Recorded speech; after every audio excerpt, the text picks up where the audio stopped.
you see that? Tell me you saw it.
What's happened? You can't... Pardon me, would you happen to be... That well-notched steel and impressive physique. I have need of a sword for hire, and yours looks to be a weapon well worth the coin. Might you be convinced to offer me the use of those formidable arms? How exactly do you intend to use them? Well, being something of a scholar of Zemeckis history, I wish to investigate the ruins near the city, and I require a rugged companion, lest I find myself waylaid by ne'er-do-wells or the beasts said to roam the area. Should you accept, you will not only earn yourself material wealth, but partake of the true treasure that awaits us there. The rich and storied history of Zemeckis.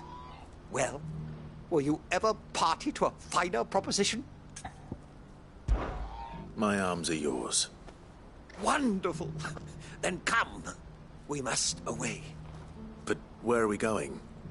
Along the old Zemeckis Road, and from there, onward to discovery. Quickly! There is not a moment to lose. Wait. Good luck with your ne'er-do-wells.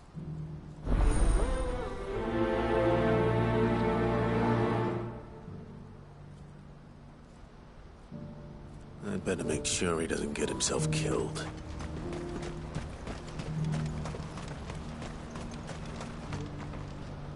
I see you've been of some assistance to Eloise. Perhaps you can extend me the same kindness? Perhaps. What would I be doing? Finding someone. You see, I've been having trouble with thieves, and despite the many pains I've taken, I can't stop them from rummaging through my packs. I was griping about my lot to a friend of mine a few days back, and he offered to track the culprits down. Now, Joseph's a sellsword, and a good one at that. But he's been gone days, and I'm beginning to fear the worst.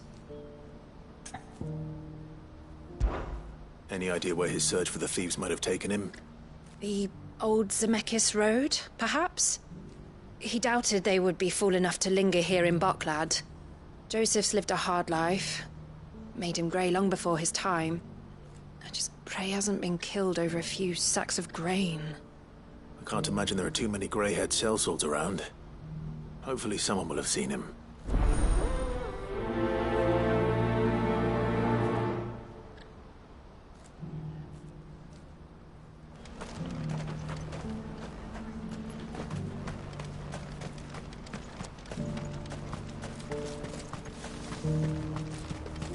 Who needs a porter when there's no one?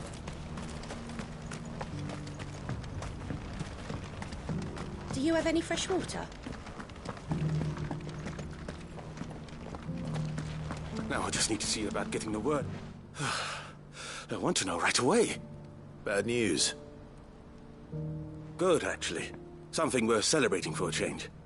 Only trouble is, the serving girl's still new to the job, so I can't leave her while I go and invite those I'd like to celebrate with. What exactly are you celebrating, if you don't mind me asking? I've come by a particularly fine bottle of red. A Gotan 66, no less. Gotan Rouge is the only good thing to have ever come out of the Empire, and most wouldn't part with a 66 if you held a knife to their throats. So I've heard. Oh, so you know of it then? Clearly you're a gentleman of taste. A gentleman who might sympathize with my predicament, perhaps? Would you pass the good news to a few friends of mine? I'll give you a little something for your time, of course. Sounds simple enough. So you'll do it? Marvelous. Thank you. You won't need to go far. All three of them should be right here in the market. There's Aldrich the porter, Milan the butcher, and Bolek, a guard over at the north gate. Three of the finest fellows in Boklad, if you ask me. Tell them to come to the tavern when they finish for the day. Stop by again when you let them know, and I'll give you your little something. I'll be right back.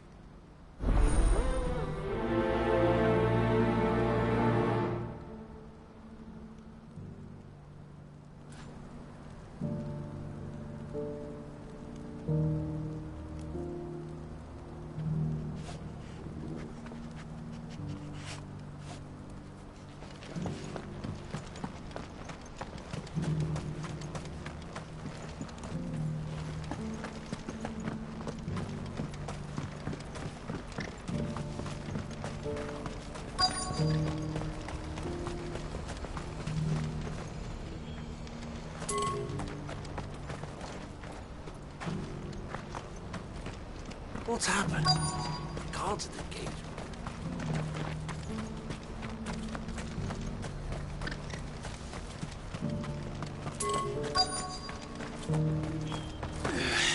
Who needs a porter when there's nowhere left to go? I've been asked to find Aldrich, the porter. I don't suppose that's you, is it? That's me right enough. You need something delivered? The innkeeper sent me. He said there's a cup of Gotan 66 with your name on it when you're done for the day. A 66? Look at me. If he's just got hold of it now, it must have been in the crates he had me carry down from Sambrek. From the Empire to Boklad. You must be a braver man than most. That's a treacherous route at the best of times. Such is the porter's lot. There's not a patch of storm these feet haven't traipsed across. It's Oriflamme one day, then off to Canva the next. The farther you're willing to go, the fatter the purse. Which is why there's no shortage of competition for some of the longer routes. I'd say I've done enough for today to earn myself a cup of something tasty. Thanks for letting me know.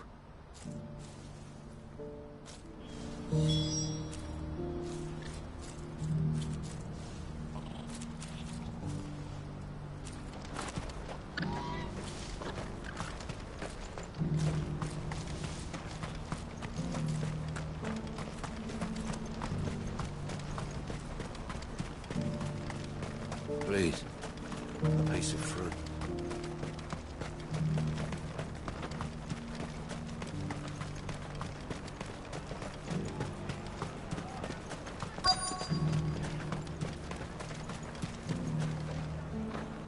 Are you Milan, the butcher?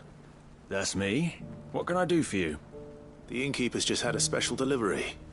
He thought you might like to join him for a cup of wine after you pack up for the day. He knows me only too well. And I've got a ham here that will go handsomely with a nice drop. Wine and ham to spare. Boklad clearly isn't suffering then. Comes with being the place everyone has to pass through to get to everywhere else. Those who travel the Crystal Road bring all manner of goods with them. We get meat from Sanbrek, herbs from Rosaria. Why, sometimes we even see curiosities from across the Narrow. Or rather we did, till not so long ago. These are lean times, and even Boklad isn't the bustling trading post it once was. Still, there's no point dwelling on it. Better to live life while you can, eh? And on that note, it sounds like there's a cup of wine needing my attention.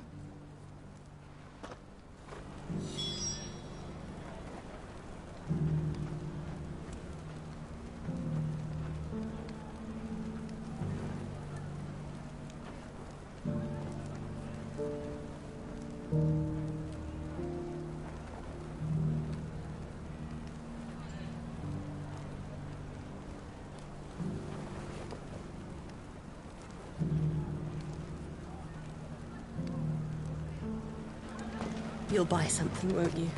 please. You've raised the price.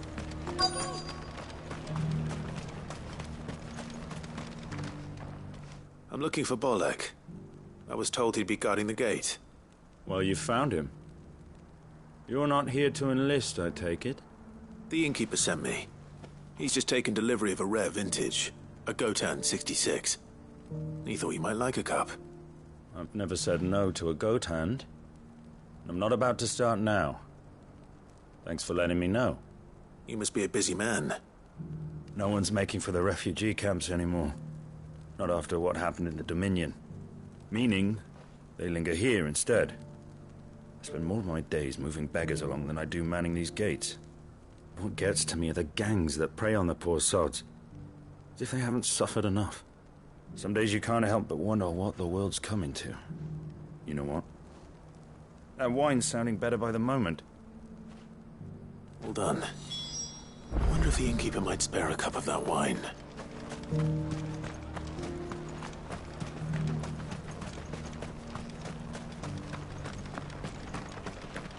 I haven't sold anything in days. These pears aren't...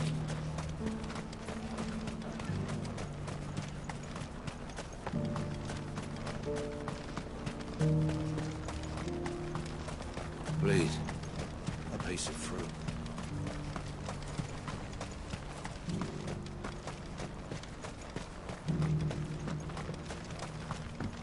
Do you have any fresh water? I spoke to your friends. They'll be along soon. That's fantastic news. Thank you kindly. It's been a while since we all sat down together. And the way I see it, that wine is as much theirs as it is my own. How so? Well, I wouldn't be serving anything but slops without Aldrich to go and fetch the good stuff for me. And then there's Milan, who always sends customers my way. And Bolek, an even-handed keeper of the peace, if ever there was one. Those three are the backbone of Boklad. Lose any one of them, and the market would soon fall apart. And without the market, I wouldn't have a single customer. I'd say that's worth a bottle of 66, wouldn't you? And more besides. Everyone needs a shoulder to lean on. Be they world-weary innkeepers or brooding swordsmen. Right. I'd better prepare for my guest's arrival. I hear you had me carrying a bottle of Gotan 66. If I'd have known, I would have sold the thing and lived like a lord. I'll settle for a cup, though, if you're in a sharing mood. A Gotan 60 bloody 6. Just as well I had something special of my own set aside. A bottle between the four of us might not be enough to drown our sorrows, but it can't hurt. Here they are, the three pillars of Boklad. Sit yourselves down, gentlemen. The woes of the world may be monstrous in many, but there's nothing like a few good friends to keep the misery at bay. Never a truer word spoken.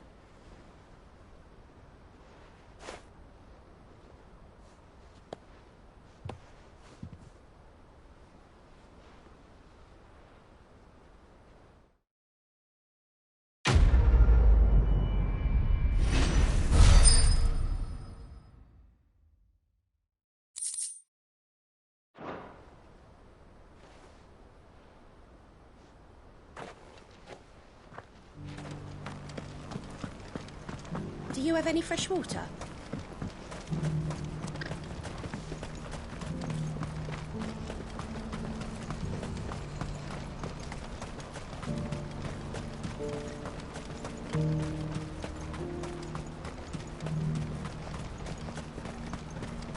What I wouldn't give for... Looks like this is the end of the road. When are they gonna let us through? What do you want? I've no coin on me. Just information. There's a sellsword passed through here. Grey hair. Now you mention it, there was a young man with salt in his mane sneaking around out there a while back. Which way did he go? How am I supposed to know? Buggered off down the road, I expect. Now why don't you do the same and leave me be?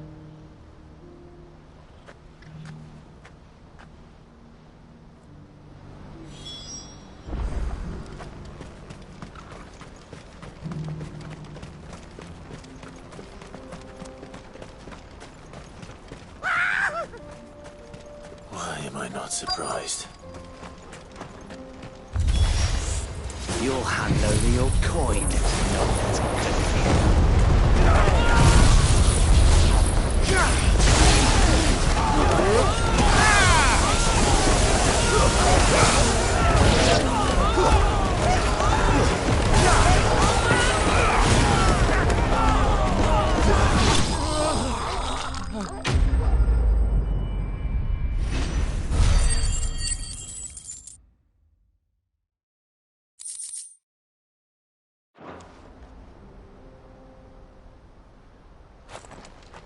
Are you hurt?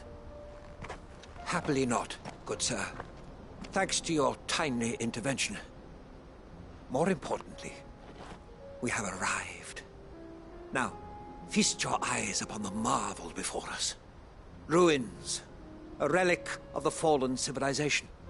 A sight so common that man is oft blinded to its wonder. Colossal vessels, dashed from the very heavens.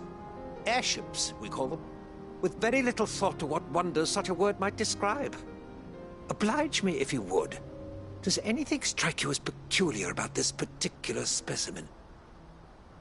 Though we ourselves find fallen ruins to be nigh indestructible, whatever gouged the final sin from the rock cleaved clean through the structure you see before you. A tantalizing mystery, no doubt, but merely one of countless enigmas in which Zemeckis history is steeped. Come, good sir. Our expedition continues, and we still have much to learn.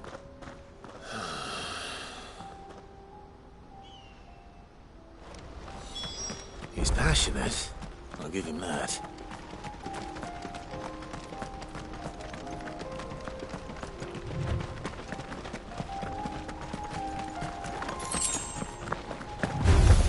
All right.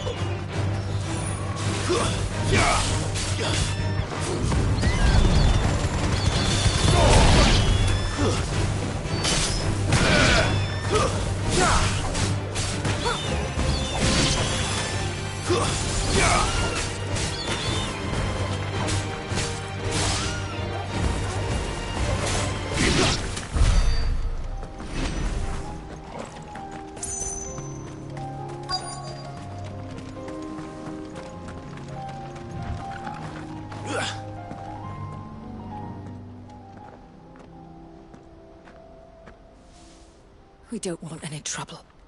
Neither do I. I'm looking for someone. A grey-haired mercenary. Well, we haven't seen him. Yes, we have. We saw him climbing up the rocks. Those ones, over there. Maybe he found his thieves.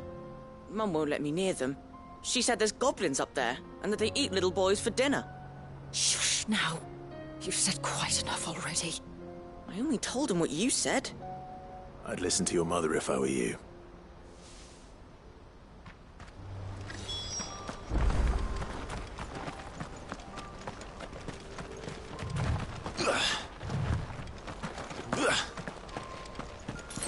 We're not alone.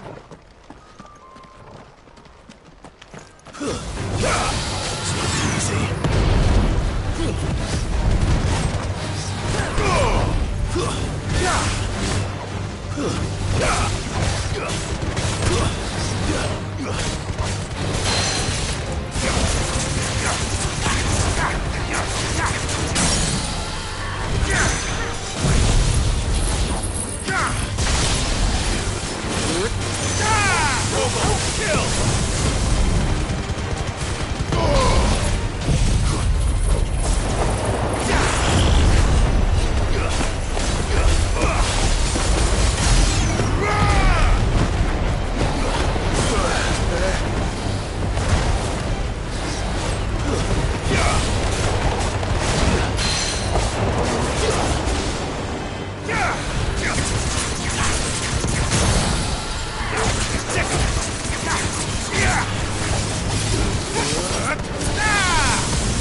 Joseph's thieves really lug their stolen wares all the way out here?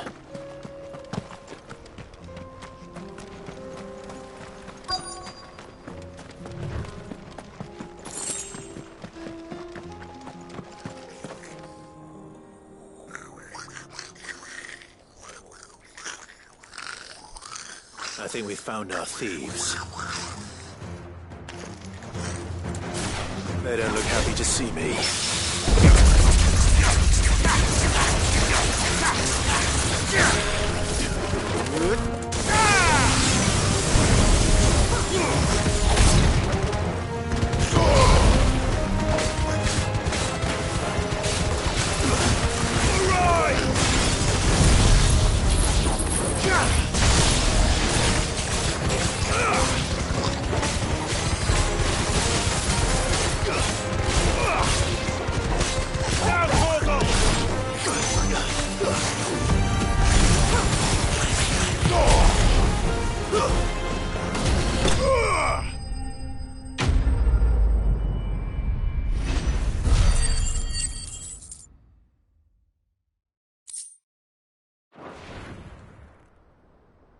Let's get this over with.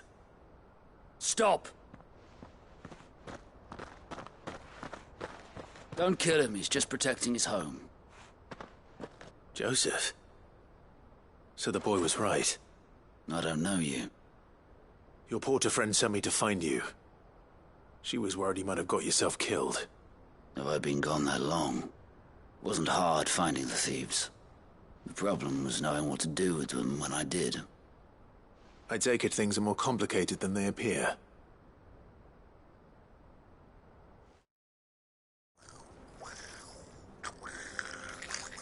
I'd all but ruled out bandits before I even left the market. You know why that is? Because our thieves had no interest in gold or gems, or anything they couldn't eat, for that matter. Add to that the rumors of goblins in the area, and the mystery practically solved itself. I soon found their cozy little homestead, and all the missing food. I launched myself at them, full of righteous fury, but their leader was the only one who moved to meet me. The others, they huddled around that food, ready to die protecting it. They stole because it was that or starvation. I've been there myself, back when times were hard. So you spared them? And earned their trust into the bargain by the look of it. These goblins aren't native to the area. They don't know how to survive such barren lands, so I've been teaching them. And once they've learned to hunt and forage, they won't be fool enough to risk their necks in Boklad. I'm impressed. I didn't know goblins could be reasoned with. Do me a favor. Let the porter know I'm safe. I'll head back to the market once my work here is done. Oh, and don't mention the goblins. I don't want people coming here brandishing pitchforks. Not now this lot have sworn off thieving. Your secret's safe with me. I appreciate it. Thank you.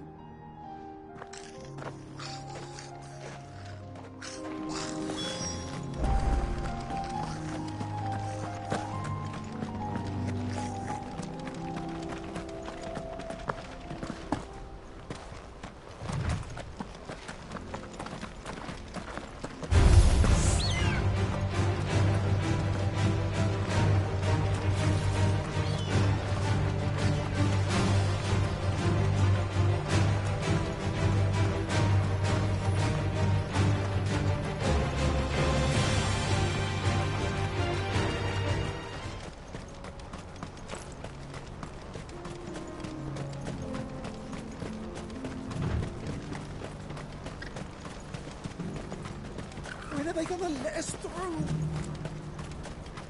Looks like this is the end of the road. What I wouldn't give for a hot meal. Joseph's fine.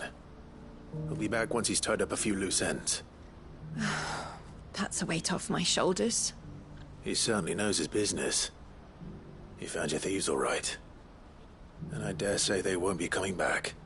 A good man to have around, that Joseph. And if he says there'll be no more thieving, that's good enough for me. Thank you for putting my mind at ease. Here, for your troubles.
Not. All right then.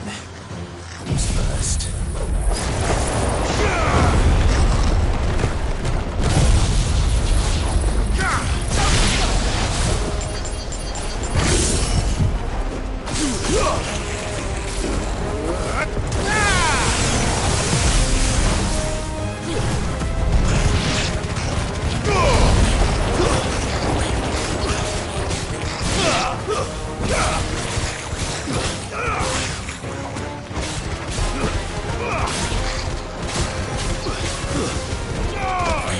It's over.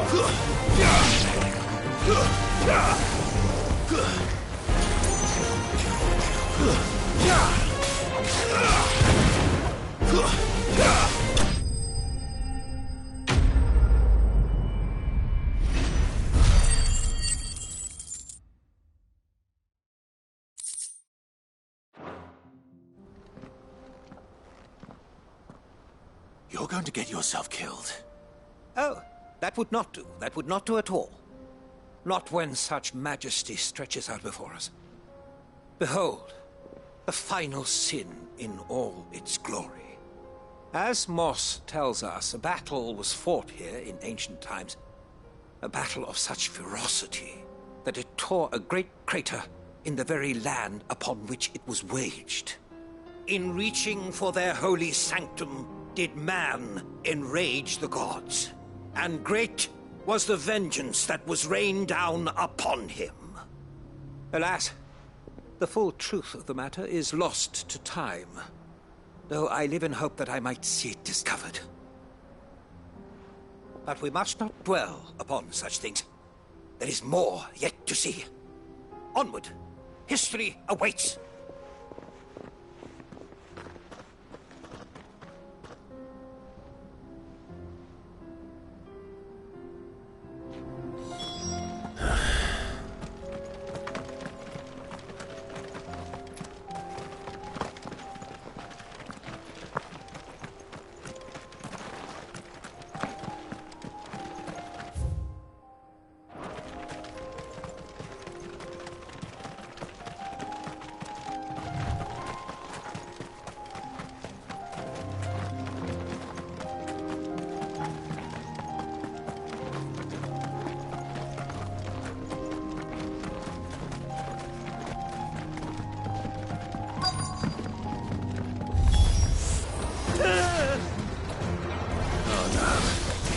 Really got himself into trouble this time.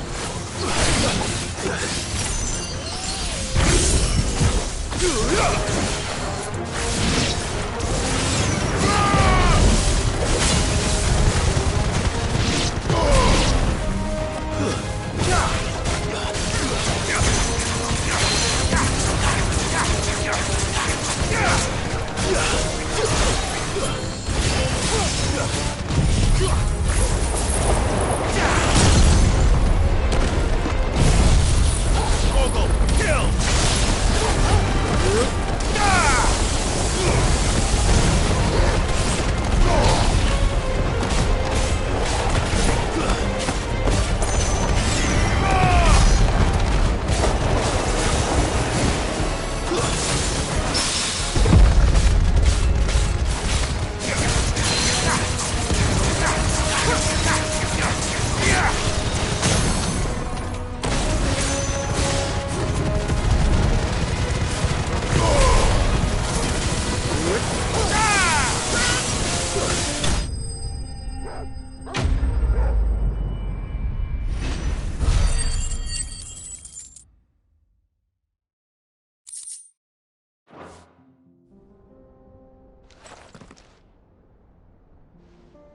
Still in one piece? It would seem so. Once more I am in your debt. And once more you impress me with your prowess. These were no ordinary foes, but ones we in the field call echoes. Though Moss the Chronicler concurs with the legends in attributing the fall of Zemeckis to a wrath wrought upon mankind by the gods, he offers little in the way of explanation. Could the ruins we see before us here, in all their elaborate beauty, perhaps suggest an answer? Could the construction of such miraculous edifices have been considered an encroachment upon the province of the divine? Alas, all is mere speculation. But one day, perhaps, I will learn the truth. Not if you keep running headfirst into trouble. You are right, of course. And not only have you plucked me repeatedly from the jaws of death, you have proven yourself a willing audience to my ramblings. Glad to help, but didn't you say you came here to investigate something? I fear I may have rather overstated the case on that front. In truth, a captive ear was all I really desired. You see, even my fellow scholars have grown somewhat weary of my musings of late. And so I came upon the idea of purchasing a companion. A captive audience, if you will. That's what this was all about. I am afraid so. And now, my good man, it is high time we returned whence we came. Fine. Just don't go running off this time.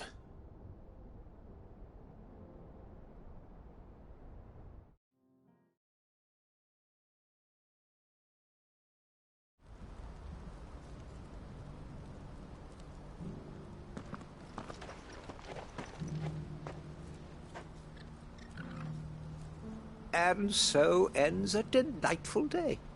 Here, your reward for humoring my selfish whims, plus a little extra for the trouble I have put you to.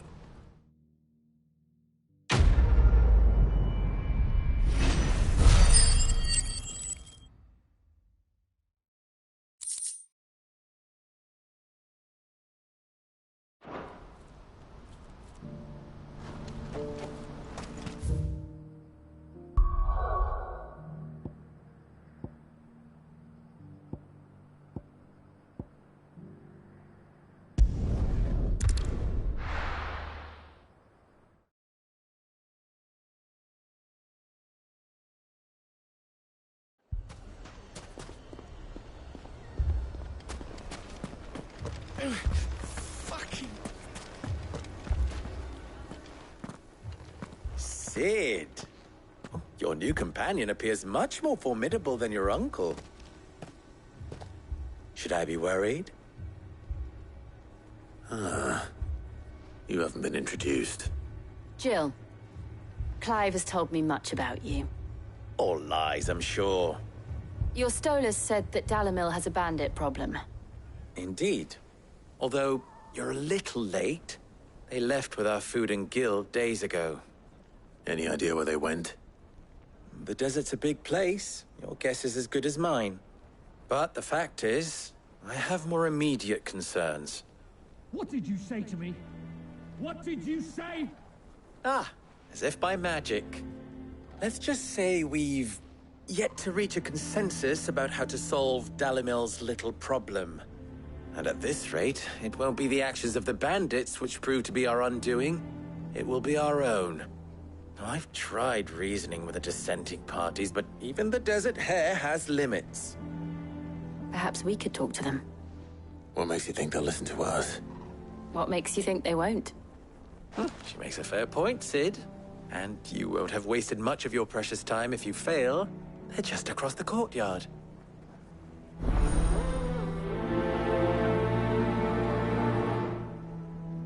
Suppose we just follow the shouting.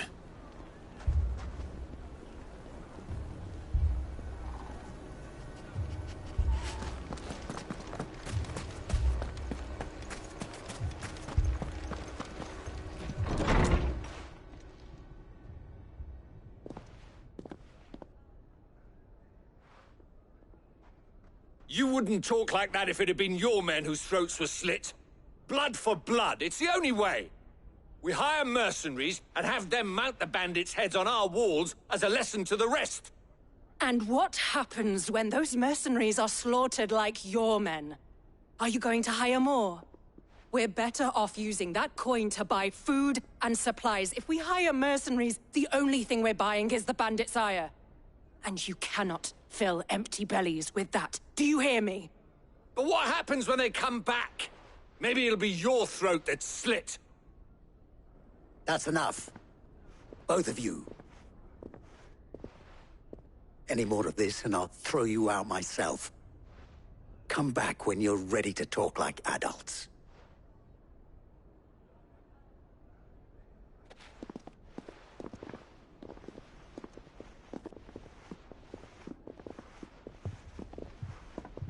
Victor.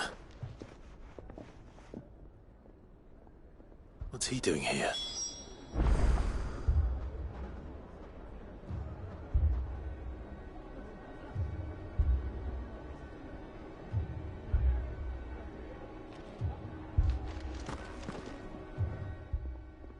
Sid. And Lady Jill. What brings you here? I was about to ask you the same thing. Costness is in chaos, and the markets have all but ceased to operate. The Briar's Kiss here in Dalimil is the only place I can reliably obtain supplies. I was here to do just that when Master Lubor told me of his troubles. He thought I might be able to talk some sense into these fools. But if you're here, I suppose his patience must be waning. Who are those people? Those were the thorns in Lubor's side. And the reason this place might be headed the same way as Costness. It's these accursed skies. The darkness is enough to drive a man to madness. Or an entire city, for that matter. We're still working on the skies. But in the meantime, perhaps we can find a solution to Dalimil's problems. I hope so. For all our sakes.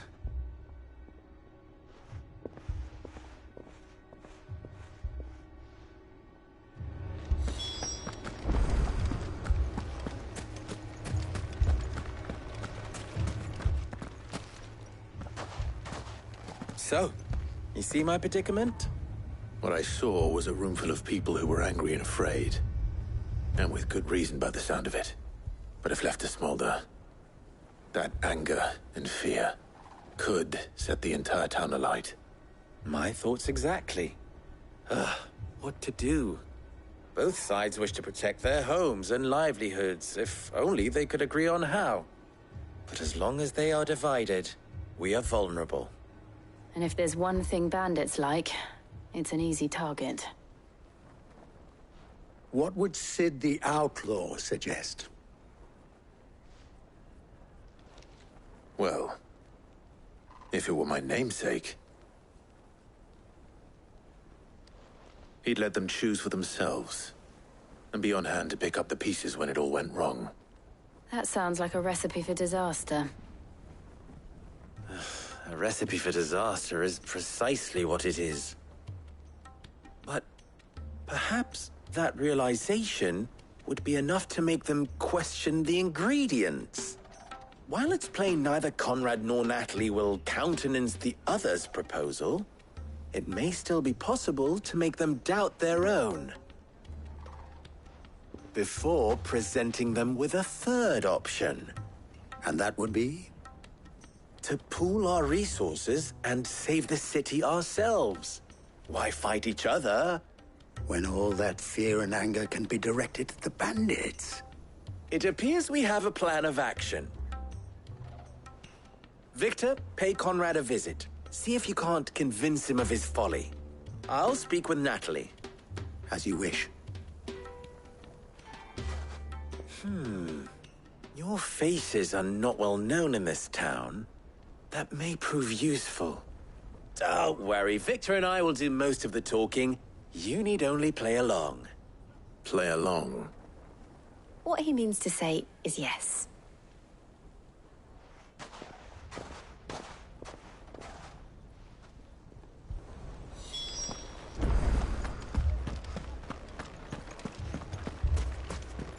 a shop.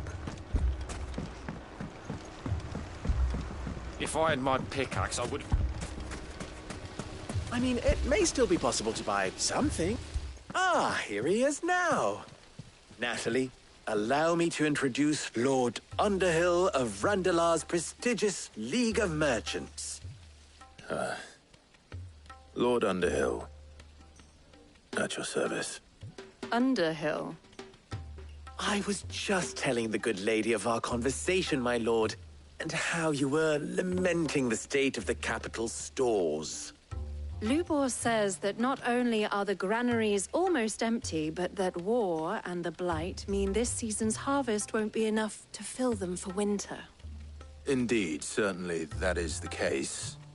The nobles in the capital are buying up the city's stocks of barley and wine, driving the prices higher than most commoners can afford.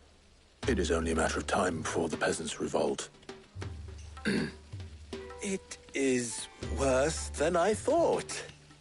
If what Lord Underhill says is true, I fear we have little hope of supplementing our stores, meager though they regrettably are. And while I applaud your endeavors to dissuade our more bellicose citizens from seeking vengeance, I sense Conrad is not wrong in his assessment of the bandits' likely return. Which means that now, more than ever, we will need to secure what little we still have. Food, weapons, herbs, everything. If our humble town is to endure not only this hardship, but those that are certain to follow, we must stand united. All right. If it will help to protect my home, I'll do it. But you needn't have gone through this charade.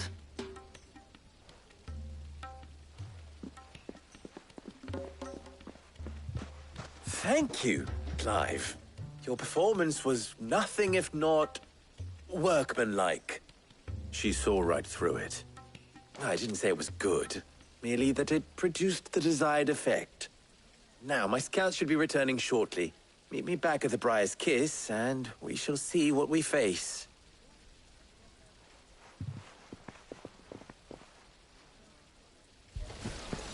It appears I have no choice but to do what little...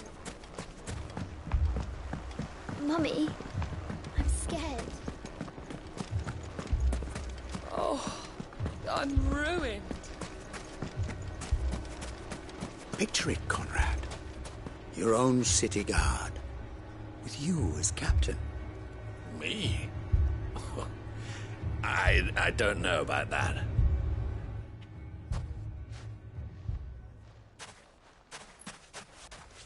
Ah, here she is. The Lady of the Spear herself. Conrad, may I introduce you to Jane, commander of the Red Wings, the oldest mercenary guild in the Free Cities. A pleasure, my lady. The pleasure is all mine. As I told you, I summoned the commander here from Canver to inquire about a contract. Victor says you told him no. That there aren't any men left to hire. Is that true? True as the crystals cracked. Nobles came and claimed every last one worth his salt. And not just from us Red Wings. You know of the 7 high houses. There must be 2 swords assigned each one. Granted, we have a few boys left. If it's boys you're looking for. Well, Conrad, are you saying that Dalamil's finest cannot defend this town better than a gaggle of unblooded striplings? That a band of beardless youths could better avenge the deaths of your brave men than you yourselves? Absolutely not. We'll show those bastards who they're dealing with.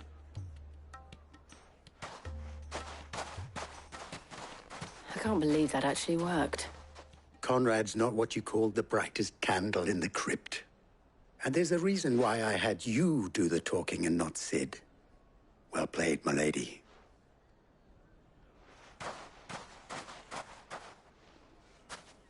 I'm not convinced our roles in this ruse were entirely necessary. I don't know. Conrad seemed quite taken with you.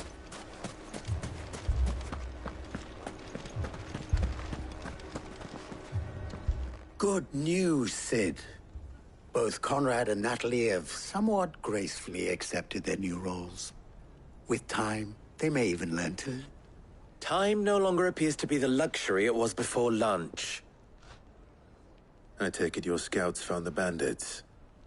Technically, it would be the bandits who found my scouts. It appears they march for Dalimil as we speak. All of them. You're not serious. They don't just want food, they want the whole damn town.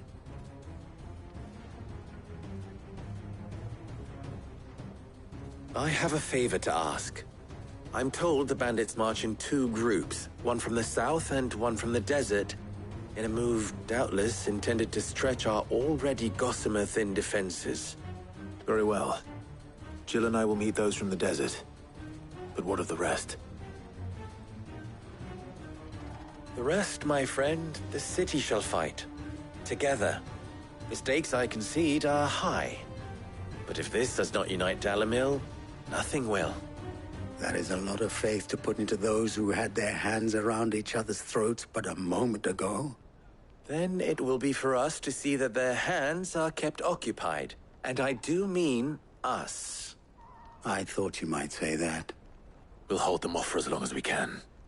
And we will do the same.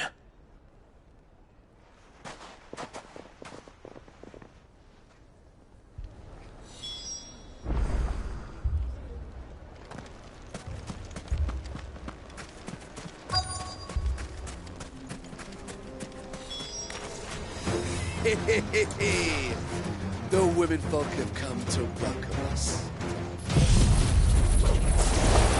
I'll take that one. He's all yours.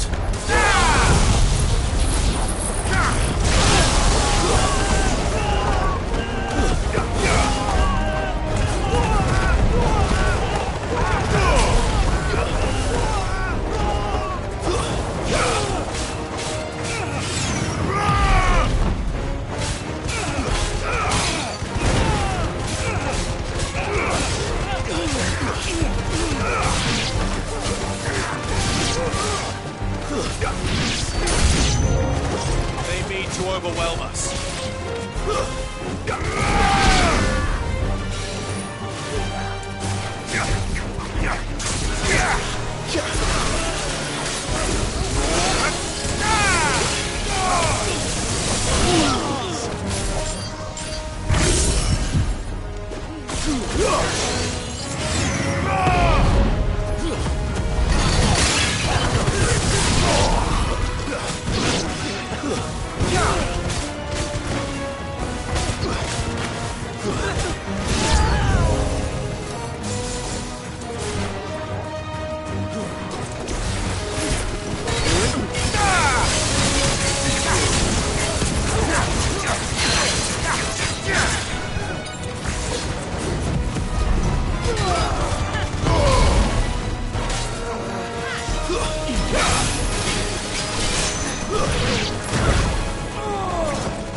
The townspeople.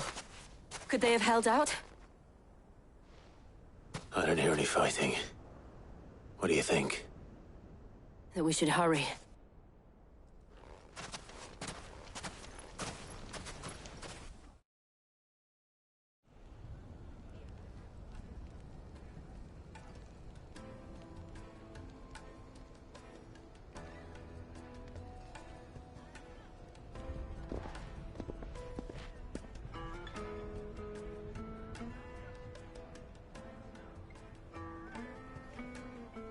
Natalie, I owe you an apology. You did well out there. The inn would have been lost had you not held the line. Without you, there would have been no line to hold. You saved us, Conrad. You saved Dalimil. We all saved Dalimil.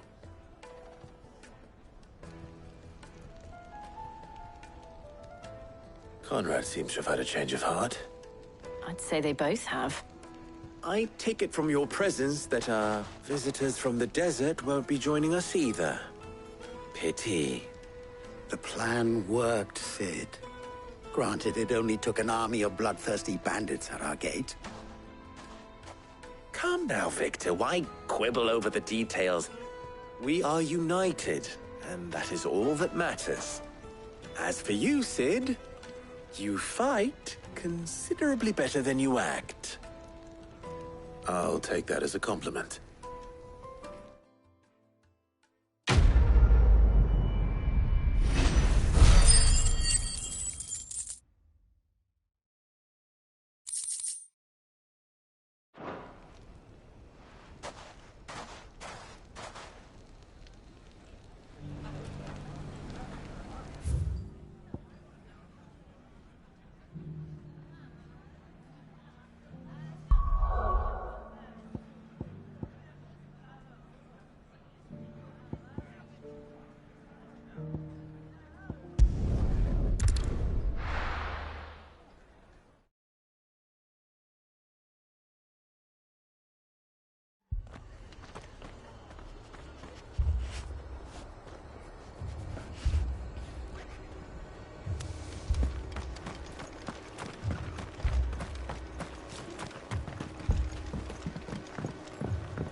Martha, it's good to see you.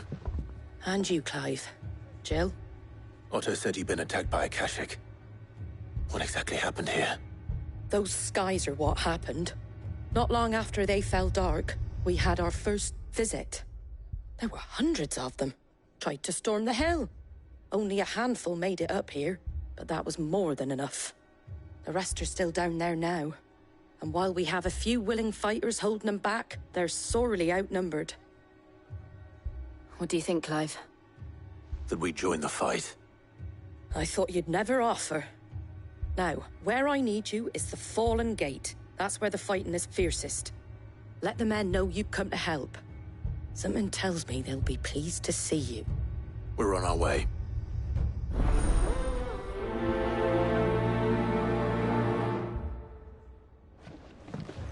Do you think there are as many as Martha says? More.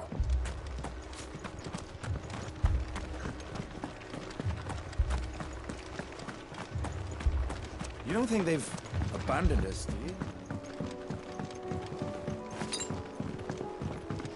That you're all ready.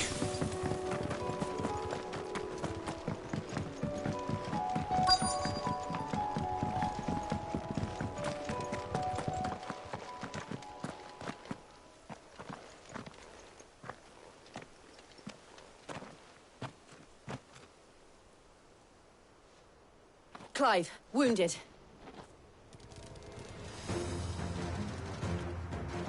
We deal with the Akashic first.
These men don't have the look of hired swords.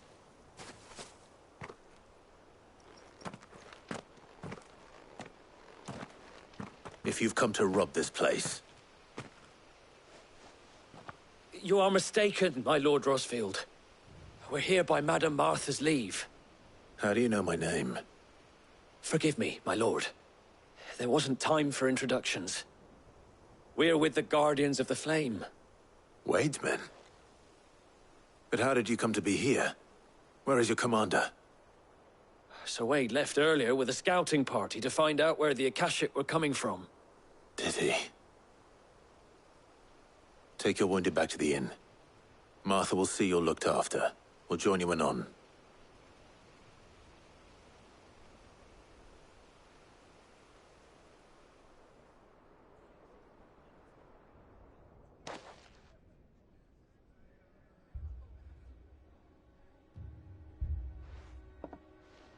And to think you took them for thieves. A fine reward for holding off the horde, that is. When did Wade and his men arrive? Not long after Rosalith fell. The Guardians asked me to shelter some of them that had lost their homes. They were making ready to leave just as the skies turned, and we agreed it was best we stuck together. Martha! Trouble! The scouting party's almost at the lift, but they got a pack of Akashics snapping at their heels! And they've got wounded with them! They're not gonna make it! Damn it all. We'll worry about them, Martha. You look after everyone here. If any can still fight, send them to the lift. I will. You two be safe now.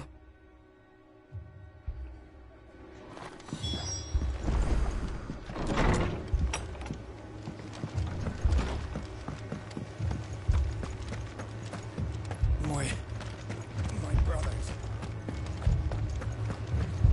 Mad dogs.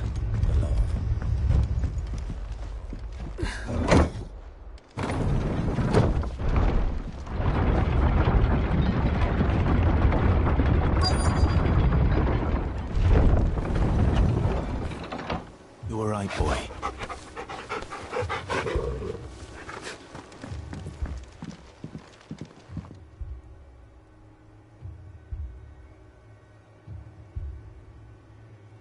Squire, I need you to get those who can still walk up the lift to Martha's. But what about... I didn't ask, Oscar. Sir. Sir Wade. Lord Rosfield. If you aren't a sight for sore eyes. Martha seemed to think you might need some help. And by the looks of it... We thought we could sneak by them. But we didn't know there would be so many. How could we have? Behind you!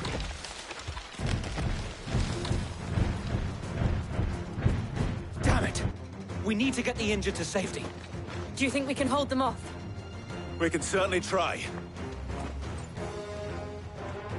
Are you with us, Sir Wade? Always. Then let's do our duty.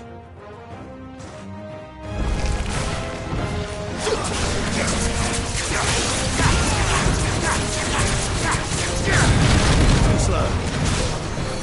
Slow move!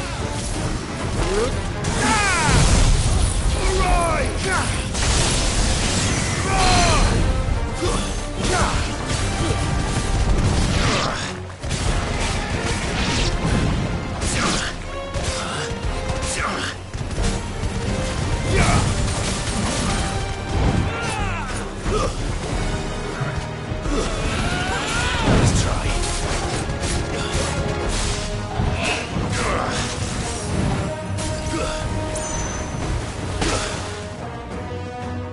I needed that.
Is anyone hurt? I don't think so. And yet again, you've pulled me from the flames. It's just a pity I keep walking into them. You've never been one to shy away from danger, Sir Wade. Like any shield worthy of the name. I see you're all in one piece. Martha! Is something wrong? The lookout saw smoke coming from down Eastpool way. Too thick to be a hearth. A second horde. Feel like finishing the job. Always. Jill and I will make for Eastpool. You'll need to move the injured without us. Don't you worry about them. The moment my men are safe, I'll follow. Good luck.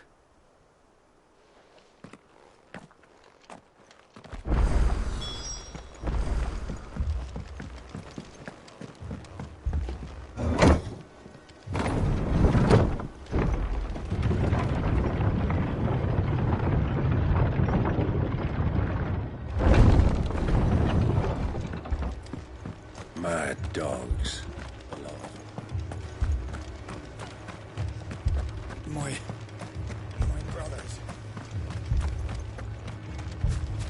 This man's gonna die if we don't get him to a healer.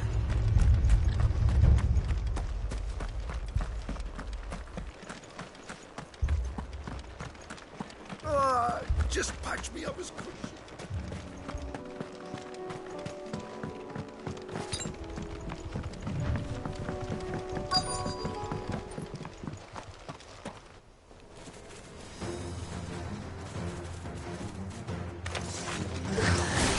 They're headed for the rest. We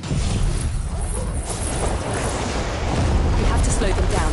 Martha and the others won't be ready. Farewell.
Something's coming.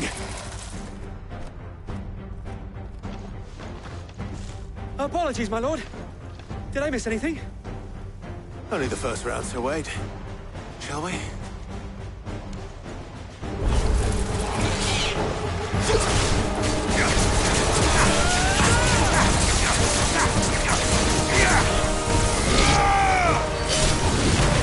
Yeah!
Do you see any more?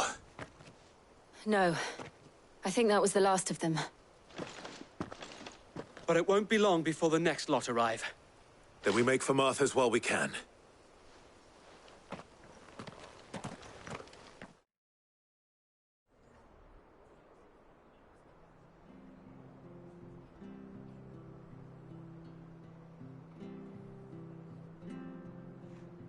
What did you find out there?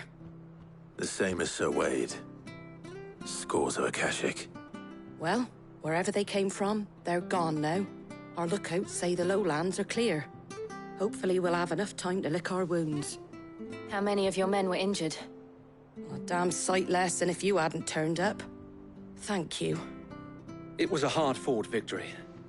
But as long as the skies remain dark, I fear the Akashic's numbers are only going to rise. It's not a matter of if the Horde will be back, but when. And whether that's sooner or later, we'll need to be ready. The inn here affords a good view of the land, and is easily defendable. I'd like to make this one of our outposts. What do you say, Martha? You'd have more men to guard the rest.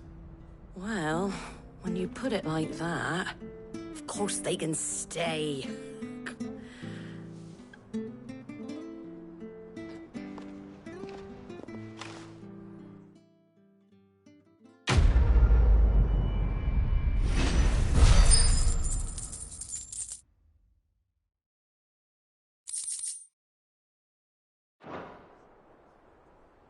My lord, there's someone I'd like you to meet. Oscar, over here.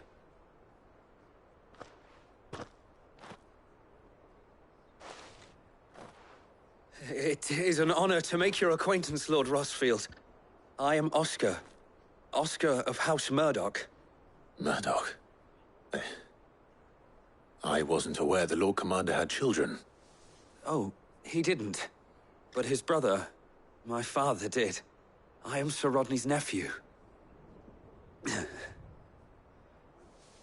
Well, go on, then.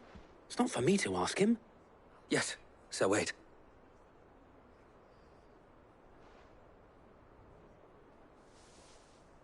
If it please you, my Lord Marquis, might you take me as your squire?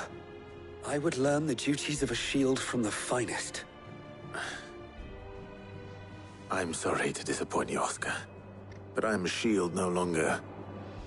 Nor was I ever the finest. And spending time in the company of an outlaw hardly seems a fitting education for one aspiring to take his oaths. My Aunt Hannah once told me that a man is not defined by his title, but what he does in its name. You have accomplished much since taking on the mantle of Cid, winning no little honor in so doing. And I would sooner serve under an honorable outlaw than an unworthy shield. Not that Sir Wade and the other Guardians are... I mean to say that, they're... It's all right. We know what you mean.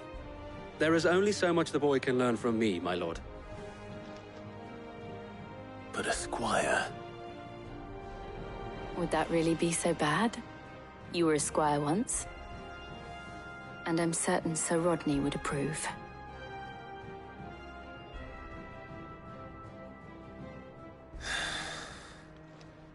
Know that I'll show you as much leniency as your uncle showed me. I would not have it any other way.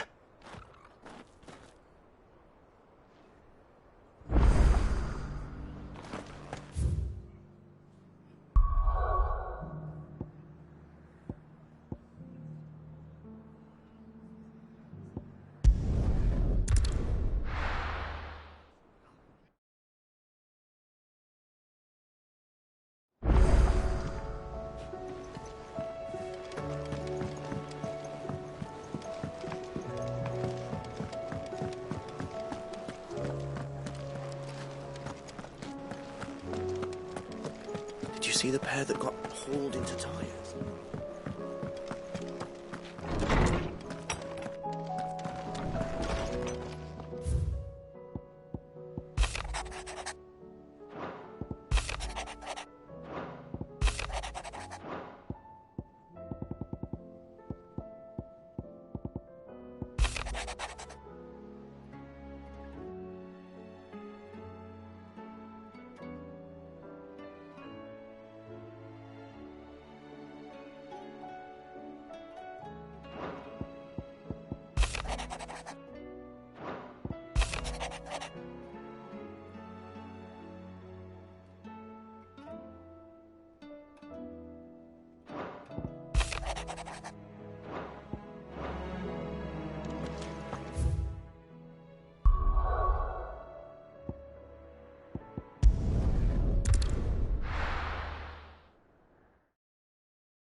First we find Isabel. Welcome, welcome. You've a keen eye. I do like a customer who knows what he wants. Heard a bloke saying he saw ghosts. I saw it with my own eyes. The whole of Oregon.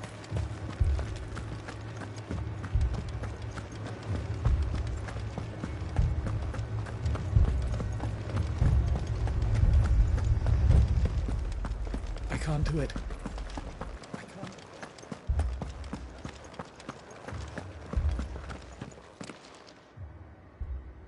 My lord. My lady. We received the dame's message. There have been sightings of strange creatures, I understand. With the blue eyes. Yes. Like a Kashik, but different. They've taken so many. I've lost count. Akashic, but different. Ultimus thralls. And what of your mistress? Is she here? Oh, no. She went to the garrison to ask what they were planning on doing about all this. Then we'll look for her there.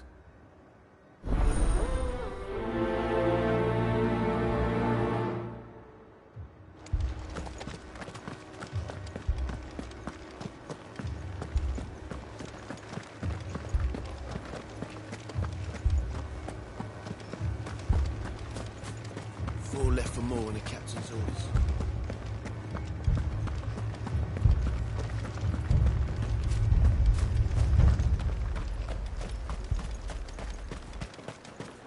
Madame, please! Half the garrison's been slaughtered by those things. We lost the captain this very morning. We've tried requesting reinforcements, but there's been no word from the capital or the Dominion in days! What more would you have us do? I would have you do your duty. Those at the Vale look to me for protection. And protect them I shall. Because they are my charges, and that is my duty. In case you have forgotten, the people of this town are your charges. But more than that, they are your people. Your sisters, your brothers, your lovers. So you have a choice. Lay down your sword and watch as they are slaughtered, or take it up and do what is right. She speaks the truth, you know. This here, it's all we have. It's all that's left. What we have left is our lives! Do you really want us to lose them as well? Not if we don't have to. Look, there's a cask under the captain's bunk. Let's talk about this over a drink, eh? I'm listening. I'll have a word with him.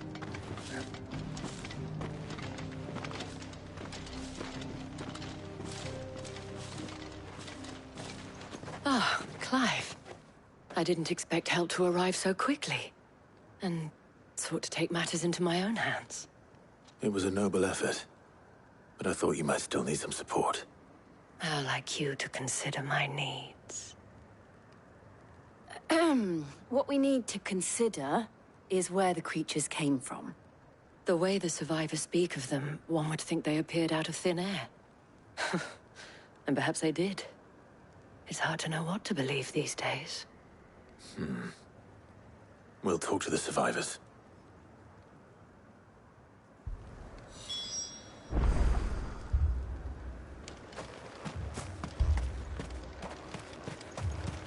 That thing, it took off the captain's head. Before we could even draw his steel.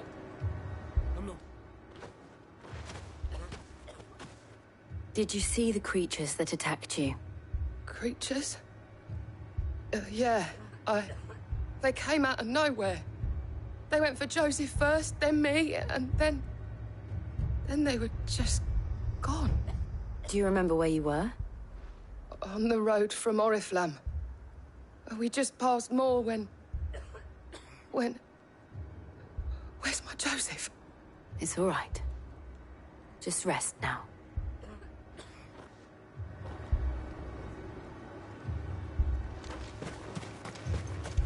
It's all right. My family.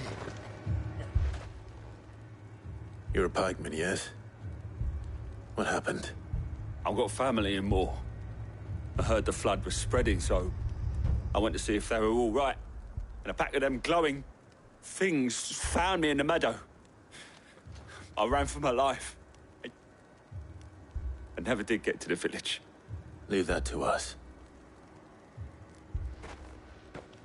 At least we have an idea of where the thralls might be now.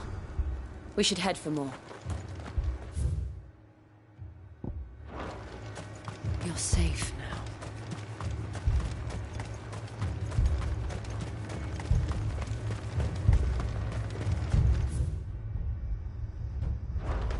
I assume you have a plan?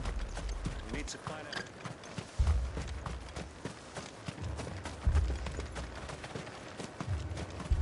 It was all they could do to escape.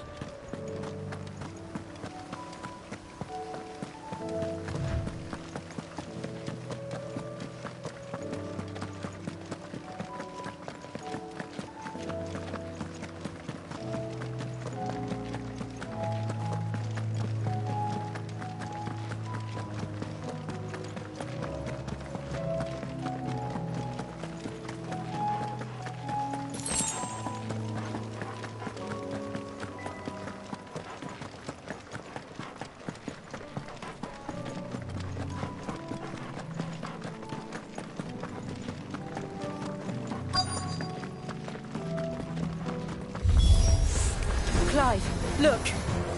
I see them. With me!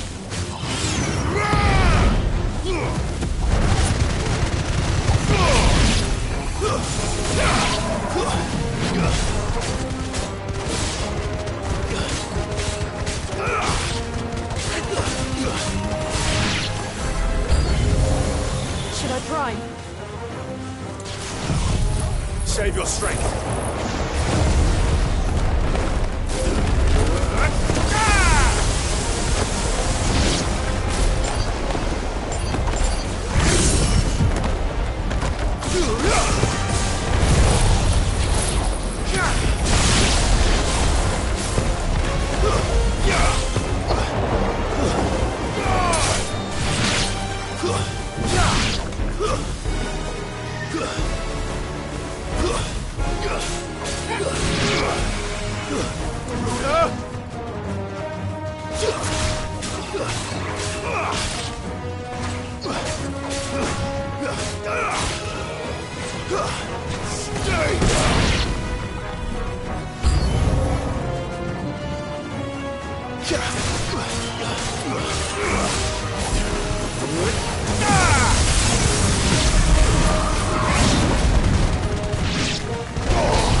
Do you think there are more? There are always more. But I'd say we've done what we can for the time being. Then we should let Isabel know.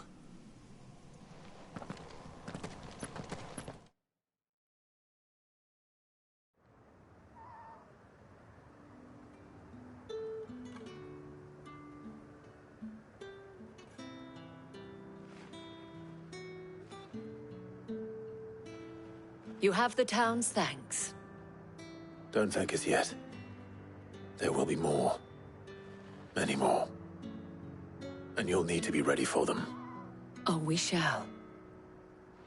Isn't that right, Captain? Yes, milady. The garrison will be ready. Philippe here has convinced most of the men to remain at their posts. For now, at least.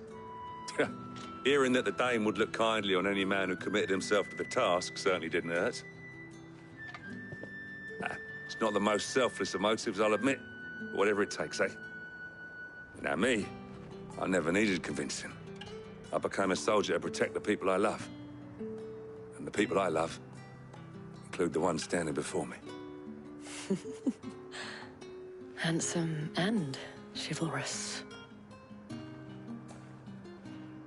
Now, if you don't mind, I have sentries to post.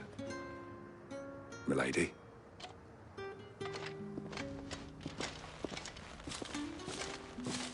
Lest you wonder, I'm not foolish enough to believe that this has solved all of my problems. But it has solved one, and that's one fewer than I had this morning. Thank you again, Clive.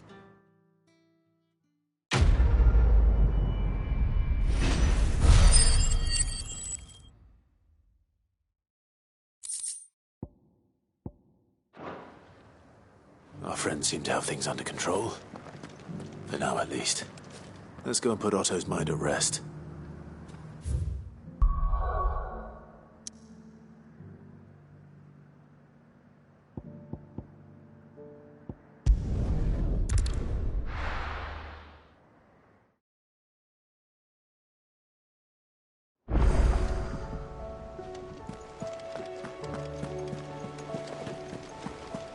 Did you see that?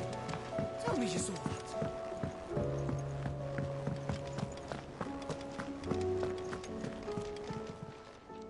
How may I help you today, Clive? Here you are. Best of luck out there, Sid. Was wondering when you'd turn up. Had owls from all our friends thanking you for your timely intervention. How is it you always manage to arrive at just the right moment? Luck, I suppose. Any word on the rest of the realm? Let's see. Storm's still crying out for mother crystals. The nations are still in chaos. And the skies are still the colour of a kick in the kidneys 2 days on. So... Right. Clive, we knew this was going to happen. Well, not the bleeding skies part, but you take my point. Now's not the time to second-guess yourself. Now's the time to visit the infirmary. Talia says your brother's awake. Thank you, Otto.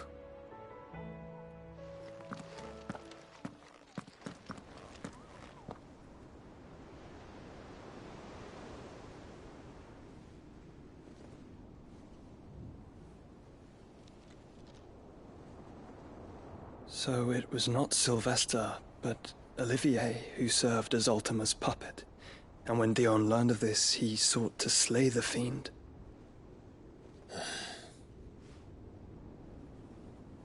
Only for his father to take the spear that would have freed him. Enough to drive a man to madness. Small wonder he hasn't stirred. I would be afraid to wake. Had I but reached out to him sooner, warned him of the threat Ultima posed. But now, both an empire and her prince lie broken. Joshua, what do you know of Ultima?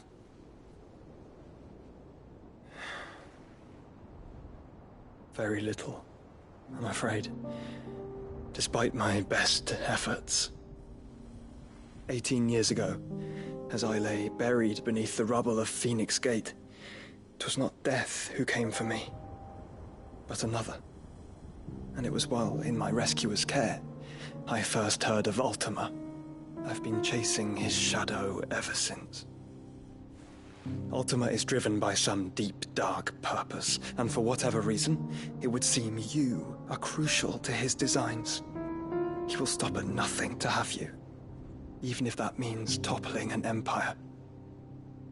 But why me? What possible use could I be to such a creature?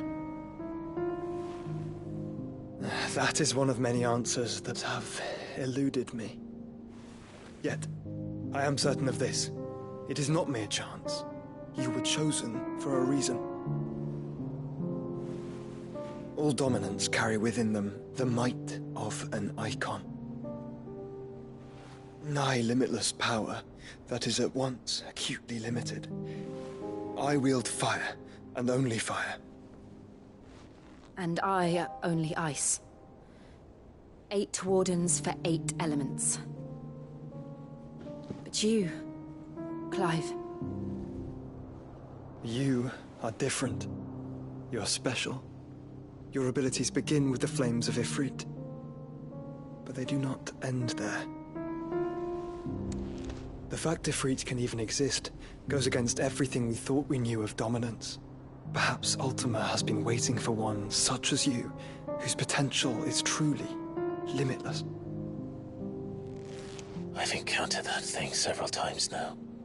If it or he, as you say, needs me, why hasn't he claimed me as he did the boy? Were I to hazard a guess, I'd say the two of you are somehow incompatible. His mind not properly attuned to your body. His mind? Mind, awareness, spirit, call it what you wish. But I believe Ultima to be an embodiment of the concept. This is why I struggle and fail to contain him here inside me. I'm sorry. Inside you? With every setting sun, I feel my strength wane. And though the Phoenix's flames mend the prison I have made for Ultima, they do so at a cost. We must find a means to bring an end to him before I meet my own. What were you thinking? It was that or let him take Clive. And I've always had a soft spot for my brother. But that doesn't mean you should sacrifice yourself to save me.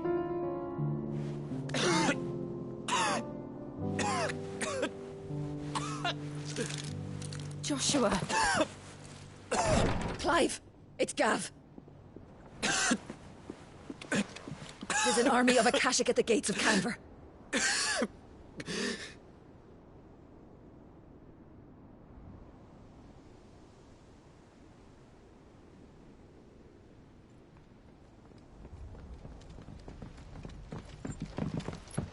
Well, what's the short of it? I thought Tyre told you. The capital of the Free Cities is under siege by an army of monstrosities. The city guard are doing their best to stem the tide, but numbers ain't on their side. What of Lord Byron and Mid? Were they able to escape? No, but they're all right for now. They're hiding with Gav at midship. We have to get them out of there. And we shall. Otto, prepare a Stolas. Tell Gav to stay exactly where he is. Understood. Vivian, what's the swiftest route to the Free Cities? That sounds like a question for the map. Look here.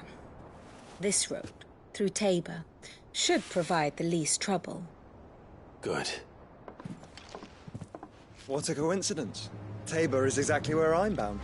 Joshua, bed is where you should be bound. You don't think I told him the exact same thing? Were Tyre not such a talented healer, I would surely have been inclined to agree. But, thanks to her ministrations, I feel I may safely rejoin my attendant, who was to wait for me in Tabor if we became separated. All right, we travel together. Clive. If he stays close to me, he'll be fine. Thank you, brother. I'll look after him.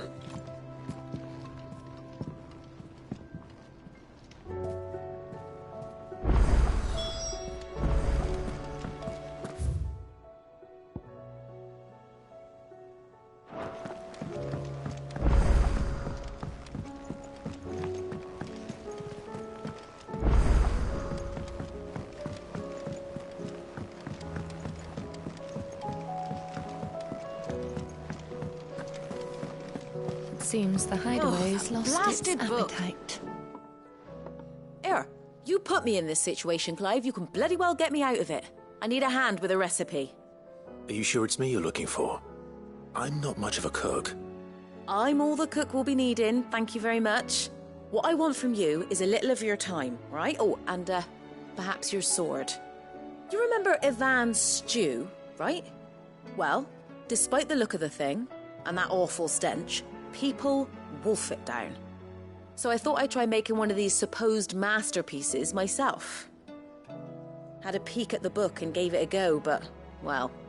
It wasn't as straightforward as you'd hoped. Ivan had the same problem. Yeah, but this is my blooming kitchen, and I will not be outdone. So if you don't want to be seen as playing favourites, I suggest you lend me a hand. I've never been one to play favourites, Molly. And I would be only too happy to lend you a hand. So, what's on the menu this time? A fried mortress of skyworm. That's one heck of a name, innit? Recipe seemed easy enough to an old hand like myself. Thought I'd followed it to a T. Only, turns out skyworm livers and drake's mint are not what I thought they were. At least I hope they're not, given the rancid mess they made. Ivan said the recipes in the culinary pilgrimage date back centuries. Who's to say the ingredients even exist anymore? Well, that's a question for a scholar, wouldn't you say? Perhaps you know of one? Kindly old fella who haunts the shelves, maybe? Fine. I'll go and speak to Harpocrates. Perhaps he'll know something. And if he does, I'll see if I can find your ingredients for you. You do that. Lest we forget, you've got a reputation to uphold.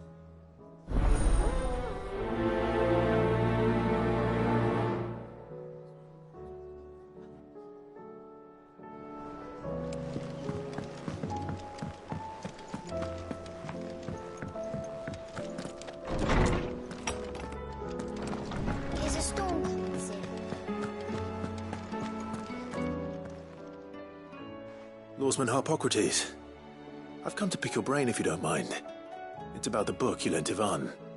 Ah, Valisthea, A Culinary Pilgrimage, a classic. One of my favorites, in fact. The young man did a wonderful job with the Chance's stew. I do hope we shall be able to sample more such marvels in due course. That's actually why I'm here. I don't suppose you know where I might find skyworm livers and drake's mint. Ah, so the fabled Sandbrequois delicacy is next on the menu. Delightful. The descriptions of fried mortress never fail to make my mouth water. Now, skyworm is a somewhat antiquated name for the wyvern, their ground livers being the paste from which the mortress is made. Dragon livers. How very Sandbrequois. One would have thought the disciples of Bahamut would have a touch more reverence for their icon's brethren, but apparently not. I believe the specific dragon the recipe demands is the blueback wyvern, said to be the very color of the sea beside which it resides. So we know where to look for our liver. But what about the drake's mint? Saint's bonnet in contemporary parlance, a herb which grows along the North Reach coast. I gather that one can locate the cheerful yellow flowers by their heady scent alone, so I'm sure you'll have no trouble finding them. I may add that people once believed game was best served with the flora that sustained it in life, in which regard fried mortress of skyworm is undoubtedly a typical dish of the time. Meaning that if I find one, I find the other. To Northreach, then. Best of luck, Clive. And do save me a bite once the dish is complete.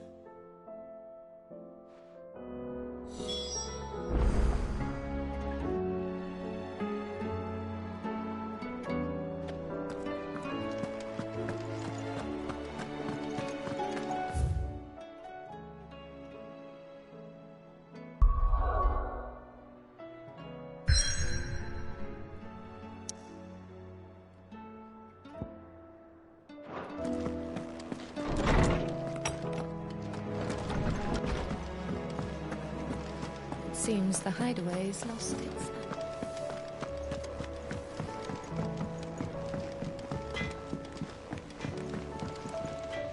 What am I gonna do? Is everything all right, Goots? You seem more discomposed than usual.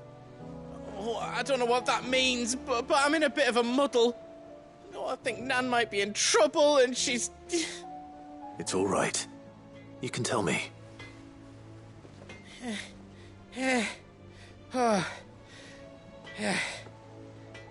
was a trader came by. One of our usuals, like. Said he'd heard some rotten rumours about her down Dallimil Way. Folk are saying she's been selling to bandits and cutthroats and that. I mean, she's fond of a chance to make a coin or two, aye, but she'd never do business with baddies. Especially not the kind who go hurting people who haven't done out. I wanted to ask her about it myself, but I'm scared she'll give us a tongue lashing. She'd never give your tongue a lashing, though, would she? Don't worry. I'll speak to her. Oh, thanks, Clive. You'll let me know what she says, won't you? Of course. I'm sure it's all just a misunderstanding.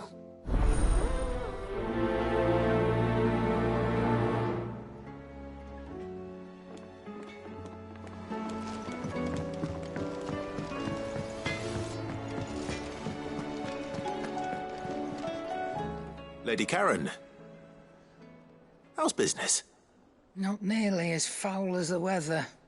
You're doing good trade, then? Both in and out of the hideaway? Can't complain.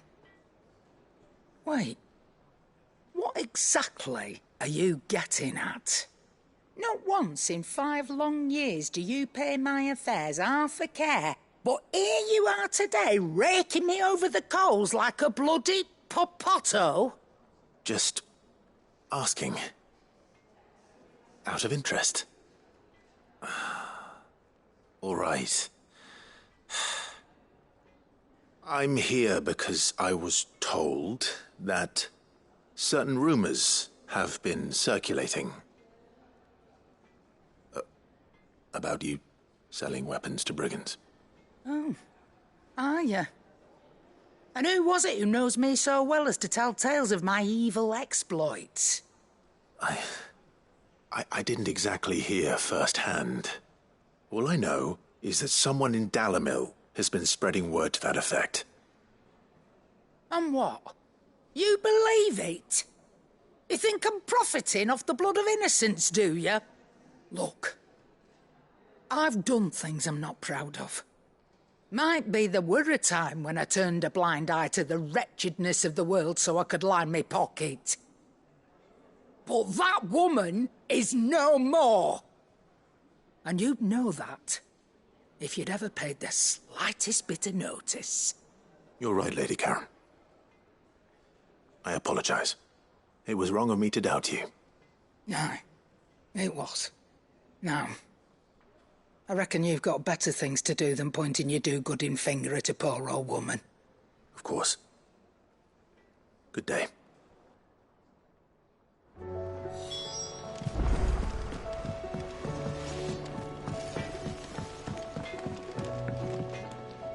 I spoke with Lady Karen. What did she say? That the rumors were unfounded, and that I was a fool for thinking they might hold any truth, along with some other things that made her feelings clear. And while it sounds like she may have done things she regretted in her past, she says those days are behind her. Oh, well, that's good. I knew Nan wasn't caught up in out bad. But why would people say she was? What did she ever do to them? It's not right. No, it's not. But people do things for all sorts of reasons. Perhaps we'll never know. Well, I'm going to find out. That trader, he said they were all talking about her in Dallimil. So that's where I'm going. I'll find someone who'll tell me, you'll see. Are you sure that's wise? Whoever's spreading these rumors means Karen ill. Oh, right. But that's why you'll be coming with me, isn't it, Clive? I suppose it is.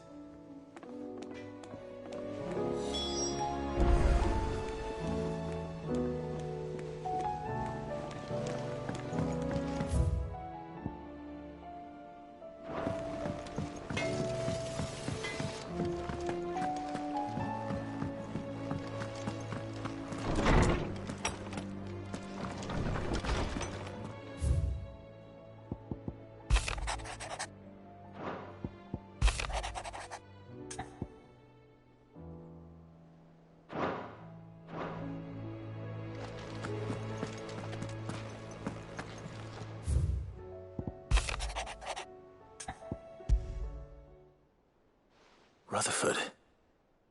Wasn't that the name of my uncle's manservant? Why would he be at Martha's Rest?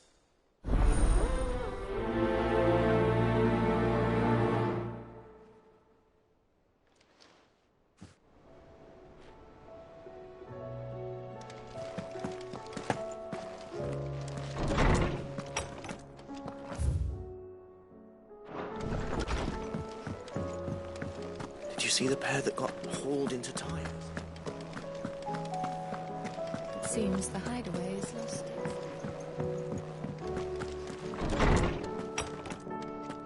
There's a storm coming, Sid.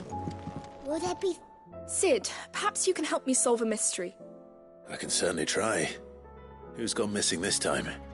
It's not who, but what. Mid's scales, the ones she made for her workshop. I borrowed them to teach the little ones about weight, and shortly after the lesson, well, they vanished. My first thought was that they'd taken them off somewhere to play, but when I asked, they swore they had nothing to do with their having disappeared. Which almost certainly means they had everything to do with it. Perhaps a visit from Sid will jog their memories. I think it just might. Thank you.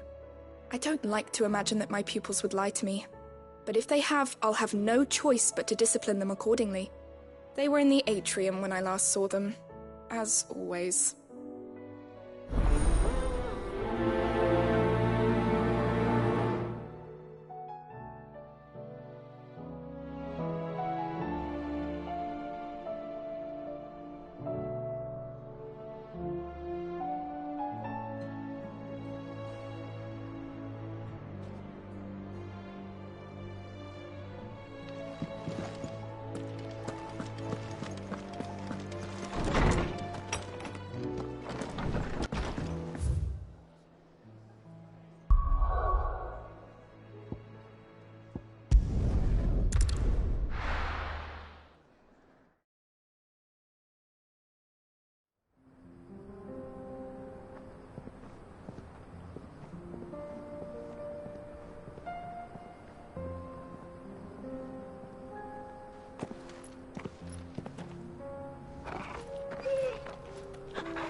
It's like a dream.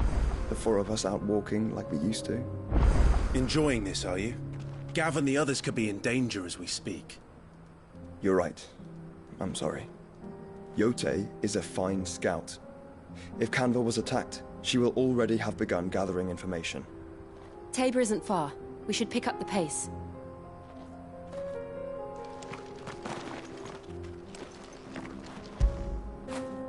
Fetch!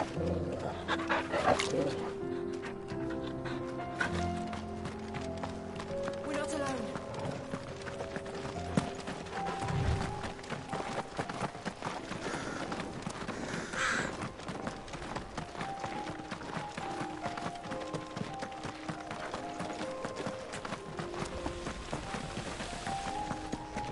We can use the ruins to cross the ravine.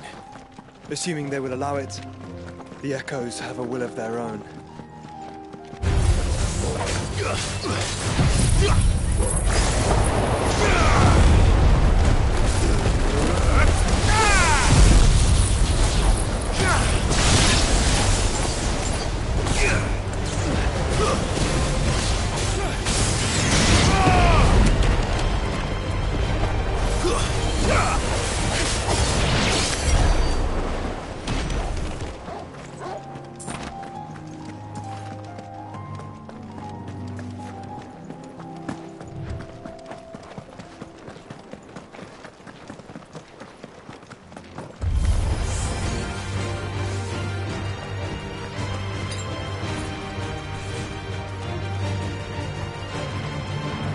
Tell us about Yote, Joshua. She's strong-willed, loyal, and deadly with a blade. Much like Clive, but with better manners.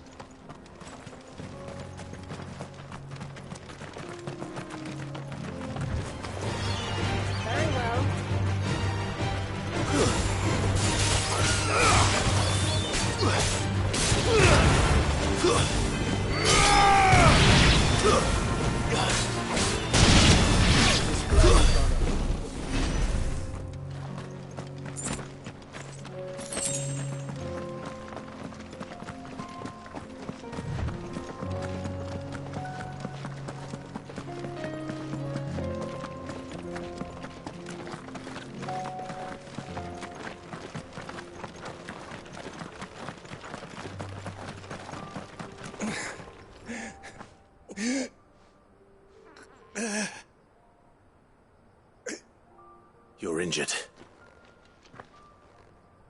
What happened here? Where are your comrades? Ether flood. Up ahead. It swallowed our camp while we slept. My own men did this. Turned. Every last one of them. There's a village not far from here. Tabor. The people were kind to us. It's only a matter of time before they won't stand a chance. We can't let those monsters reach the...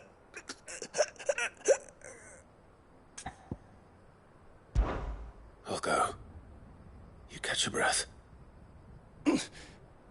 Thank you. Our encampment is up ahead. Just off the track. They must not reach Tabor.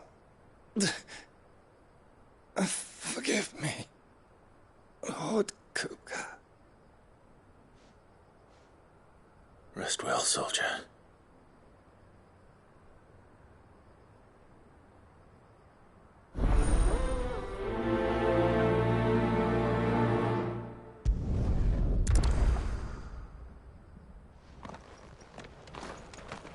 You said the encampment was close. Let's hope the Akashic are still there.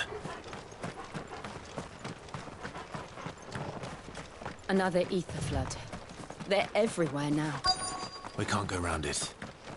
Then we'll just have to be careful. Right. I got here in time.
Is someone there?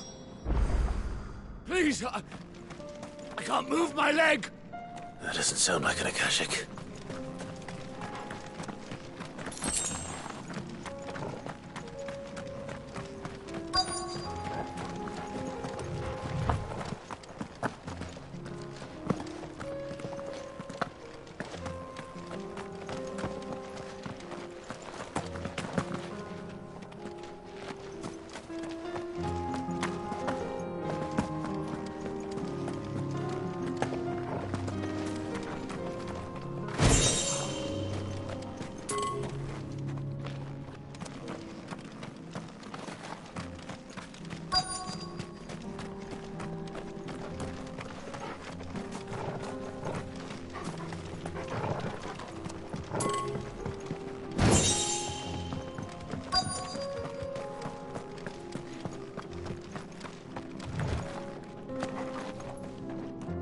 You're with the battalion? I am. I heard the fighting. Are the others? Taken care of. One of your brothers in arms told me what happened and asked for help. Another survivor? Where is he? Tell me. His wounds were too deep.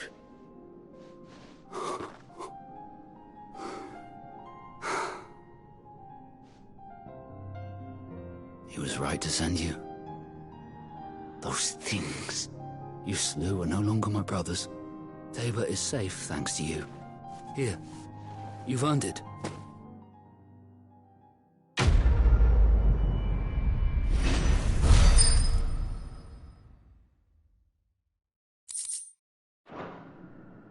You seem familiar. Have we met? You must have me confused with someone else. Wait. That scar. Son of a whore. You're Sid. I was there, in Cosnis, when you killed my brothers. I was there in Rosalith, when you killed my commander. My war with Hugo Kupka is over. I bear no ill will toward those who followed him. And what of my ill will? Coward! Draw your steel. Lord Kupka shall be avenged!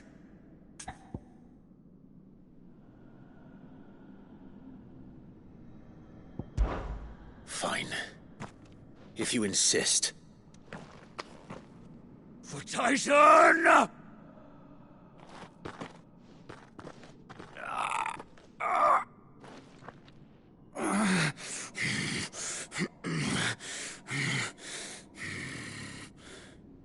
You're in no fit state to fight. And this should be easy for you. Come on. Kill me! For what? The sins of your master. You and I have no quarrel. And I will not strike a man who cannot defend himself. No. I won't be deceived. Lord Kupka told us of your crimes. You are an outlaw. A murderer, not some Man. Like you or anyone else. I am nothing like you. But if you're not gonna kill me, then go. Leave! Just know that I will find you, Sid. Someday.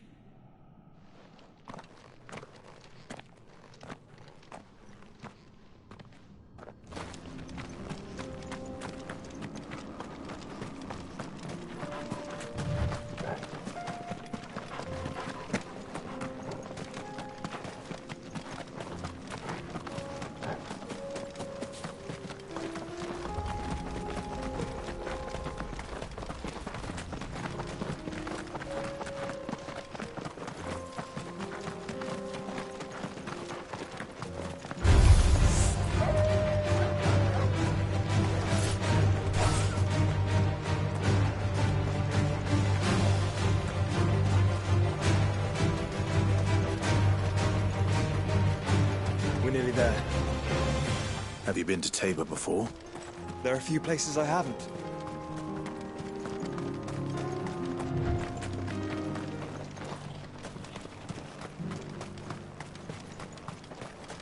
Where now, Joshua? There is a residence just inside the city gates. She awaits us within.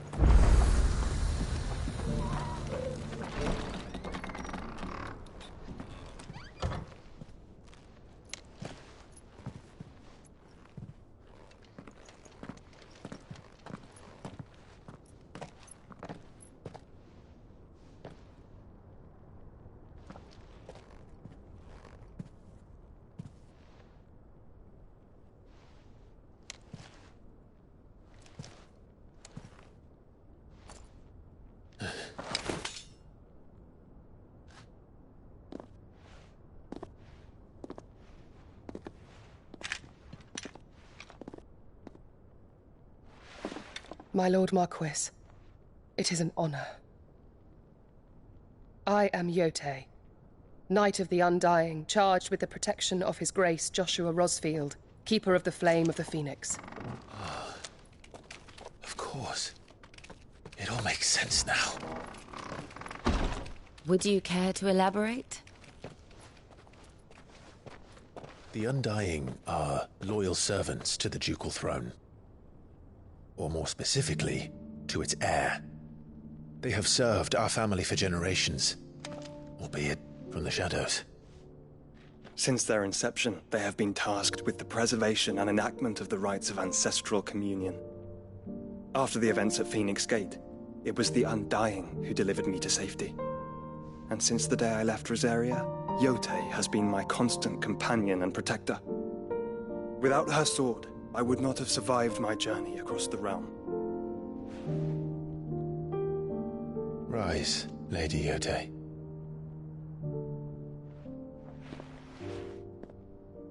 You saved my brother. I owe you a debt I can never repay. I but did my duty. Come now. Tell us what you've discovered. Your Grace. It is as you feared. The vessel we spied off the coast of the Crystalline Dominion on the night of her fall.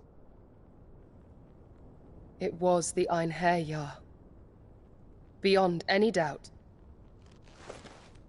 The Black Galleon. Joshua, the Einherjar is the Royalists' flagship. What business would they have in the Dominion? Upon learning of Waloed's involvement in recent events at Drake's Fang, I sensed the malign influence of Ultima, and bid Yote and the Undying look into the matter. We have reason to believe that the Black Galleon weighed anchor shortly after the fighting began, and set a course due south. For Canva. Then it is Waloed knights who besiege the cities. What is left of them? Yes. And the Black Galleon sails at but one man's behest. Barnabas Tharm.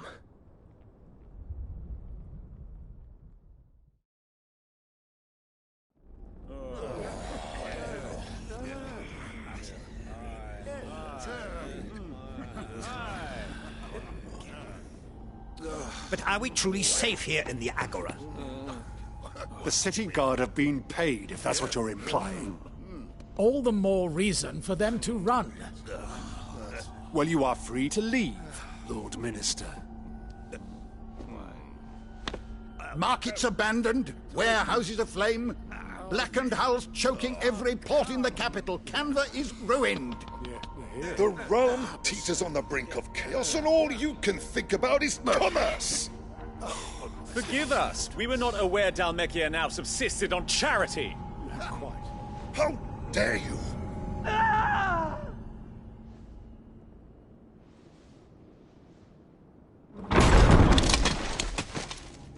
Distinguished members of the Council, you must forgive His Majesty this intrusion.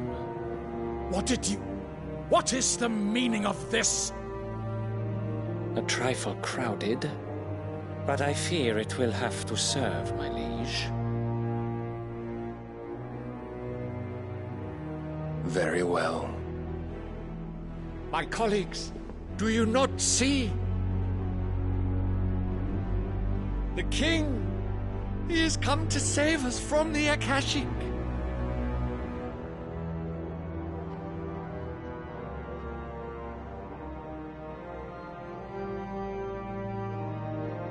He is a gift from the heavens, divine intervention, our very salvation. And of course, if it is compensation he requires, we would be most willing to negotiate a fair price for services rendered. Fools! Your ignorance unbecomes you. Your Majesty, correct me if I'm wrong, but I would swear that the fiends washing the cobbles of Canva with the blood of her citizens wear the colors of Waloed. Ha! So you do not deny it. Guards, fetter them, and see our guests to the dungeons!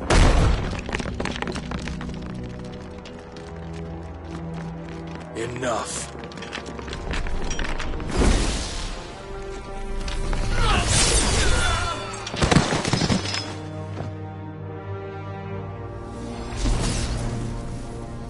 Pathetic creatures.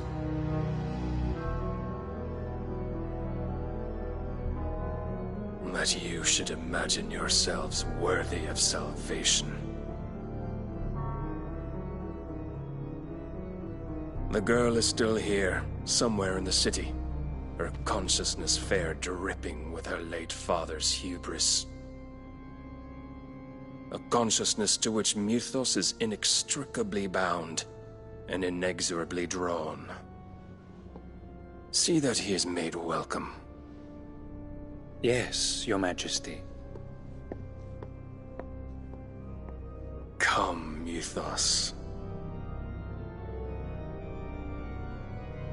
Surely the prince's light cannot have sated you.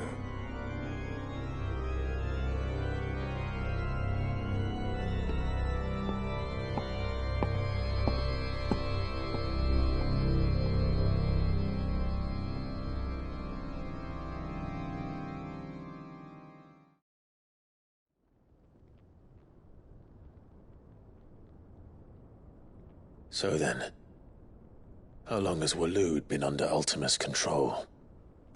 How long indeed? Based on what we know of Barnabas's actions, I would guess some few years, mayhap more. But to what end? What does Ultima want? The tapestry. Show them.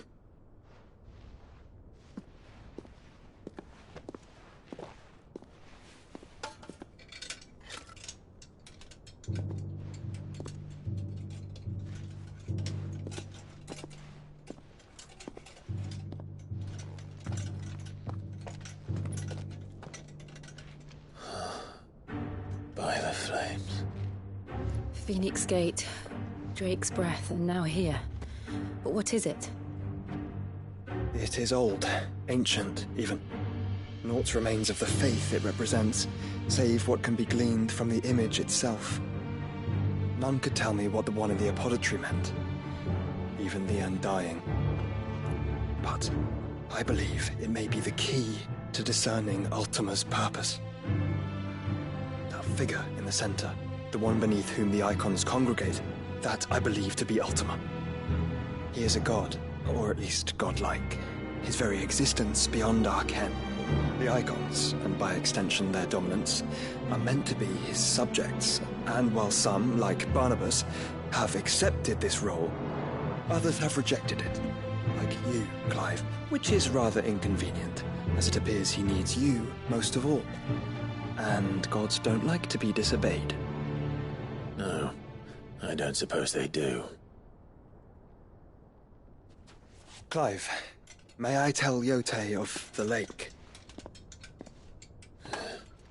By all means. Yote, I will be accompanying my brother to the Free Cities. Whilst we are afield, I would have you watch over those Clive has made his wards. Omielos delan tuisag ilith. Though well concealed, the hideaway lacks trained fighters to defend its occupants should they be discovered. But it is my duty to... As it has ever been my brother's duty, remember. If that is your wish, Your Grace. But please be safe. If aught were to befall you, You have my word.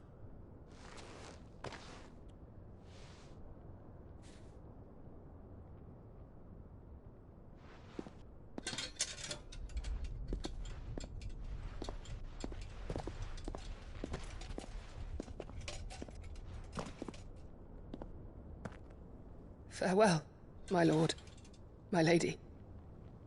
We are in your debt, Yote.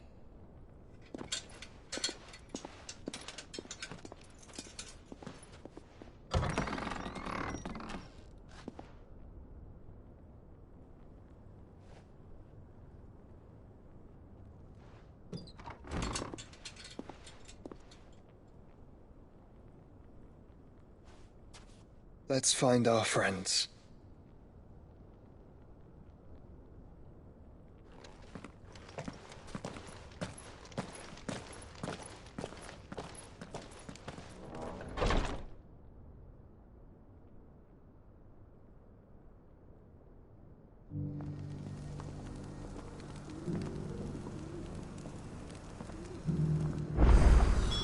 It's plain she cares for you very deeply. And I her, which is why I had to let her go. Here, take a look at my wares. Go safely. Opportunity beck.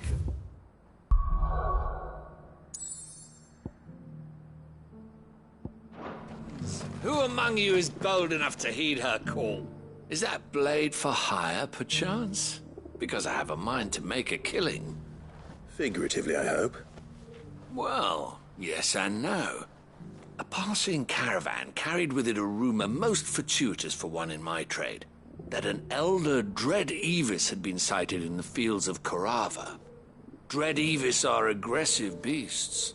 Compelled as they are to acts of violence, few survive to maturity, but those that do develop a hide of phenomenal value. A hide you want to sell? Eventually, yes. Though I would have it tanned first that it might be crafted into marvels the likes of which the world has never seen. Dread Evis skin is a rare thing indeed. But the worked hide of a well-aged beast, now that would fetch such coin that Gilbert himself might weep with envy. Bring me that beast's skin, and I will share with you the bounty of our combined labors. All right. I'll hunt your Evis. Of course you will. When one lives in such troubled times, it is a fool who lets opportunity slip his grasp.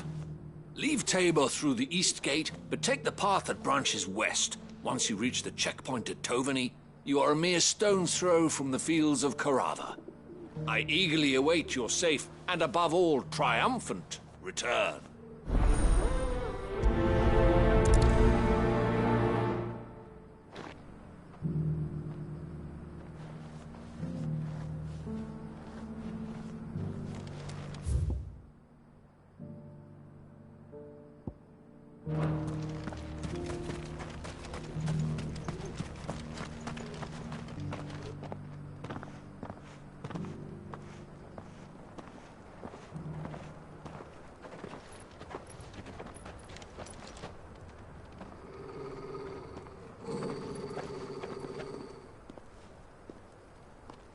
Cyril. How fares the search? Well, Your Grace, my report shall be with you ere long. Ah, yes. Yotei is otherwise engaged, at my behest. And the duty of wardenship? Fulfilled. For as you see, I've been reunited with my first shield. I am Cyril, Knight of the Undying and bearer of the Burning Quill, charged with chronicling the mortal deeds of His Grace, Joshua Rosfield, Keeper of the Flame of the Phoenix, and rightful Archduke of Rosaria. I entrusted Cyril here with overseeing the investigation into Ultima's origins. Findings from his brothers and sisters afield are delivered here to be collated and catalogued. Just how many Undying are there? Not nearly enough, milady. Yet we are glad to give our all in service to the Phoenix. Such is, and has ever been, our creed. I see. You have your associates, I have mine. But you may now think of them as ours. That won't be a problem, will it? The Phoenix is our sun, and we but the shadows that quicken in his radiance. It is from the darkness that we serve, both him and now you.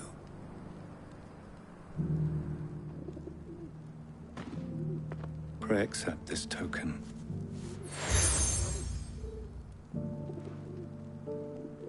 For as long as you bear it, members of our order will reveal themselves unto you. If there is nothing further. No. You are dismissed. Your Grace.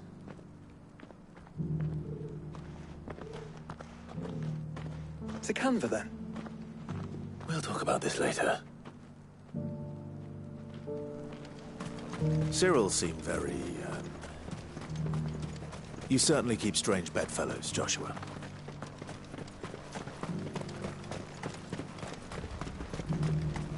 The free city's under siege.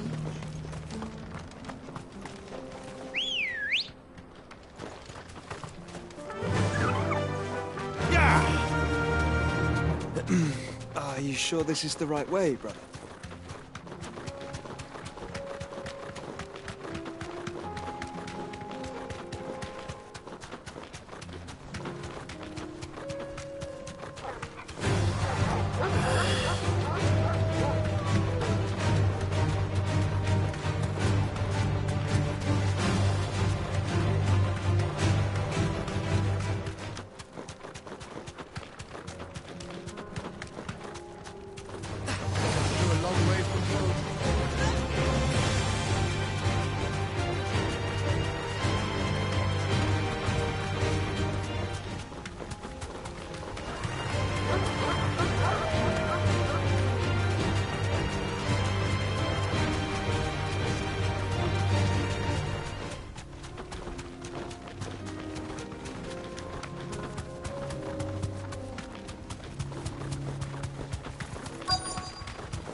Be safe.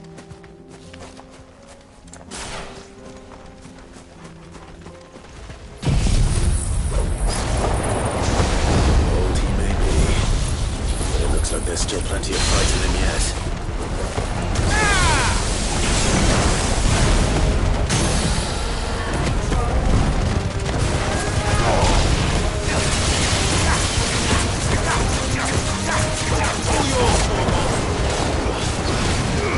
Over here!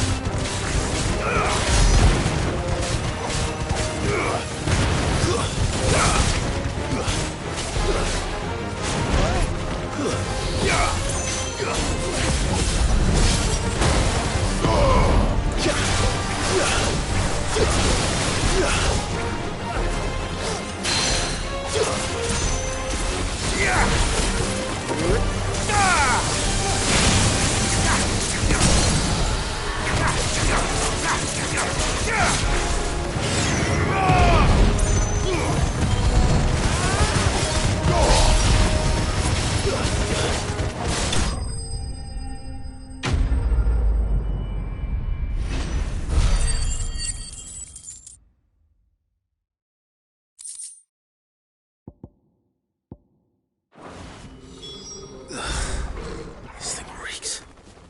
The sooner it's off my hands, the better.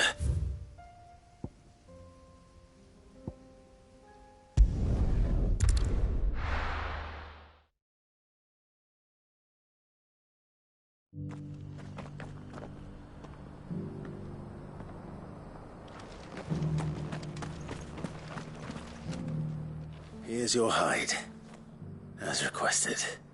I worried you might never return. Quickly, let me see it.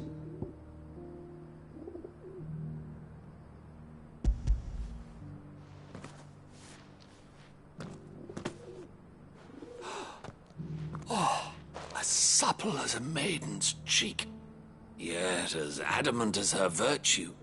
This is everything I had hoped for, and more. Clearly, my trust in you was not misplaced. You must be a hunter of considerable talent to have bested the beast with nary a scratch. Join me as my honored partner. With my means and your might, we shall be as wealthy as the merchant kings of Zemeckis. I don't plan on making a habit of this. I'm busy enough as it is. Very well. Though I believe fate had a hand in our meeting, it would be unbecoming of me to beg. Do not allow me to keep you from being about your business. Here, for the hide.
The bandits may be no more, but look what they've left us. It shouldn't be too hard to find goods. The gentlemen of the town guard are strapped. Fuck! How the hell? The finest cell swords. Could be I know something more. What's it worth to you? I've got 100 gil and a chocobo feather.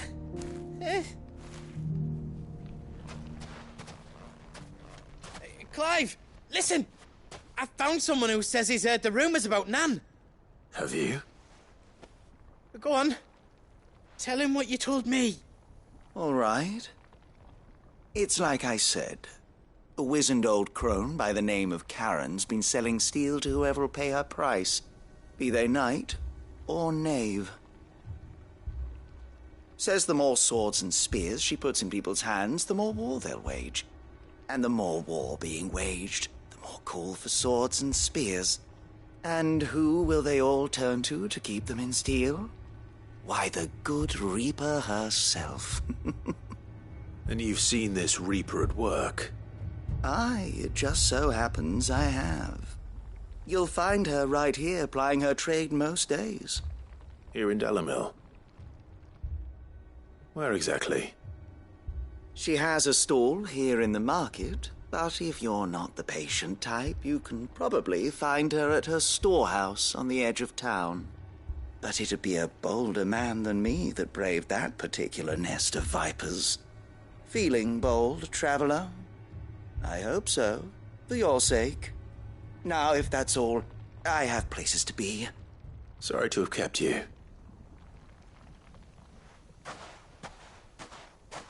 You don't think Nan's the Reaper, do you? Not unless she's discovered the secret of how to be in two places at once. Eh? What do you mean? Lady Karen hasn't left the hideaway in weeks.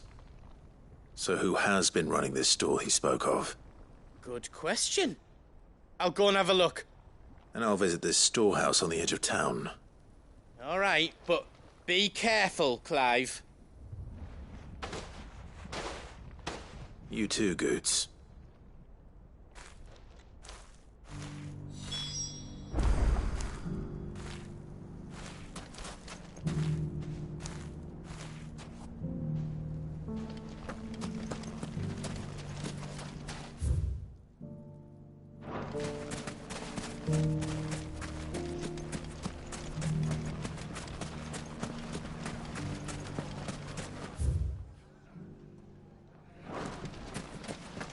The gentleman of the town guard is back. Mummy. What a mess. Where do we...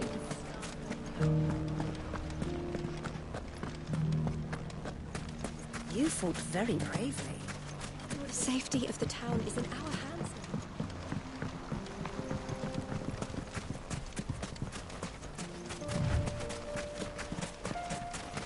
Time to brave the Viper's Nest.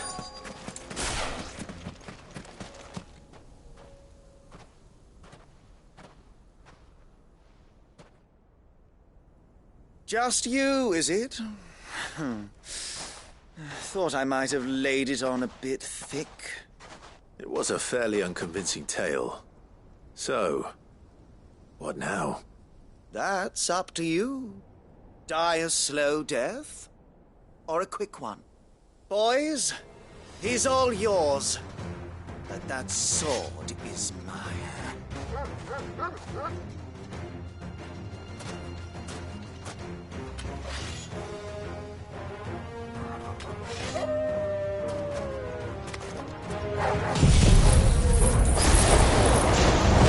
Leave now, and we can pretend this didn't happen.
done it now. Go on. Tell me what I've done. When the Borgwyn finds out you've killed his men, he'll have your head. He only wanted that bull of a manservant, the dim one always clinging to Karen's skirts. You weren't even supposed to be here. Who the hell are you, anyway? What were you going to do to him? The Borgwyn wanted him to get to Karen. I was only supposed to point the lamp in the right direction once he arrived in Dalamil. But then you turned up. Well, go on then. If you're going to end me, end me. You're not worth the effort. Now be gone, before I change my mind. Fucking coward! I need to find Goots.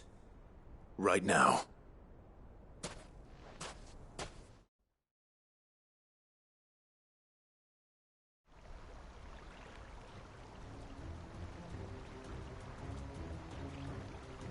Get your filthy paws off me, you naughty-pated lout!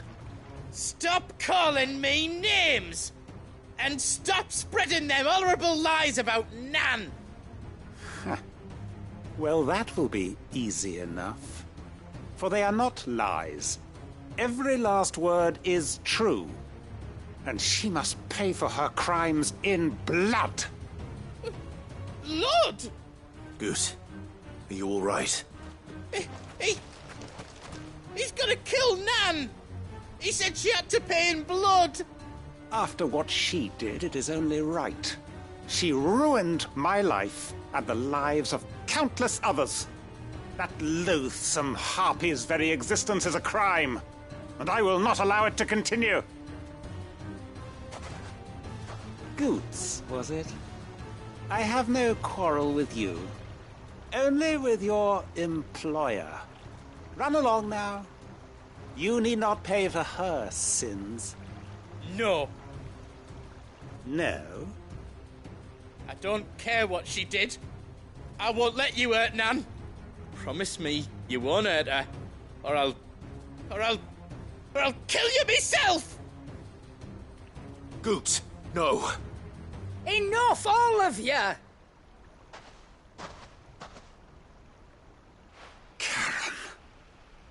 But how did you? You're a sight less clever than you think you are, the pair of you. Did you think I wouldn't notice the two of you slinking off together?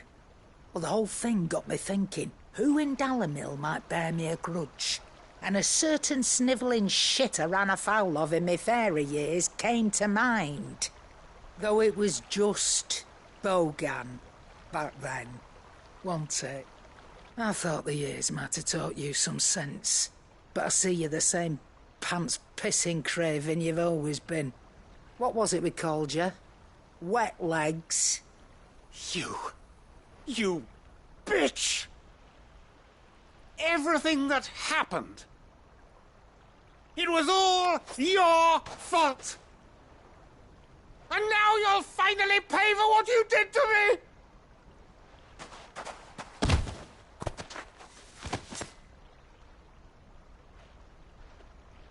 Goots, you... If you want a piece of Nan, you'll have to go through me. Fuck! You great galoot. Out of the way, I can handle this myself. So, wet legs, you remember what you told me when we last met? An eye for an eye. Wise words, Sam. Wise words. And now, it's time to collect.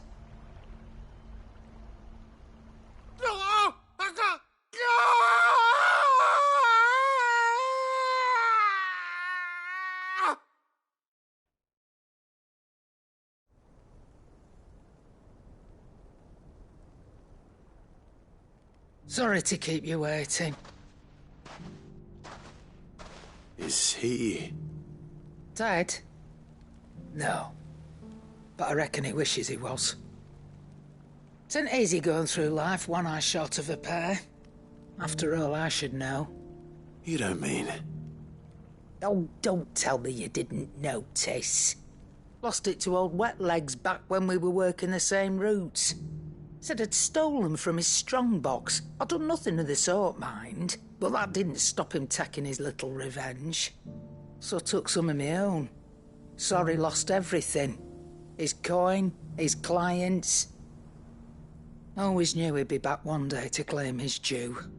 But he crossed a line dragging poor Goots into this. He didn't hurt you, did he? No, Nan. Still got all my arms, see? Legs too. But what if he comes back again? What if he does? First we take the other eye, then we work our way down. He'll learn his lesson soon enough. But something tells me the Wet Legs has learned it already. Right. Let's get you back to the hideaway. You've attracted quite enough attention already. Ta-ra, Clive. Remind me never to cross you, Karen.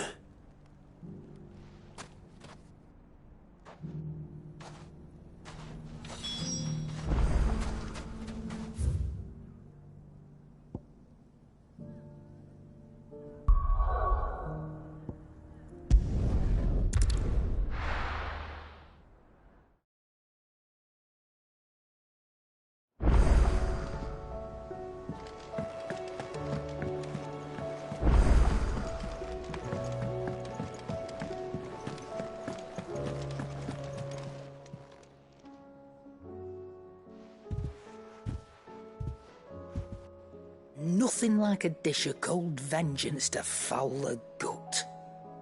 I'm sorry, Nan. I didn't mean to make things worse. I just thought I had to protect you. Like you've protected me. Aye, well, someone had to. Your parents certainly didn't give a whit for your well-being. Reckon the both of us would be worse off if I'd not taken you on. You've always been me right eye, Goots. And I'd have you stay that way. So don't you dare go looking for trouble again.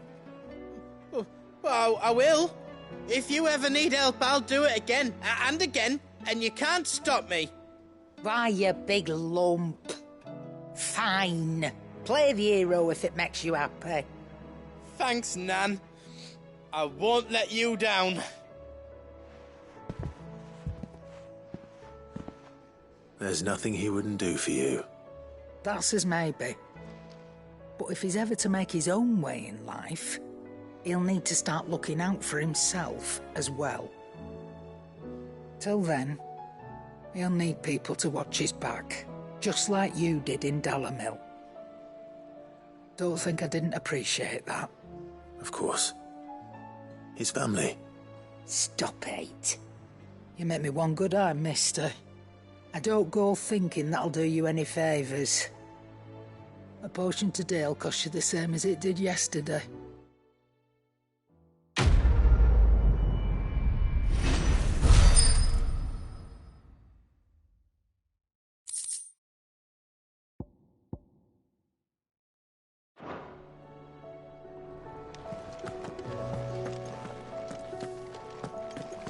Did you see the pair that got hauled into tires?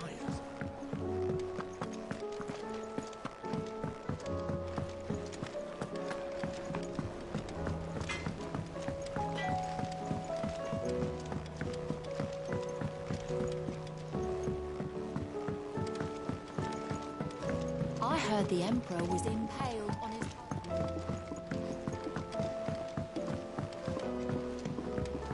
We're all gonna die! You hear me? What do you reckon we should do? I say we should just tell Miss Shirley. You'll get us all straight. I'm telling you, I can fix them.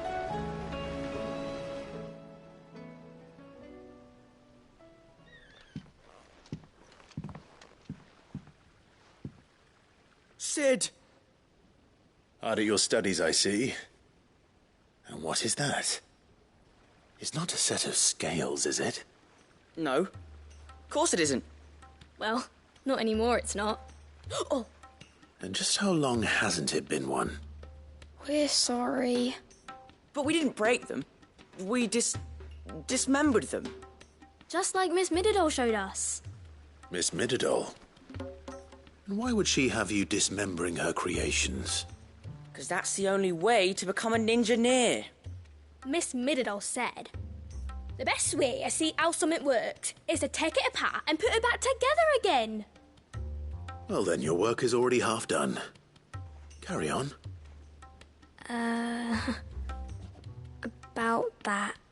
The taking apart was easy enough, but it's the putting back we can't work out. Speak for yourself. The heavy thing goes at the bottom. Then...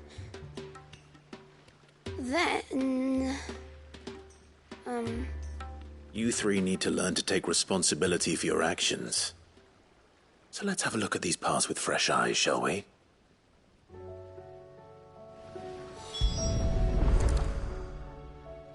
All right. Everything here was once part of Miss Middledor's scales. Every piece has its own role to play, and each is just as important as the others. If even one of them is missing, the scales won't work. So let's think about what those roles might be. You already know one of the pieces, the body. Its role is to support everything else. But what of the others?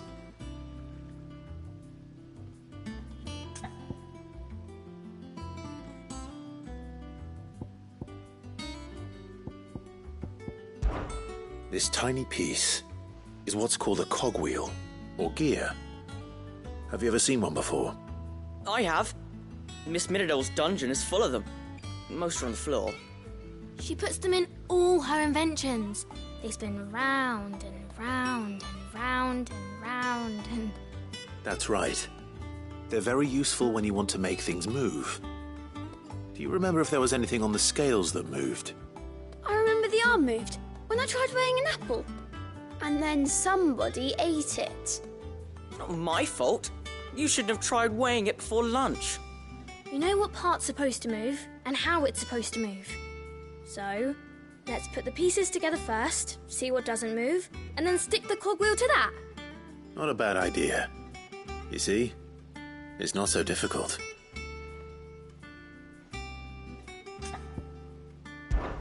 This is called the arm. Why do you suppose that is? It doesn't look much like an arm. You're right. It looks more like a wing. Like a chocobo wing! You've ridden a chocobo before, haven't you, Sid? Will you teach me to ride one day? I'll think about it. Now, what do arms do? Hold things. So wait, maybe this arm holds things too? Good thinking. You're on the right track. These round parts are called the pans. You all know what a pan is, don't you? I do. Molly uses them in the kitchens to fry bangers. But these aren't for frying bangers, you idiot. They're for weighing stuff.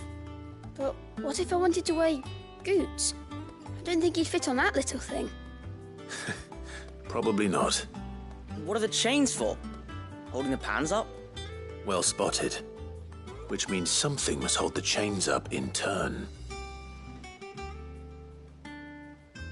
So, now that we've taken stock of the parts and learned what they do, what do you think? I think we've got it. Then here's what we'll do. You tell me what goes where, and I'll put the scales together. Well, obviously you need to start with the body. All the other pieces fit onto it, don't they? And the arms go on the body, just like real arms. Or wings, if you're a chocobo. And then the arms hold the pans by the chains. Very good. Let's see if that works. There. All finished.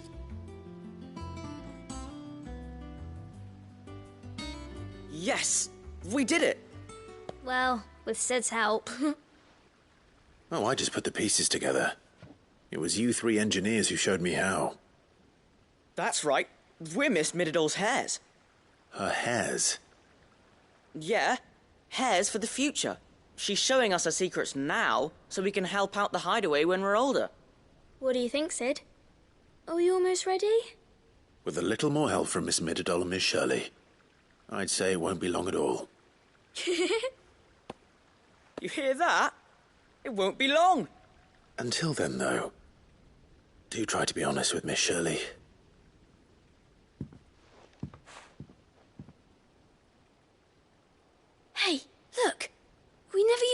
wheel. You don't think Sid forgot about it, do you?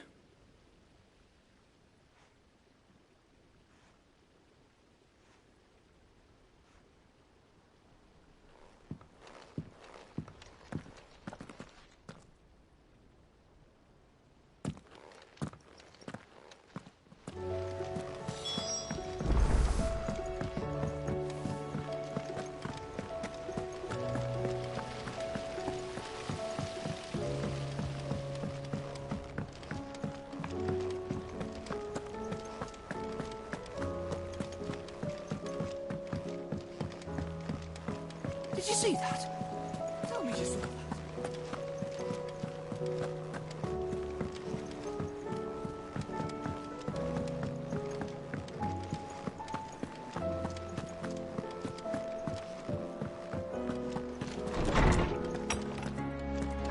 Is a storm coming, Sid? Will there be... Well, did you solve the mystery? It was as you thought. The children had the scales, or the parts of them at least.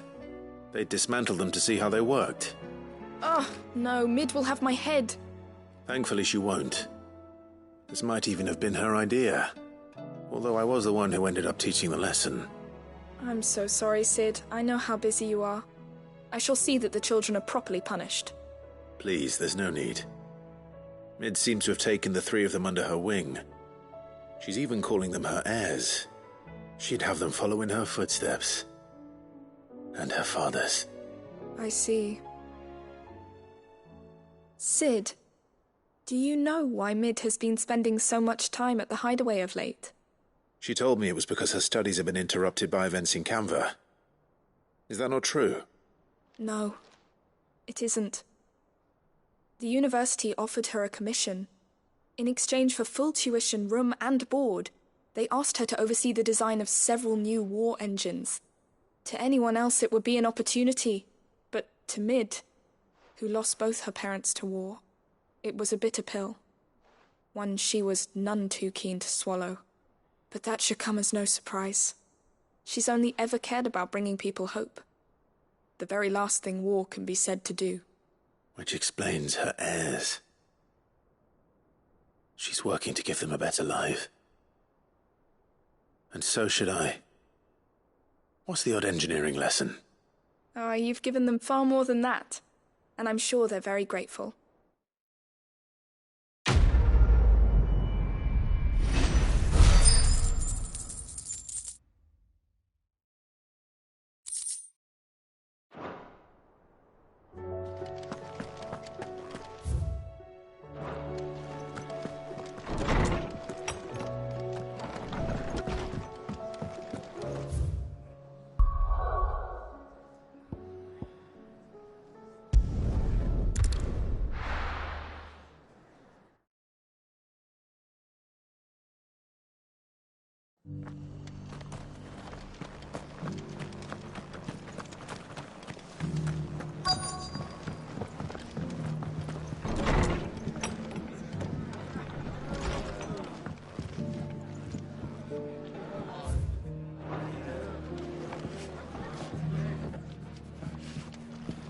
Fate seemed bent on driving me from my inn.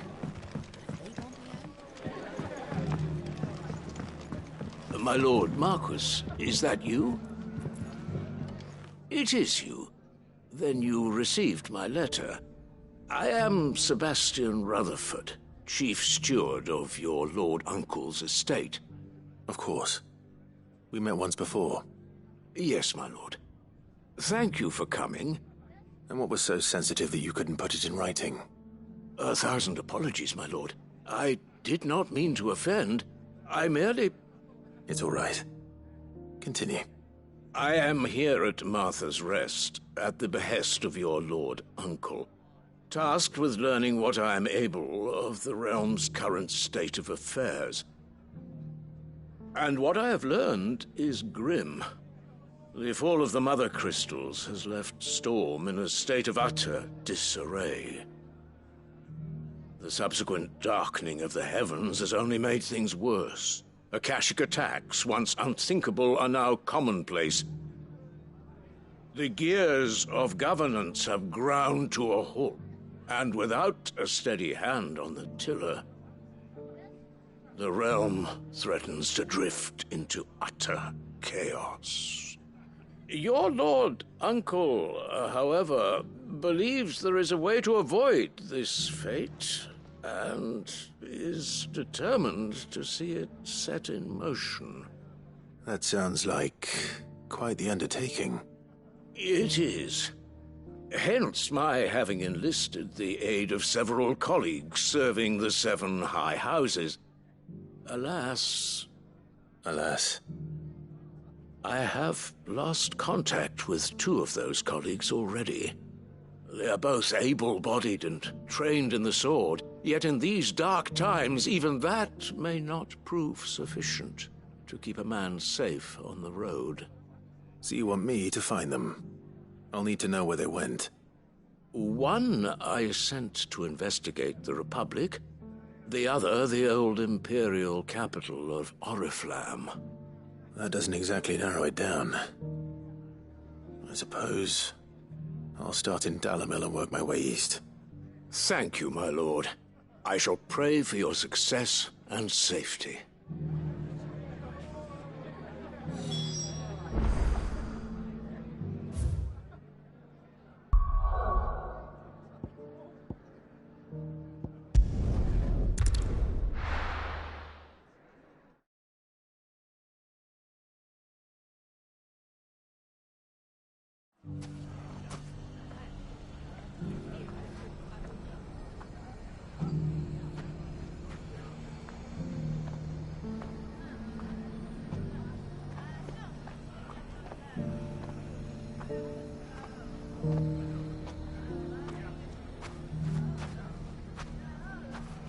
It's not going to be easy finding one man in an entire republic. Let's hope someone here's seen something. Mummy? The gentlemen of the town guard.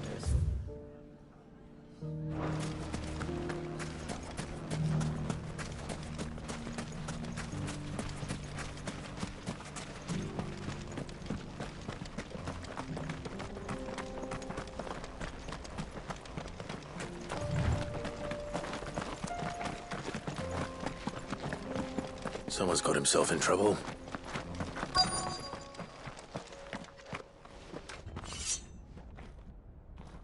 I don't see your master here, so you can start by giving us all the coppers in your purse. I already told you, I have nothing. Then maybe we'll take that pretty outfit and the steel you're wearing. Please! These men are trying to rob me! I'll deal with this. Thank you. You that one's master, then? If you kindly pay the coin he owes us, we can pretend you didn't draw your blade on Republican soldiers. Or you can go back to your garrison and I won't report you to your captain. Oh, you're more than welcome to. He hasn't had many visitors since we slit his throat.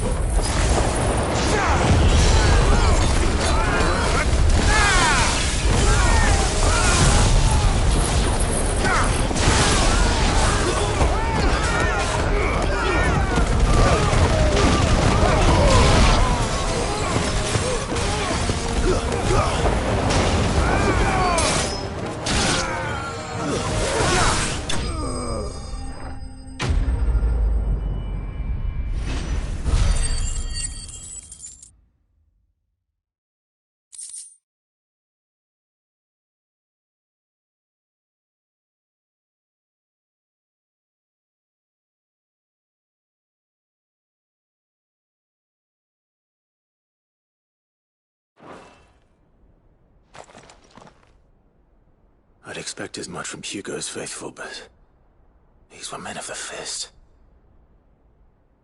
Much has changed in the Republican army since they lost their rock. You've seen this kind of thing before, then? Many times. I was sent here to observe the situation. You're one of Rutherford's men. He sent me to look for you. Well, then you have my thanks. I fancy I could defend myself against one, perhaps two, but a whole regiment.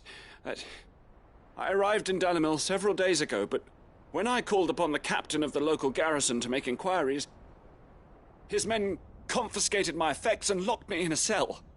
The captain is no more, and his men make the rules now. Fortunately, I was able to bribe my way free, only to be stopped again by those soldiers you so kindly dispatched. What of the Fist Central Command? Surely they wouldn't allow such lawlessness amongst their ranks. I would imagine they are unaware of it. Most of the army has fallen back to the capital and hunkered down behind her walls. Those who weren't recalled now rule the fringes unchecked, answering to no one but themselves. Then it's worse than we imagined. You should return to Rosaria. It's not safe here. I'll find a caravan heading north. You won't mind if I borrow one of these soldiers' coin purses?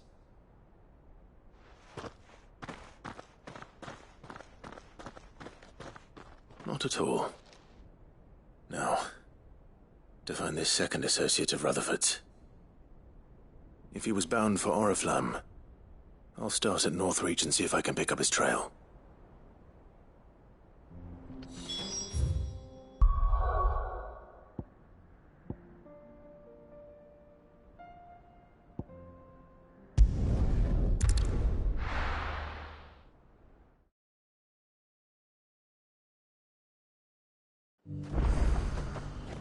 There's a lot of road between here and the capital.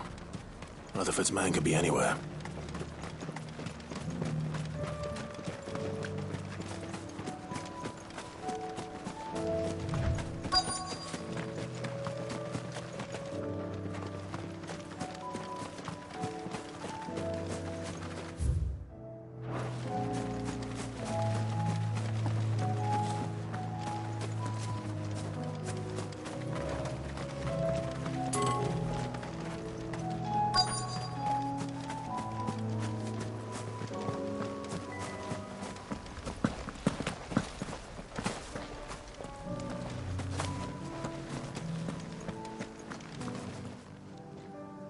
What happened here? If you're with the others, they've already relieved me of my belongings. I'm not. I'm looking for someone who was sent here by a man named Rutherford. And then you found him. I am Alistair Rockford, attendant to the Lady Ariane of House Wellesley. Of the 7 high houses of Rosaria. It's been a long time since last I saw my great-aunt. Is she well? My Lord Marquis? Yes. Yes, she is. The Lady Dowager has granted me leave to assist your Uncle Stuart. I was on my way back from the old capital when I saw some villagers being robbed on the road here. Bandits? They looked more like field hands, but it didn't matter in the end. I did what I could to help the victims, but all it earned me was a pommel to the temple. Which way did they go? South, toward the gate. All right. I'll take care of them. Founder knows I've met enough of their kind. You head back to Northreach, visit the Vale, tell them I sent you. Thank you. I shall. Founder be your shield.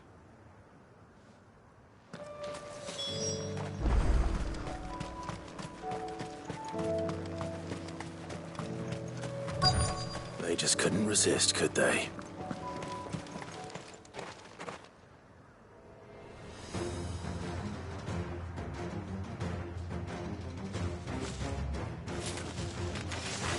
This one's ours, pretty boy.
Make for the town while you can. There may be more bandits nearby. You don't need to tell me twice. Many thanks, traveler. This looks to be all of them. I thought I told you to make for the Vale. And stand by as ill might befall the heir to the ducal throne. It's just Clive, and I'm fine. Which is more than can be said for you. I will survive. Strange that the garrison wouldn't intervene in such a brazen attack so close to their gates. The garrison have their hands full inside the city. Some days they don't even send out patrols. There are few hands left to work the fields, and even fewer to transport the grain. The market stalls are nearly bare, and the price for what remains is exorbitant. It's not uncommon to see a fight break out over a crust of bread. When I said the ones who attacked me didn't have the look of bandits, I meant it. They were probably just desperate.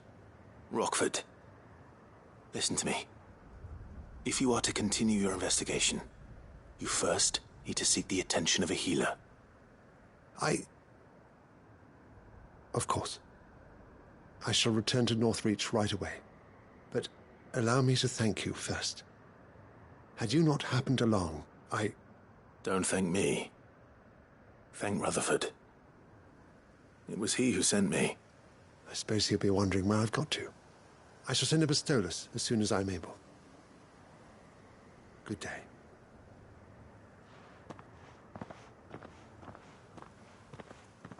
My uncle certainly has his work cut out for him.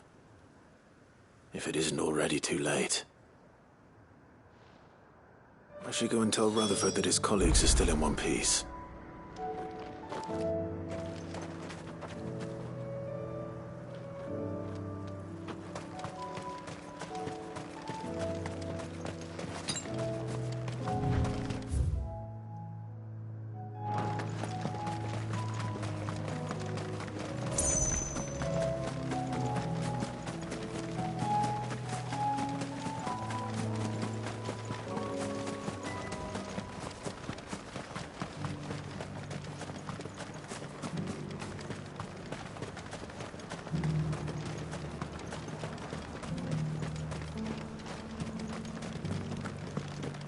There were ghosts at the gates not days ago.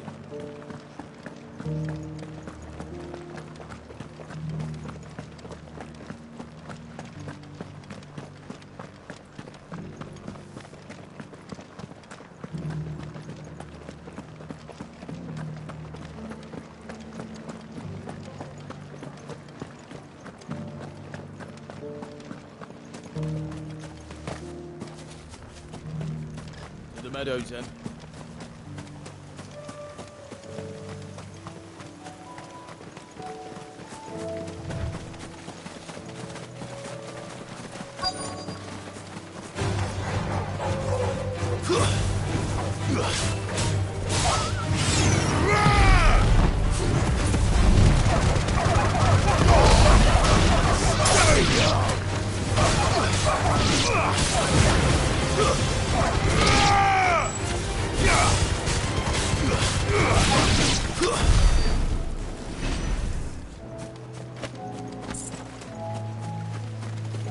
Hippocrates said I should be able to find what I'm looking for somewhere nearby.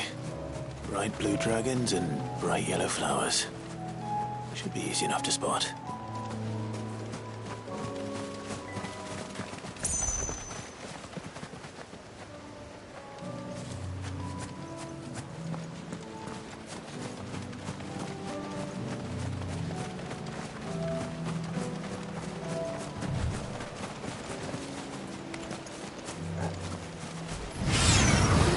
Our wyvern. All right. Let's get this over with.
That's the wyvern's liver.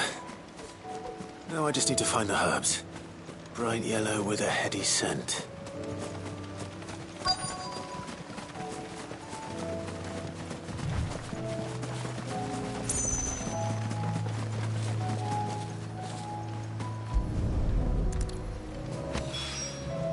I think that's everything Molly needs to resurrect her recipe. Better head back.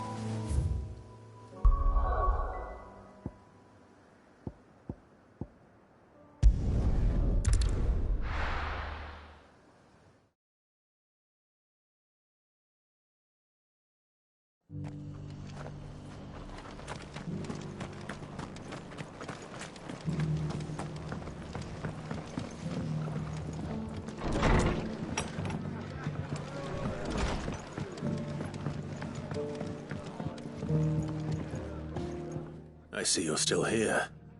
The Rest's location affords a constant flow of traders, and with it, a constant flow of information. Speaking of which, I received word from both my associates. They have resumed their investigations, thanks to you. I only happened to be in the right place at the right time. They both seem to think the realm's prospects rather grim. I am afraid that grim would be putting it lightly. Storm is in crisis, and if we are to free her, we must work quickly. And we must work together. Such is your Lord Uncle's wish. As it is mine.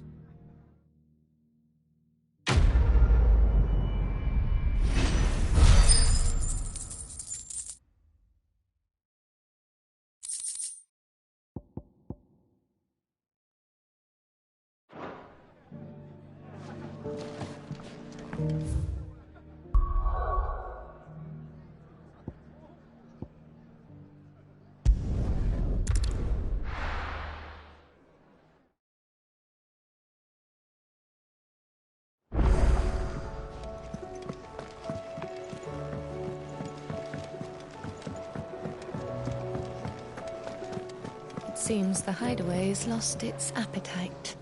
So, did you have that word with Tomes then? I did, and he was as helpful as ever. He told me exactly where to look, in fact.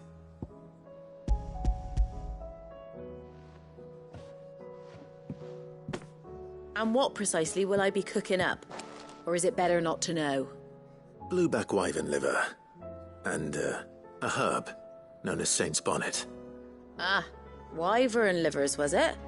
Well, at least it weren't actual worms, I suppose. Now then, you stay right where you are. I've got some cooking to do. Let's hope these grand old chefs of yore knew what they were on about.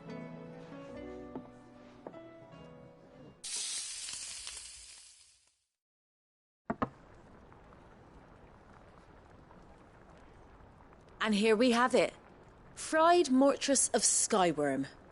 Ivan's offered to make sure it's fit for consumption. Well, I say offered. He as good as begged. And rightly so.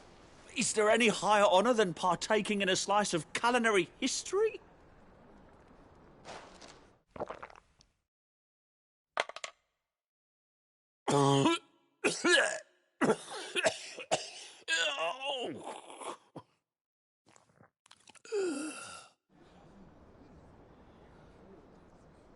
So, not fit for consumption then? What witchery is this? The crackle of the crust gives way to an almost violent richness. Yet, it is the piquant kiss of the saint's bonnet that tames this savage dish.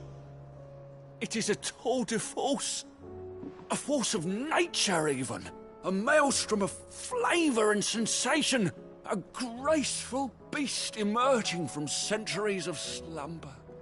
I think he likes it. Well, I can't quite tell with all that nonsense he's talking. But I reckon you might be right. It was decent then, I take it. Decent? It's remarkable. And I defy any man to say a word to the contrary. Sid, might I suggest that you command a party of your finest men and women to procure a dozen blueback wyverns forthwith? I'll give it some thought.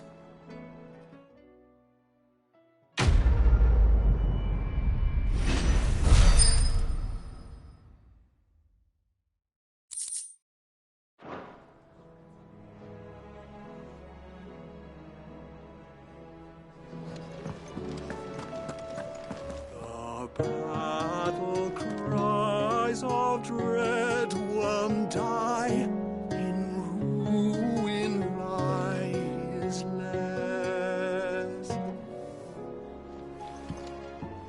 As shrinks the glim, so spirit still, unanswered call of prayers.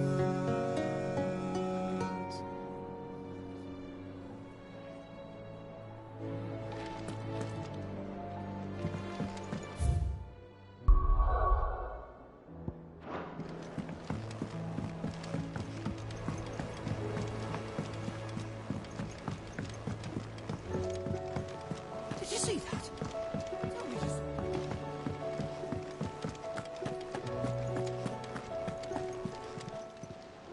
Welcome to the Patron's Whisper. Come to claim your just desserts? You earned this.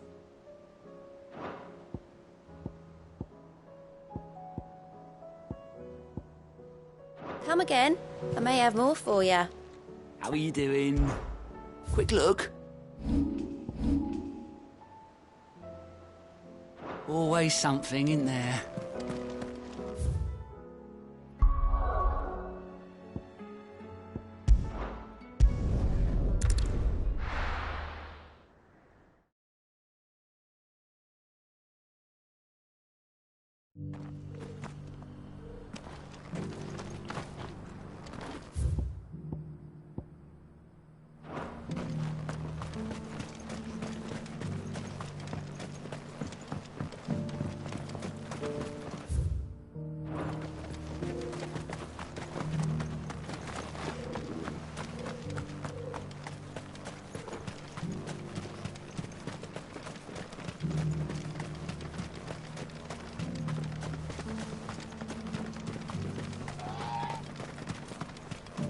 Free cities under sea?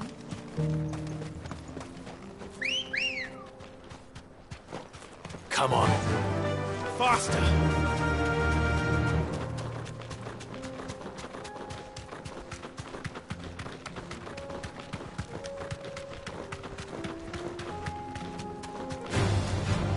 Orcs. Then let us be rid of them.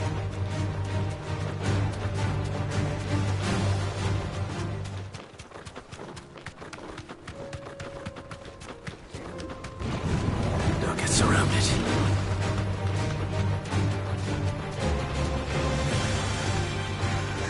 Clive. Smoke. Is the city fallen?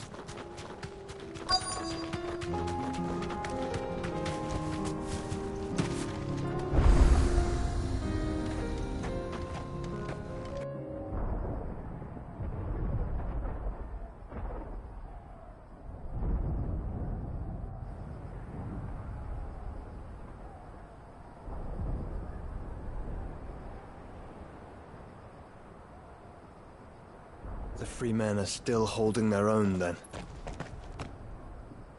Do we have any idea where Gav and the others might be?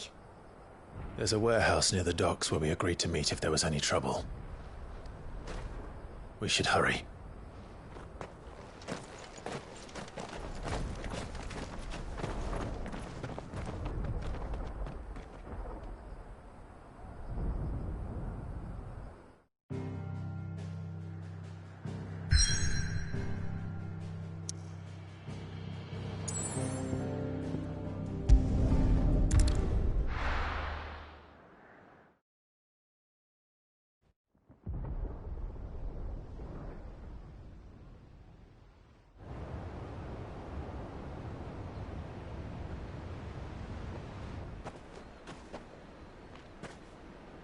Sounds like thunder.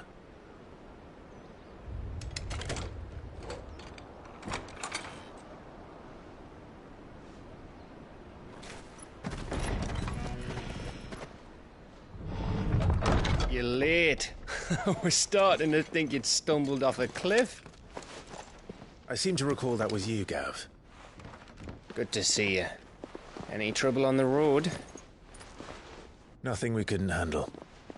I knew you'd come. Is that who I think it is? Yes. Allow me to introduce my brother, Joshua.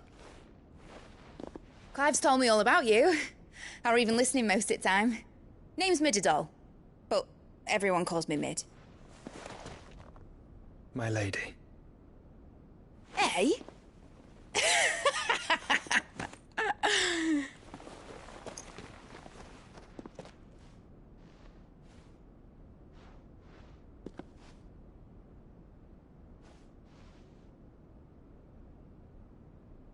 My boy.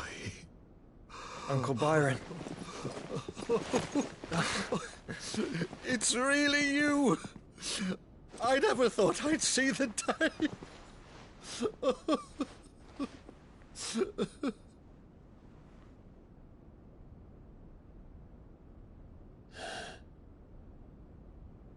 So these Akashic are being controlled? That's what it looked like. Empty eyes, eerie blue glow. No doubt they were turned, but silent as monks, every last one of them. Your man here speaks true, Clive. We saw more than a few in this city. They moved in ranks with a purpose, and not of their own. Ultima's doing. Perhaps. What of the city? The people?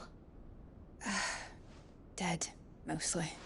Mostly, but not all. A handful managed to lock themselves in their villas before the Horde arrived. Some in the Merchants' District to the west, and a few others on the far bank. If the Akashic stumble across either hiding place, a few bolted doors won't hold them for long. We need to find them. And quickly. What do you propose? We split into two parties. I will make for the Merchants' District, while you look to those across the river. Mind keeping an eye on my brother? Not at all. We find the villa and try the servants' entrance. Understood. And what of us? Mid, is she fit to sail? The ship, the mithril engine could probably do with a few more tweaks. Then you better work fast. Even if we do reach the survivors in time, they'll never make it to the hideaway on foot. You leave that to me.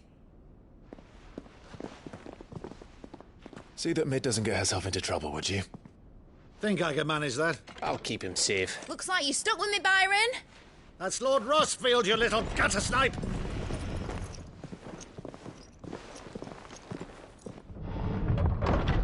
Shall we then?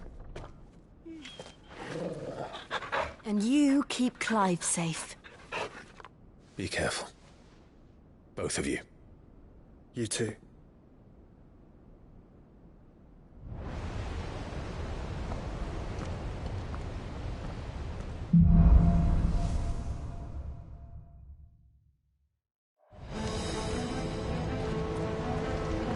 All right, Torgal. Let's find those survivors. They don't stand a chance against those things.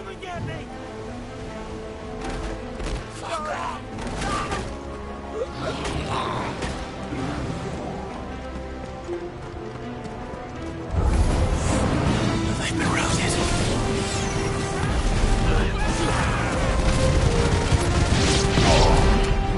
They're wearing Waluda armor.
monsters here.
city's leaders gather, there may still be survivors inside.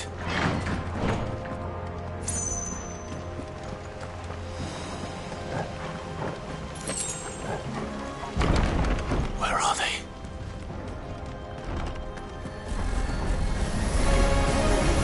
These creatures. Ultima's reach extend this far. What the hell is going on here?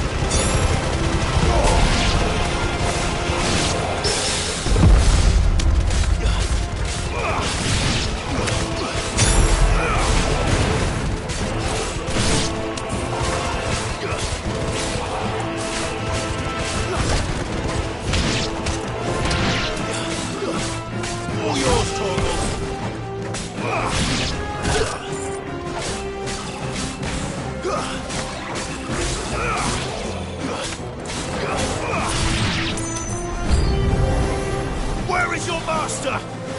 What does he want?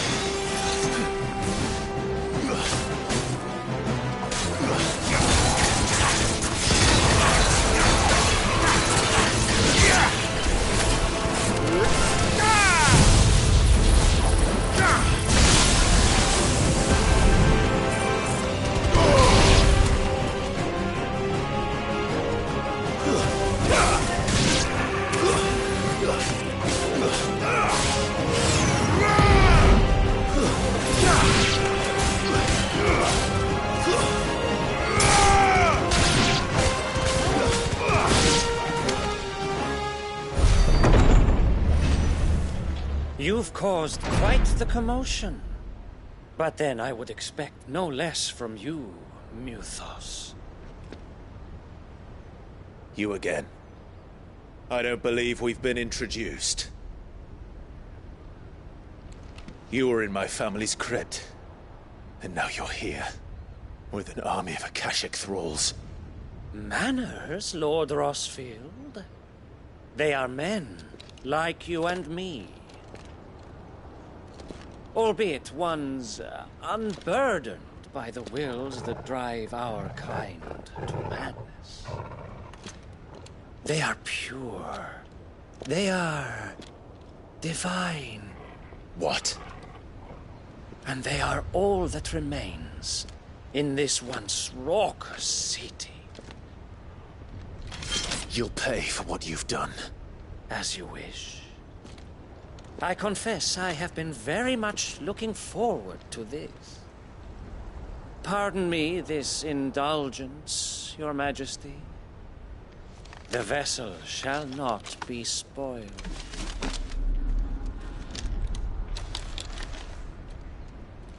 I am Sleipnir of House Harvard, and you will yield.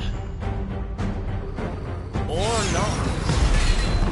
As long as you don't hold back.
You will forgive me if my performance seems uninspired. It is just that I expected so much more from our chosen one. Perhaps this will kindle your flame? What now? A gift from my liege lord's armory. Gungnir. Watch closely, Mythos.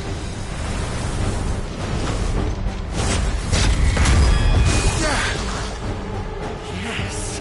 Yes!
Seldom enough, would you not agree? Actually, I wouldn't.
The vessel is strong. My liege.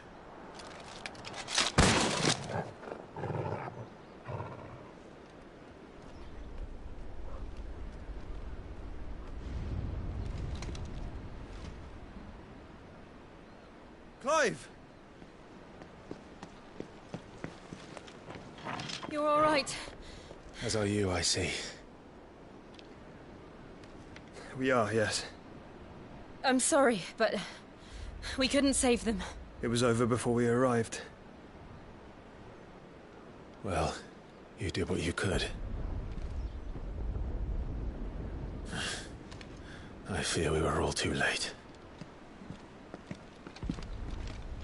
What's wrong? Nothing. I hope.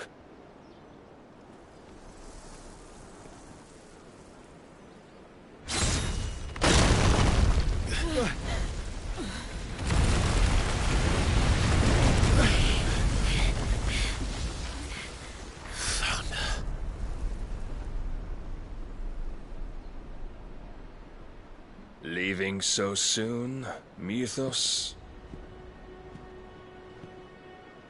It's the king. Indeed. You may kneel before Barnabas Tharm, Warden of Ash and King of Walud. Get back.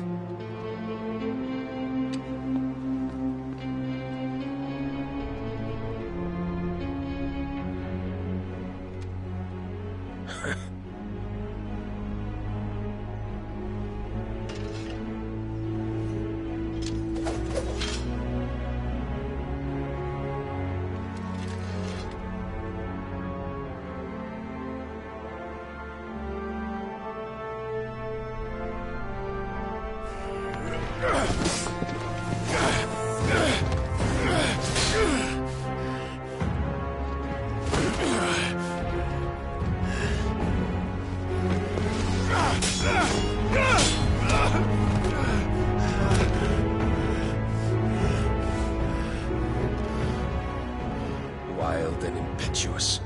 I expected more of the boy who bested my Lord Commander. Yet I see why my master covets you so. The power within you, Mythos. The potential.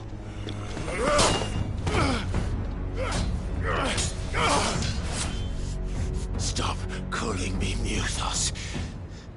But Mythos is everything. The cornerstone of all creation. The Lord's vessel. Your purpose. My purpose?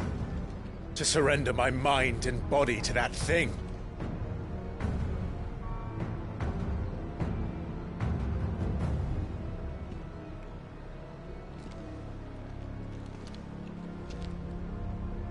No, Your Majesty. My purpose is my own. I made a promise to my friends, to my people. And nothing is going to stand in my way. You would allow this delusion of free will to bar your path to greatness? Truly, your volition is a cancer. One that must be excised.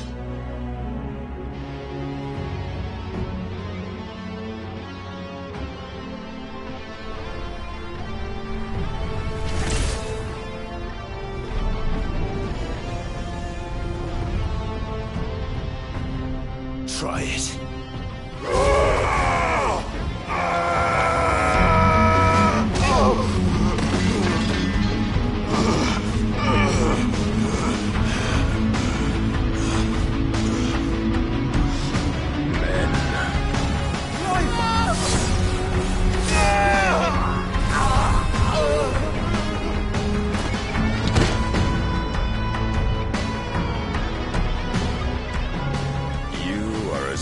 As all the rest. Joshua!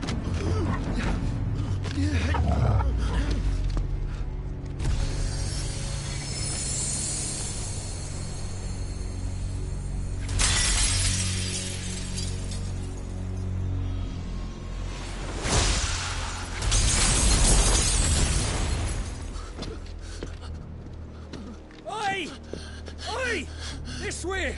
Hurry!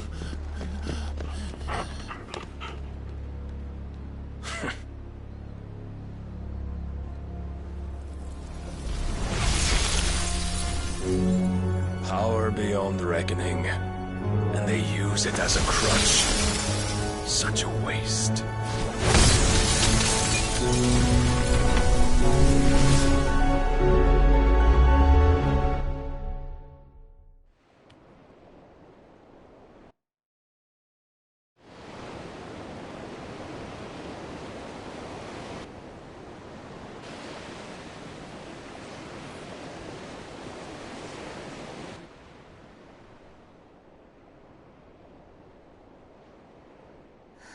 Will he be all right? The phoenix can mend flesh, but the spirit must recover on its own. I'm afraid the rest is up to him. This place is remarkable. Outfitting it must have been no small feat. But why go to such trouble? That beauty's belly's filled with wonders the world ain't ready for. If the guilds caught wind of what we were up to, they'd all want a piece.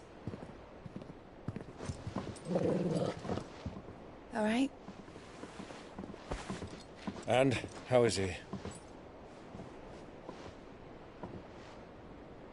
Do not blame yourself. He was barely breathing when you brought him here. We would have lost him if it were not for you.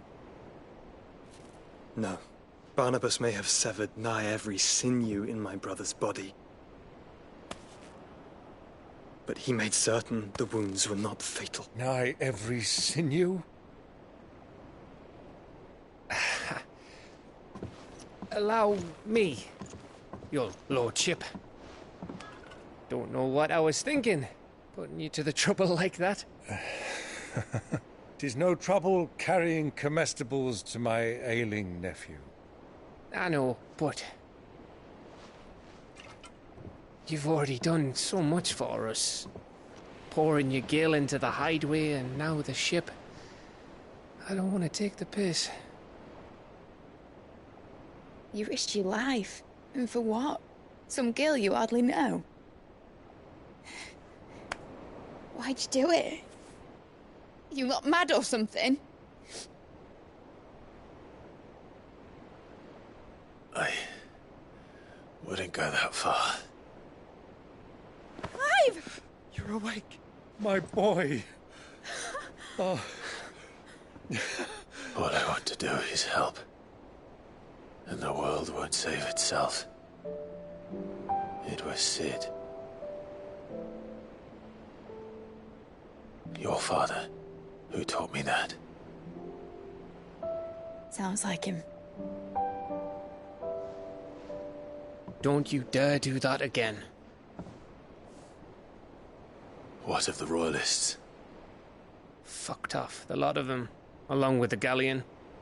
With the king on board, no doubt. The Iron Hair wouldn't sail without him. Clive. Jill didn't come back. What do you mean? She kept the king busy while the others dragged you out. It's all right, Mid. Jill is fine. The ether of her icon endures. And as long as it does, we can be certain she is alive.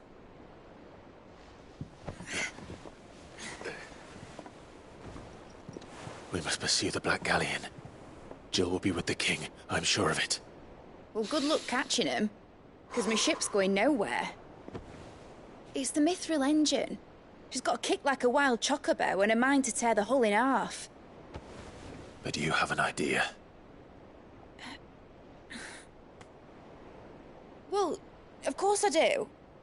My dad'll have seen this coming a league off. If I had his old writings...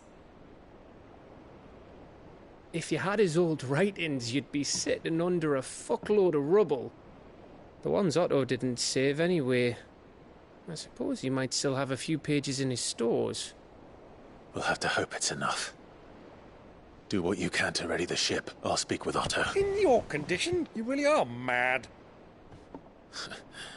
Perhaps. But the world really won't save itself.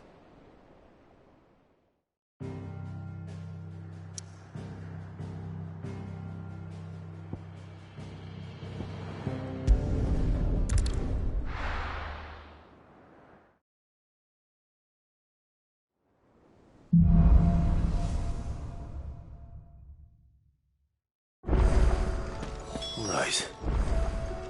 Gav said that Otto might know something. Cole said it was an army of Akashic. How are we supposed to do our duty when the hills are crawling with Akashic and the valleys are full of ether? How indeed. My men and I lost an entire day avoiding a flood that wasn't there a fortnight ago. Clive? But if you're here, where the hell is everyone else? Don't tell me. They're all right. But it's a long story.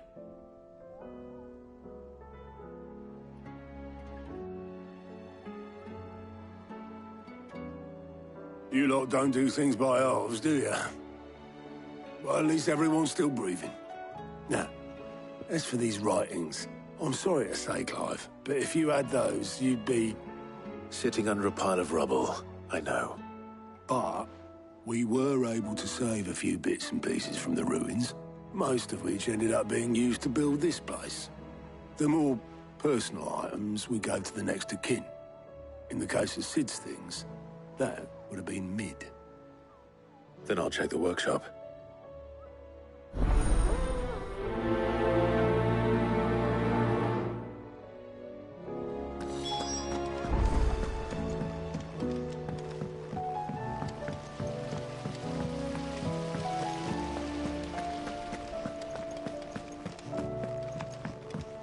If Amber and the Lazarus are gone, do you think Mid's ship will ever sail?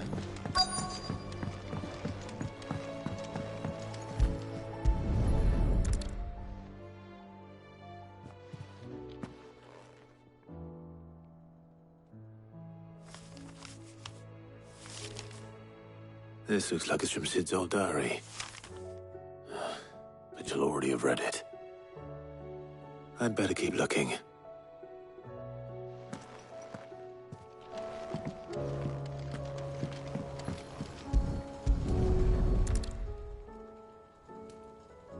What do we have here?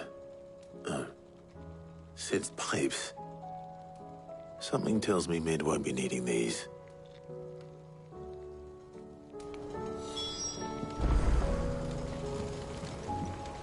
We've had no word from Canva for days. Please tell me Mid is all right.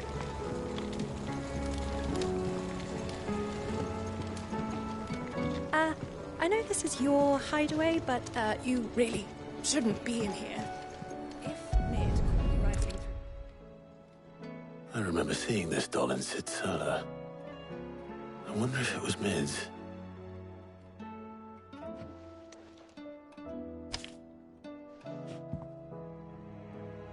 Huh. What's this tucked inside it?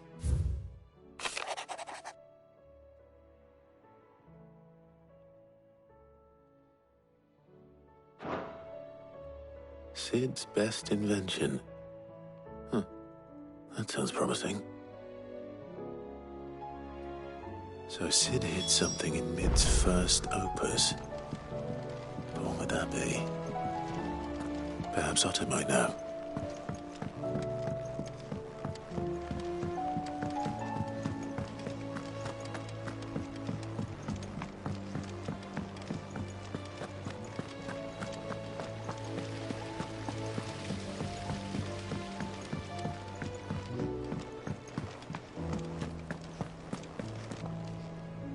Well, did you find anything? Possibly.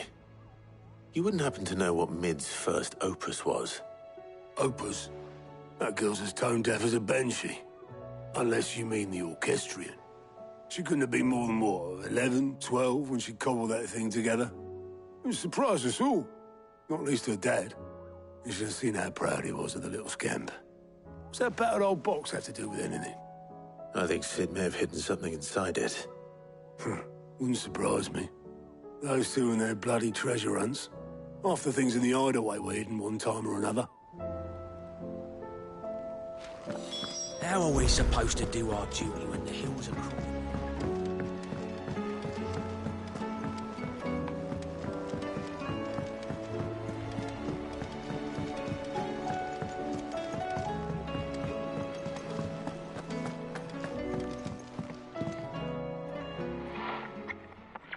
I didn't break it. Well, I didn't break it. What didn't you break? Nothing. We didn't break nothing. We definitely didn't break the orchestrion. What's wrong with it? It's broken.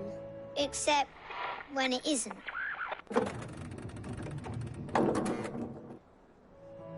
See?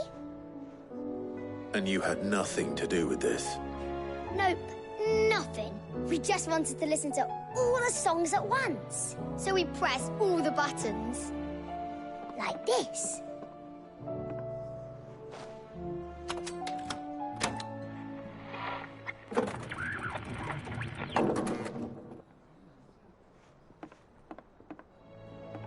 See?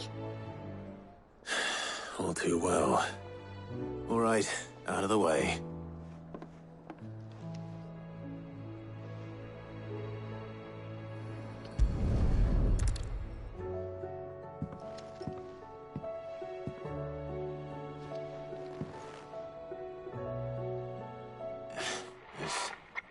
Something caught on one of the gears.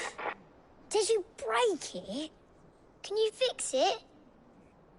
No, I mean, yeah, yes. There. How about now? You fixed it! Sid fixed it! He more than fixed it! Yeah, new music! Huh. Never heard this one before. They started playing when I removed this. Whatever it is.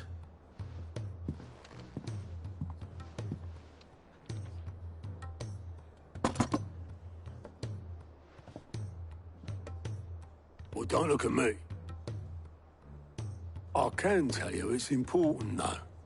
Sid showed it to me once and said as much. Said it was the stuff dreams were made of. Let's just hope it's the stuff ships are made of as well. Indeed. Let's see if we can make some dreams come true.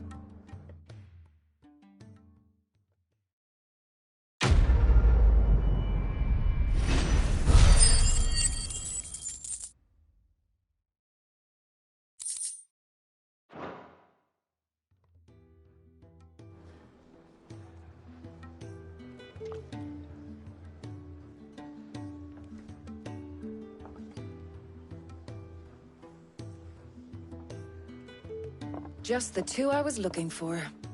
Aye. Lose a patient? Actually, yes. The Crown Prince just left. Dion left? Unless you've another word for stood up and walked off. Yes, left. He did have the decency to leave a message with Obelisk before commandeering one of his dinghies. Should we go after him? No. We're not the Prince's keepers. He's free to do as he sees fit. I'd rather he did so in bed. His wounds are nowhere near healed. Much like yours, I suspect. Otto told me what happened in Canver. What is it with this realm's princes and their aversion to rest? Ask me when I get back. Though I may be sometime. Then at least try to stay safe. And if that fails, try to stay alive, eh?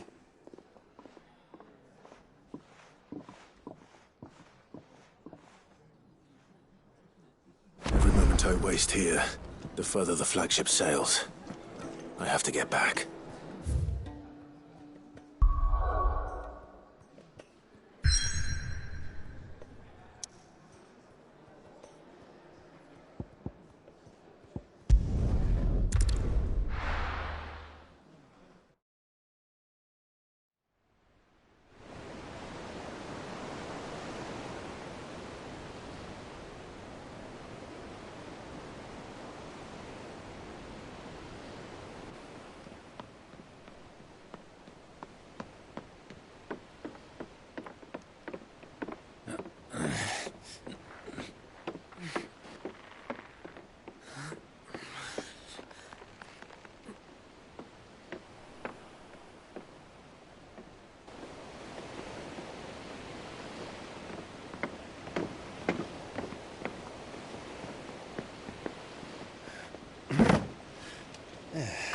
Clive.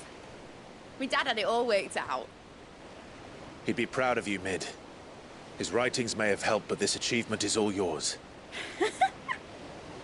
Can we catch them? The Aina Yar's one of the largest, fastest vessels ever built. And it won't help she has the wind at her back. Any other ship would be hard-pressed to keep pace with her, let alone reel her in. But this isn't any other ship. This is the Enterprise! And the world's never seen anything like my dad's engine. It certainly hasn't.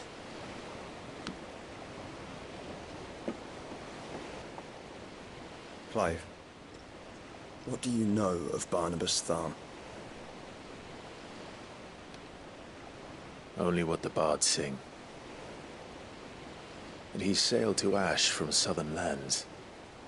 That it was his mastery of the blade which won him the throne. And that his sword, Odin's sword, can sever the very threads of creation. But don't lose any sleep over a last tilt. We'll do what we must to survive.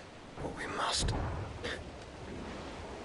The light! I thought this cove was meant to be hidden.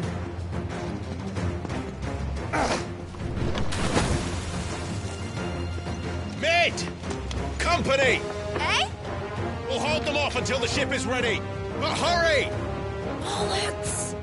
All hands! Man your stations!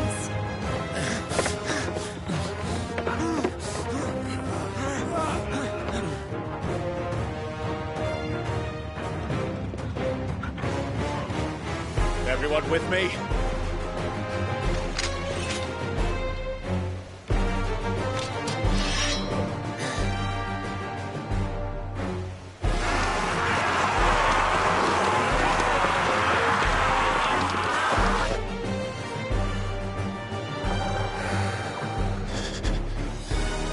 Here they come!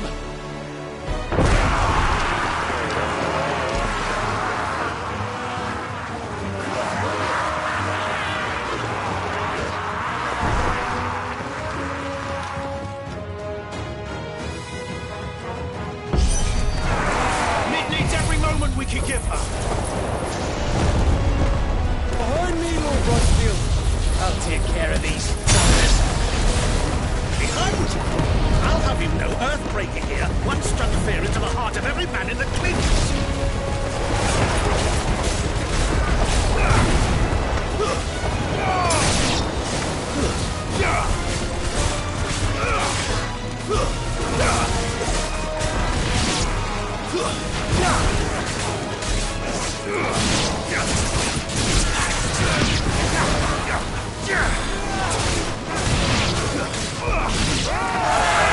About that offer, Gav? How are we doing, Mid? I thought you said that ship was fast! What are you going on that next time? Like you might be giving us a pause, you leave the old sack and die. Oh? I haven't felt this alive in 20 summers! Come on, then! Which of you lot fancies meeting Ogre Killer next? I thought it was called Heartbreaker.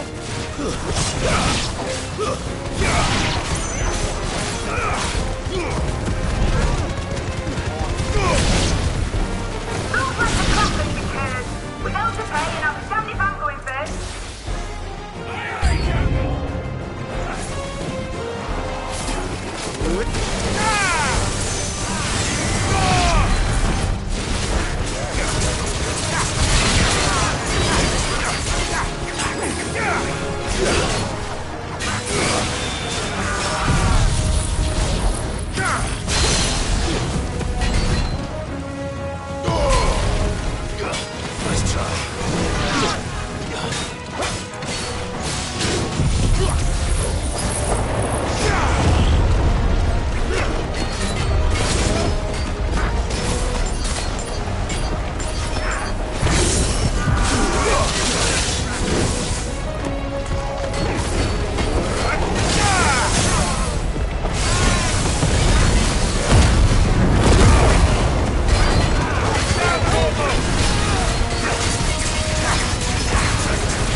That was easy enough. All right, you lousy lot. Get your asses on board. She's ready to sail. You heard the captain.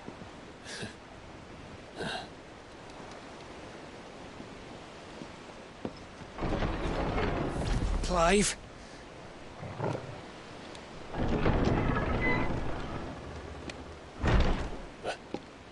But I thought he was... Confounded. Then it is as I feared. Sleipnir is no man, but a creation of Odin.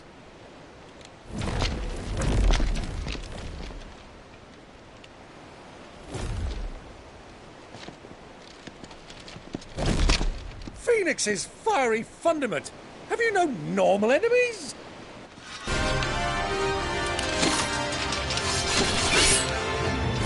Up for another round? Of course we are. Right, Lord Rosfield? My boy, there was a time people called me the Executioner.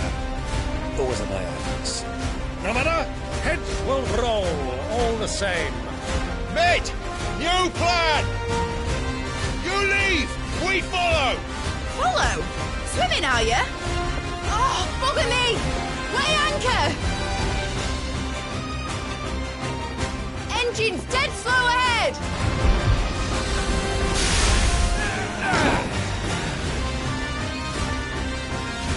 Have care, my friends.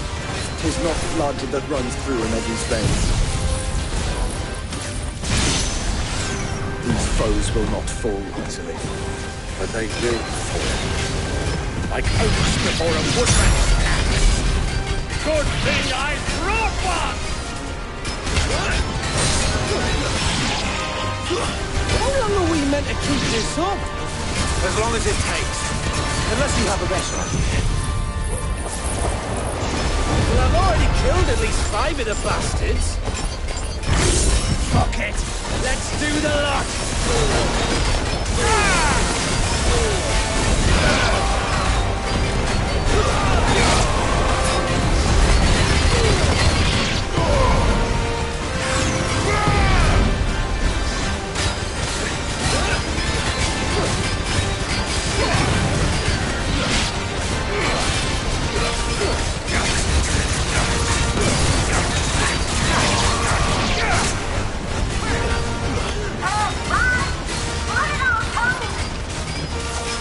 Should we make for the ship? Not yet. Wait for my signal.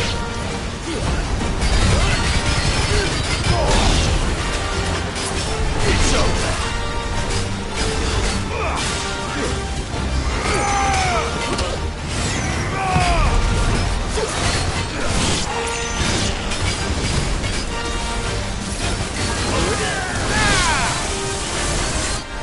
In your own time, Clive!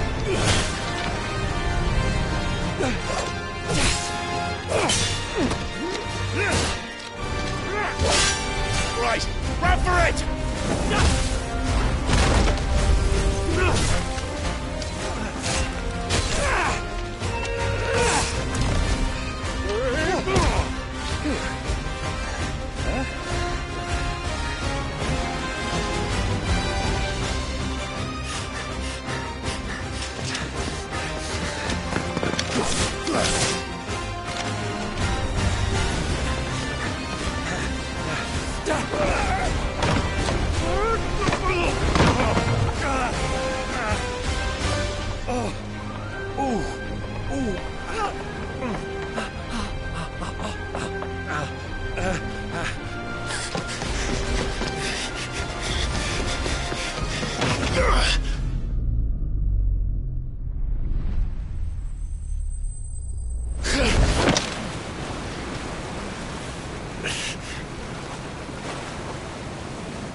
What do you want?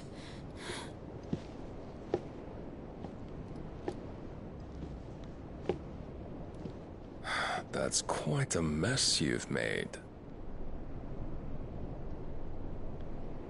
And wholly unnecessary.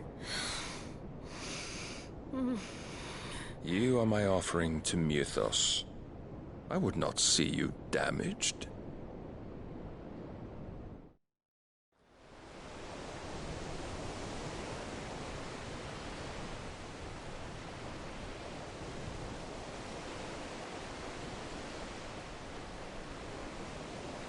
Now back to your stations!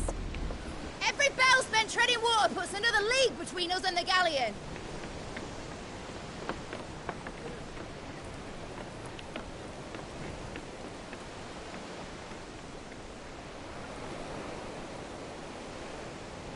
I don't suppose Mid has a spare engine?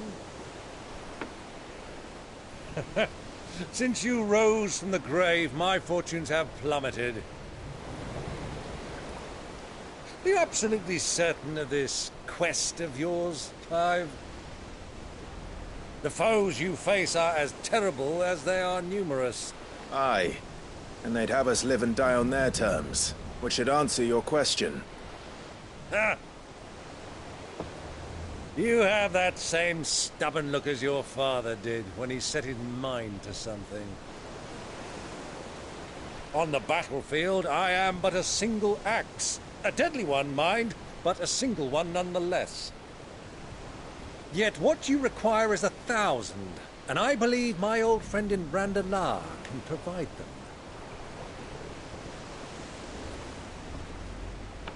Take care, Clive.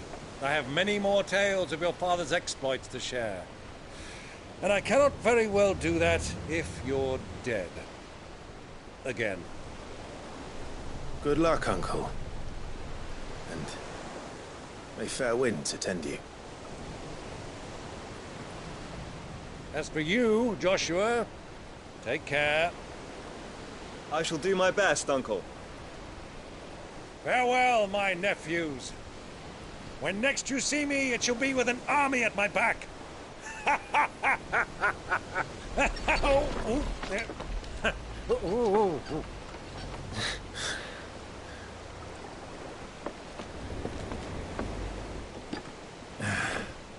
Cheerio!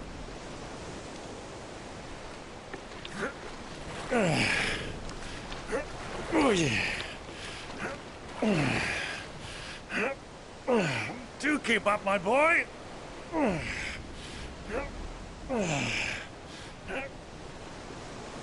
Well, we can't have him showing us up now, can we? We would never hear the end of it.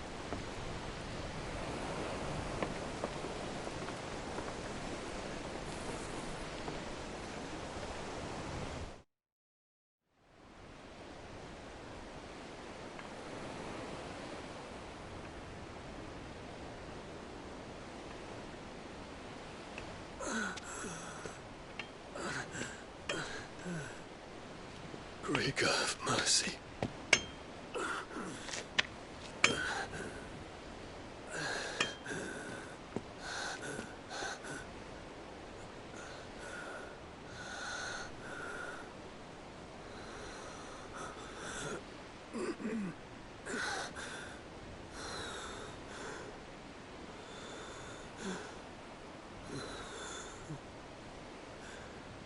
All this.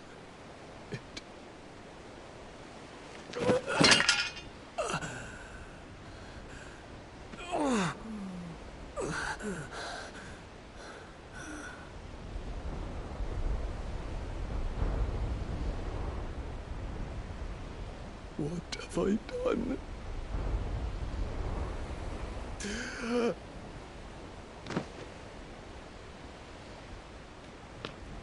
My lord.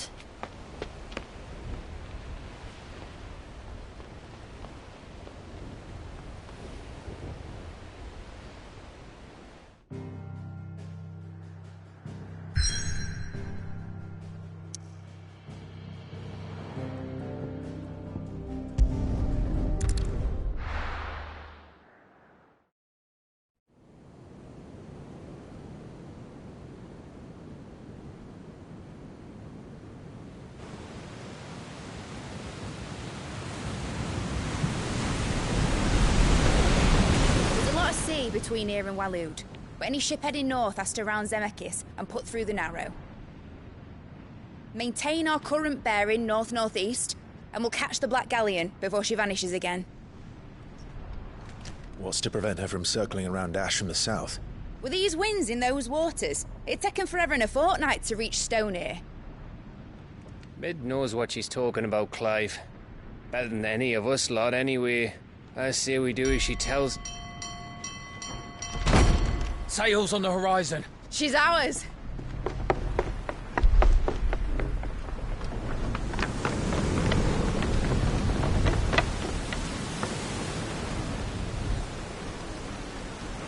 Look alive, boys! Full ahead! And keep those furnaces fed! Aye, aye! Do you feel that? Jill. All hands! Battle stations!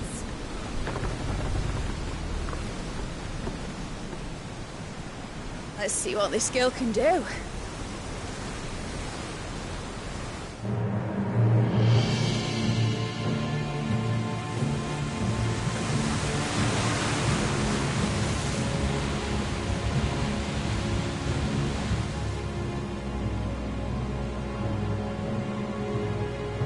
Where one leads, so does the other follow.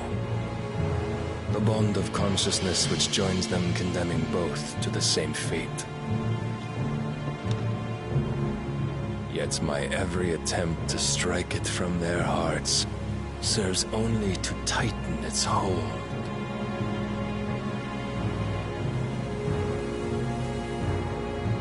Fascinating.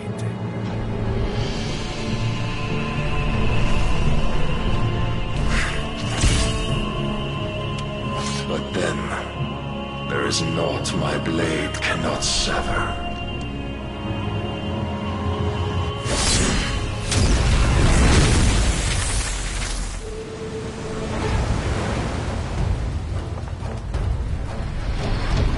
Great Grigor's gas!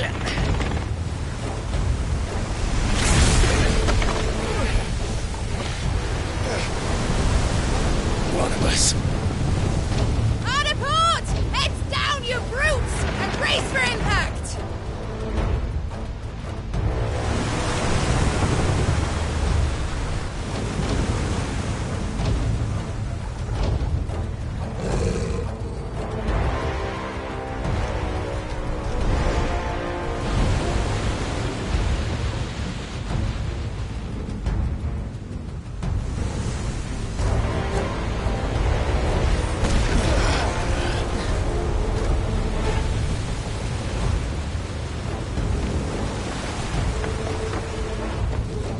It's now or never. I'll find her.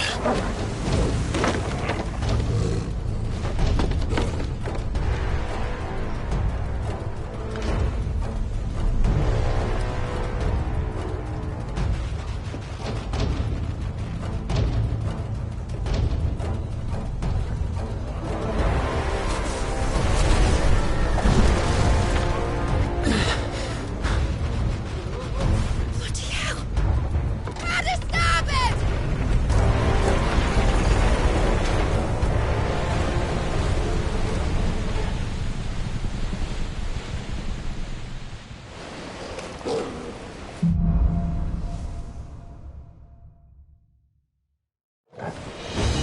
Where did you hide her, Barnabas? Stay down!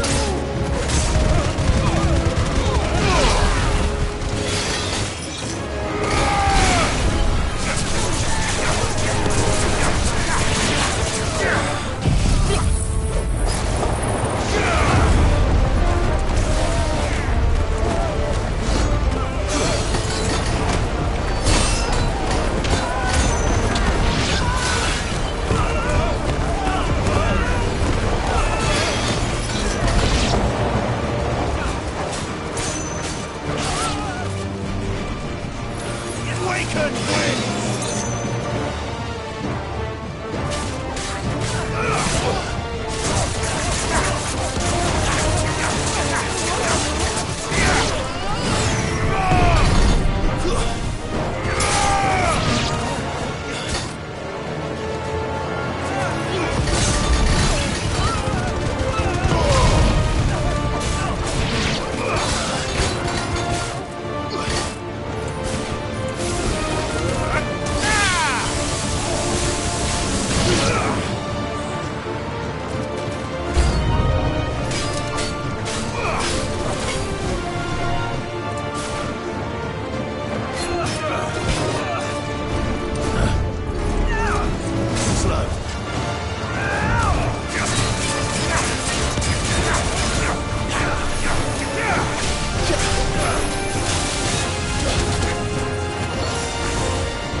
wants him alive! Hold on. I'm coming. For both of you. Extra cover!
Jill! You came. Get back!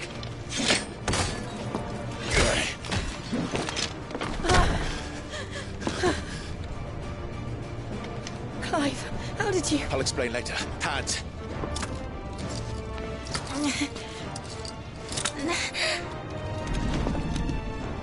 Can you walk? Out of here I can.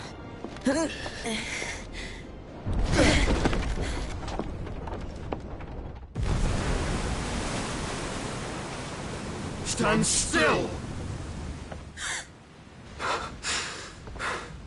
Phoenix. Are you not the dominant of fire?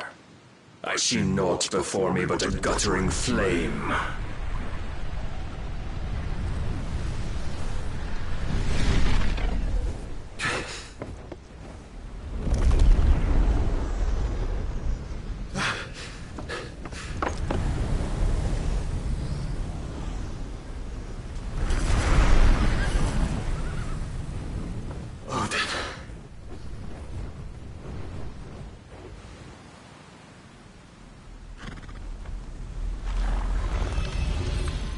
in earnest then.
Can you go on? I think so.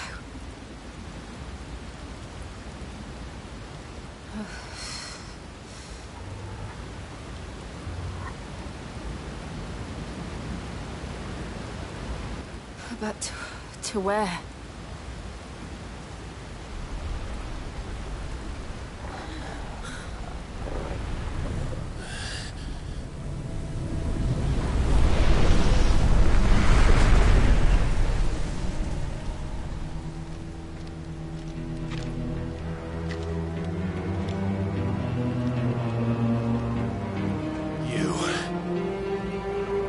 What did you do to Joshua? The Phoenix? Oh, I expect he will survive. This consciousness in which you coil your feeble souls is grown thick with desperation. And thus has my master turned to my blade.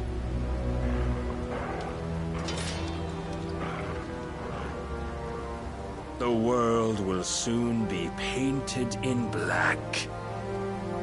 And all that live shall gather in death's autumn wake. Not if we remove the cause of this misery. Not if we destroy the last of the Mother Crystals and restore balance to the world. Come. Do you truly think it's so simple?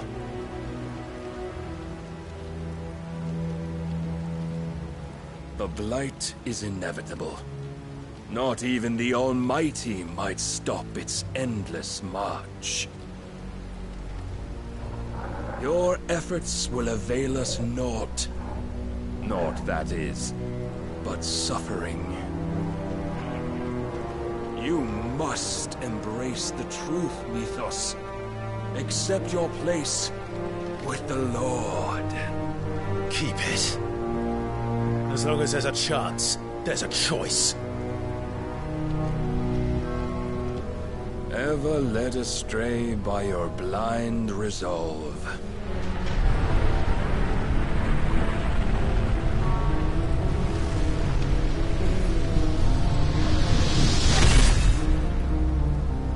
Now, it is time you learn the inevitability of your divine fate. However much it may hurt. Get as far away as you can. Clive, no! Trust me, Jill.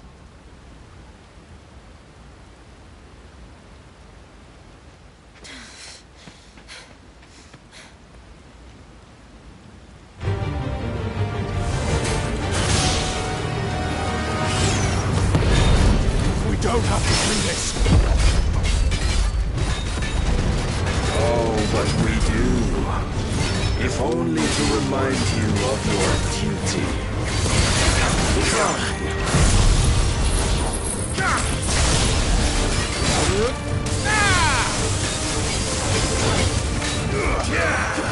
Too slow. In the short time since our last meeting, you have grown much.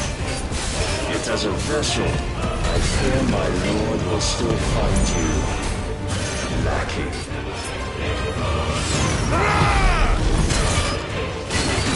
Rise, Euphorus.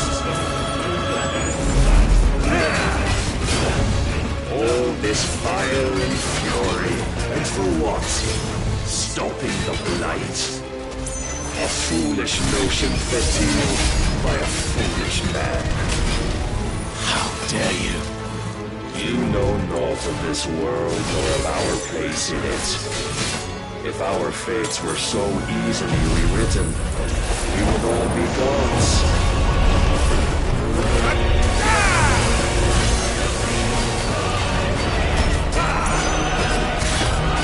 Raise your guard.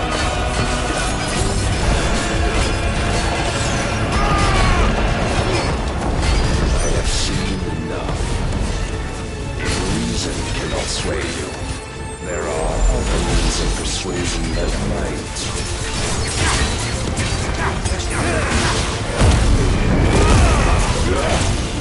Are you ready?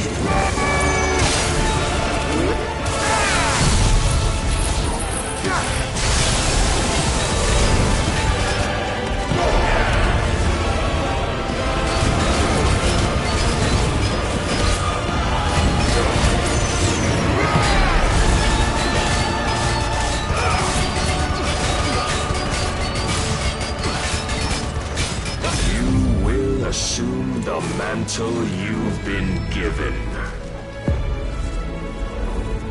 And thus is the light of hope severed.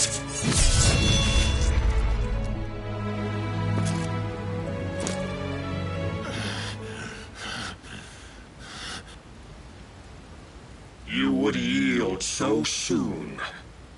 Never. Clive!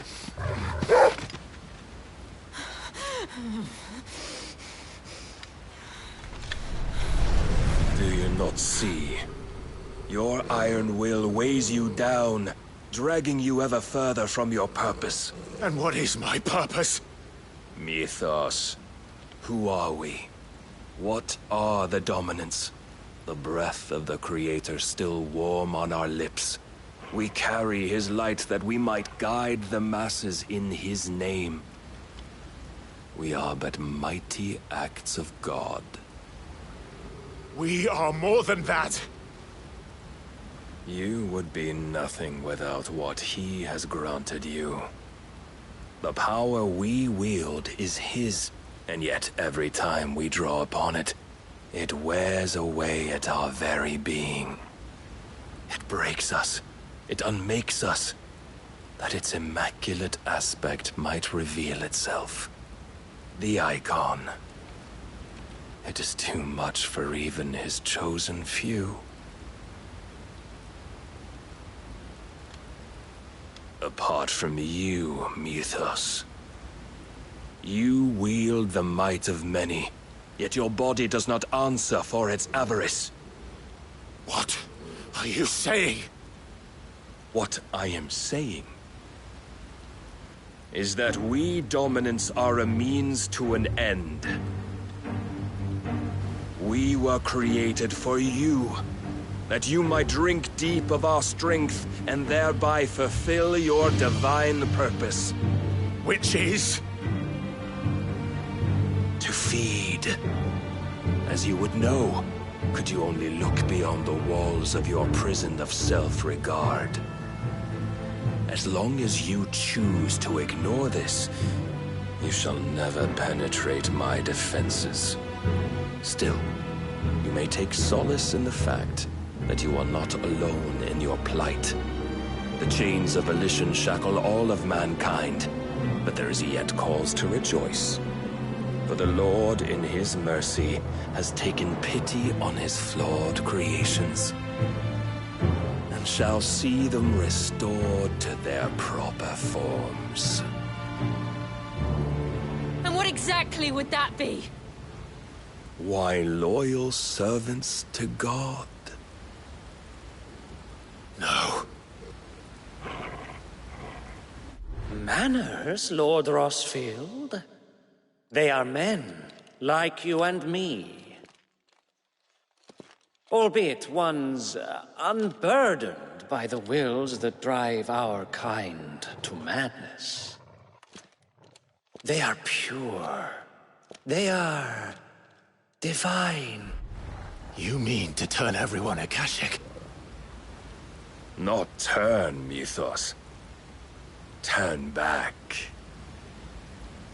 For too long has mankind been led astray by their clamorous wills. It is time they return to a world of quiet equality, where they might once more know salvation. Salvation? And abandon everything we hold dear? We don't need your salvation. We'll save ourselves, and we'll do it on our own terms. Not yours. And not your gods. With every defiant expression of your will, the tighter the chains of consciousness become. But perhaps that fact may be put to use.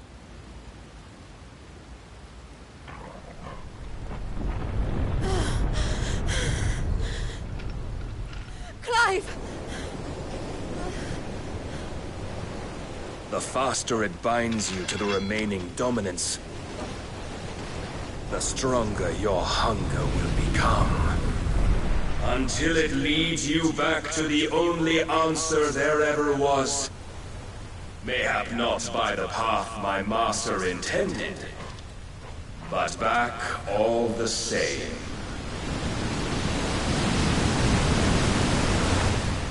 Ash is not far. I could freeze a path. You're in no fit state. Probably not, but I can try.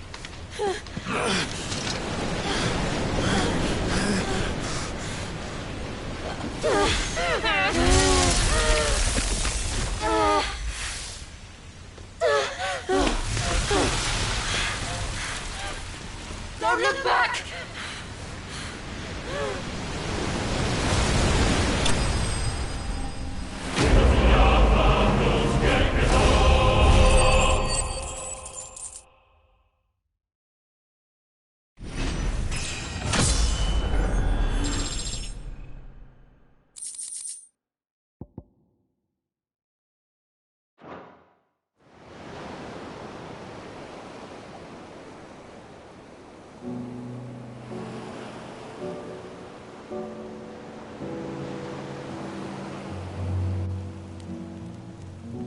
I hope the others are safe.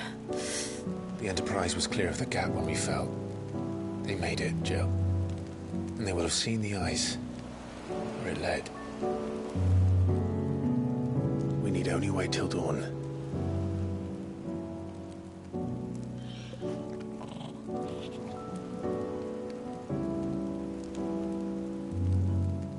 This is the second time Barnabas has bested me. I'm powerless against him.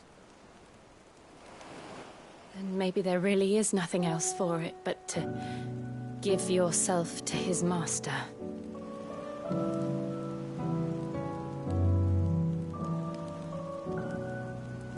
Only you won't do that. The Clive I know would never do that. So you believe? But do you really know me? If what Barnabas said was true, then I'm more monster than man. And each time I summon the flames from within, I burn away the things that make me who I am. Do you, though? Think of what you've used that power for. Of all the people you've saved. It doesn't matter how or by whom it was granted, only how you choose to use it. And you've chosen to use it for good, haven't you? I've also used it to kill. What if that's my purpose? What if it's all I'm good for?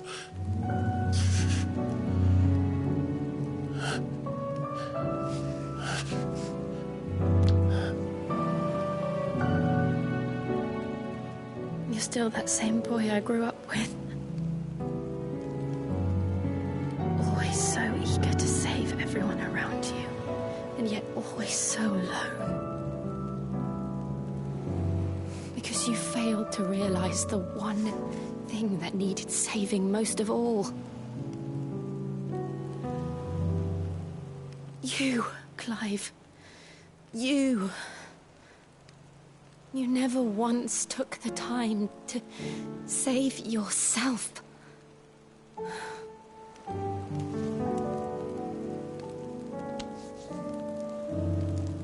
Myself.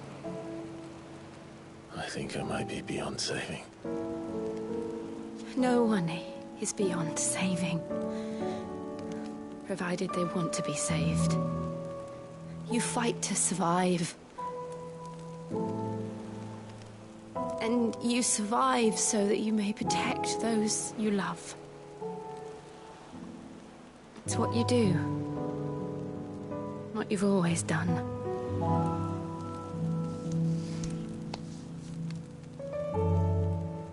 And I know you're not about to change. So I'm going to help you. To give you what you need to protect us all.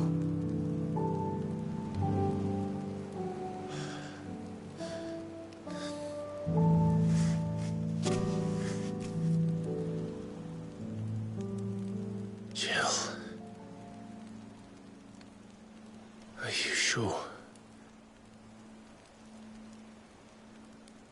If this is what you want, then...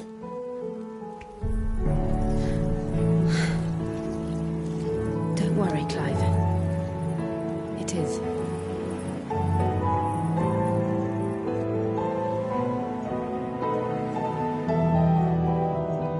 This burden, I'll give you the strength to bear it alone. But I'm not alone.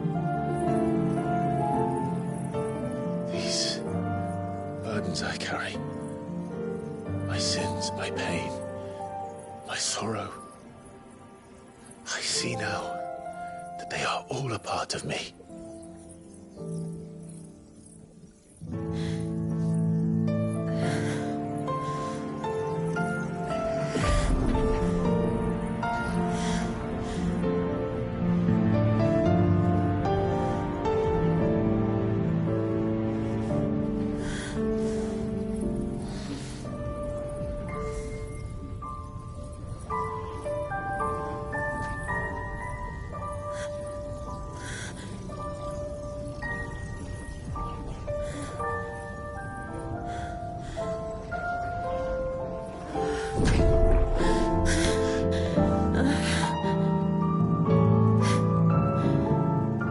If I'm to continue on, having pledged my life to those I love,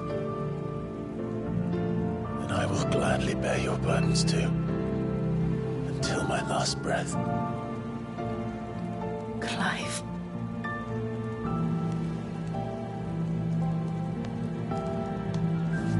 I promise you, Jill, we will find a way to escape this fate. Find a way to save each other.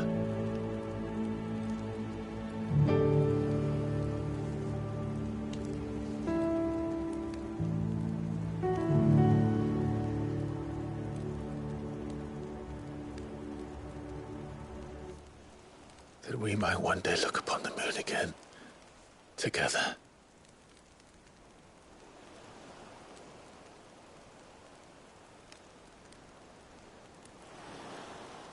And I promise you, Clive, that I will be there, no matter what you must become. I know.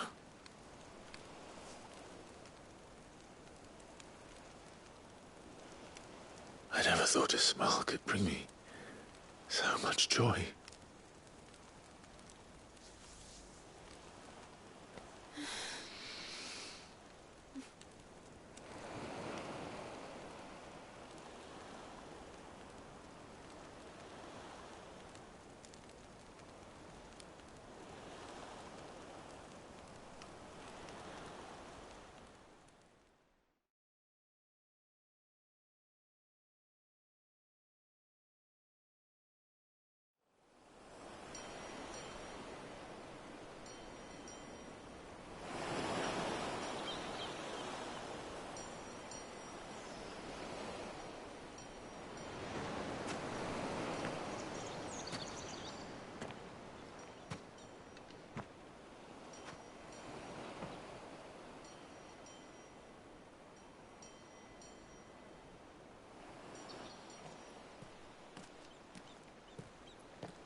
What of Barnabas?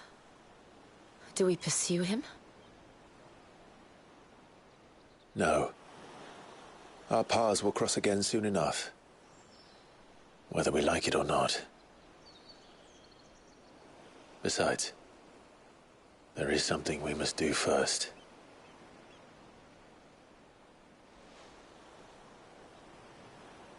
Of course. Drake's spine. The last Mother Crystal. The Einherja is at the bottom of the sea. Waloed won't dare move on Storm without her. But they know we're coming now. We'll need a plan. And a damn good one at that. Then let's go home and find one. Ash will have to wait.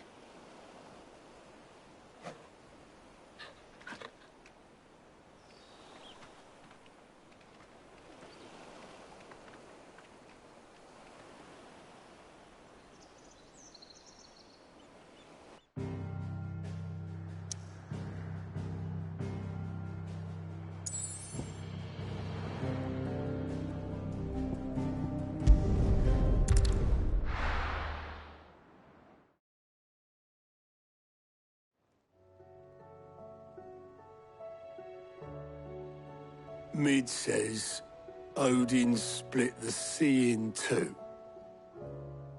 She's always been partial to a tall tale. But there's tall, and then there's tall. I struggle to believe it myself. I see your uncle isn't with you. He stayed with the Enterprise. After our brush with the Einherja, she was in urgent need of repair. And my uncle knows a shipwright in Randalar. We're to join him there when we're ready to sail for Ash. You sure that's wise? Last I heard, the place was still overrun with Akashic. Show me a city where that isn't true. Ultima's plague is spreading. We're running out of time, aren't we? We've done our best to shore up the hideaway. But I doubt a few planks will stop what's coming. Still, we'll keep at it. Every little helps, I suppose. Let's hope so.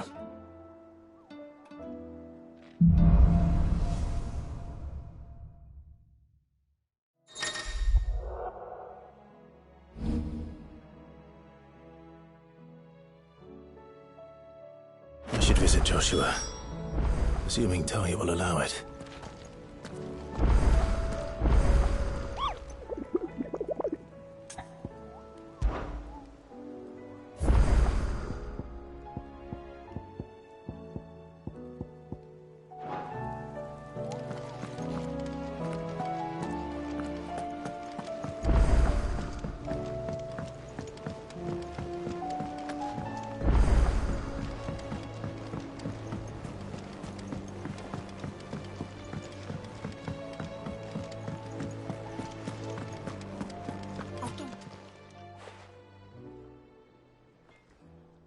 Let me tell you a story, Clive. All right. Them rumours Wetlegs were spreading. Might be they weren't just tales plucked out of thin air. You see, there were a time when I weren't too particular about who I sold steel to, so long as they paid me the right price. Some women lust after blood, others after flesh, but me, I were always one for gold. And to satisfy that lust, I sold to opposing armies, stabbed my every client in the back, made myself the most hated woman in the twins. But then one day I met a man who made me a different kind of offer. Said he'd give me access to a realm-wide community of like-minded individuals in constant need of steel and sundries. On the condition I sold to him and his alone. Was that the first time you met Sid? Aye. And I fell right into his damn trap. He was true to his word, so I ended up being true to mine. And I soon started making the best profits I've seen since taking up the trade. And all without aiding or abetting any outlaws. Except Sid himself, that is. Told me about his plan to topple the mother crystals, you know. Said that with them gone, the realm would want for all manner of things. An opportunity for the likes of me to mint Gil. Why, I reckon an enterprising individual could find himself the richest dam in the twins. And that's when he had me. I emptied my stores that day and moved into the Hideaway proper. And the rest, as they say, is ancient bloody history. A dozen years on, and I'm still not the richest dam. Not for lack of trying, mind. But I can say that I have never been happier. You've all shown me there are some things more precious than Gil. That there are. So don't you go messing it all up, or you'll have me to answer to.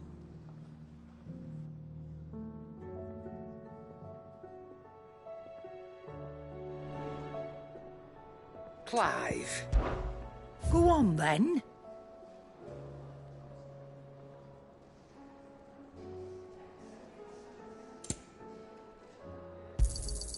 You're rubbing me blind, you know. It'd better all be here.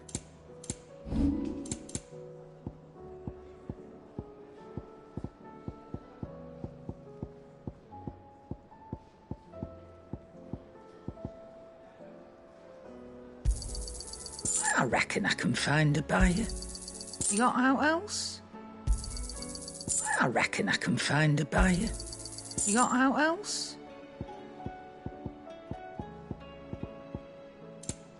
Finished, are you? Oh, don't tell me we've run out of papio nuts and all. What do you want?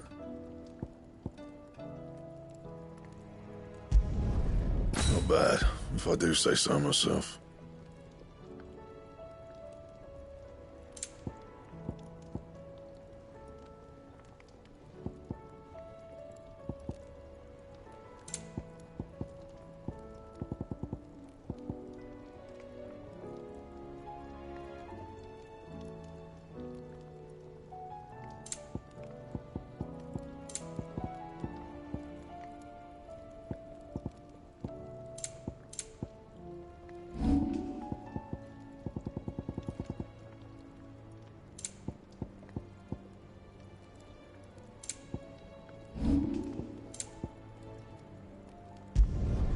No scratches, right?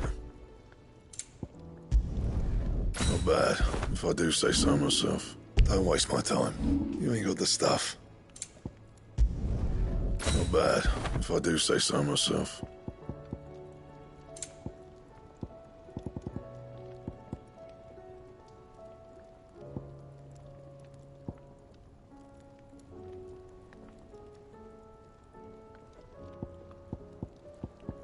And?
How do you split the sea? How are you doing? Quick look. Think you can help?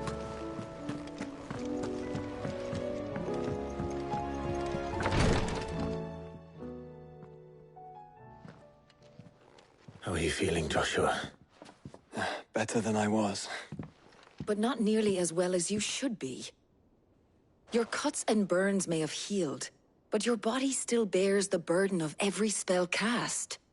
And what would you have had me do? It was no ordinary foe we faced. It was the Warden of Darkness. Yet still, it was not enough. The king could have ended me at any moment, but instead chose to toy with me like a curl does a mouse. You underestimate yourself. Oh, it was crystal clear. Only one man established his dominance that day, and that man was Barnabas. I'm sorry, brother. That was ill-spoken. It's just, I have never felt so powerless. And when so many are looking to us for strength, perhaps the prince feels the same.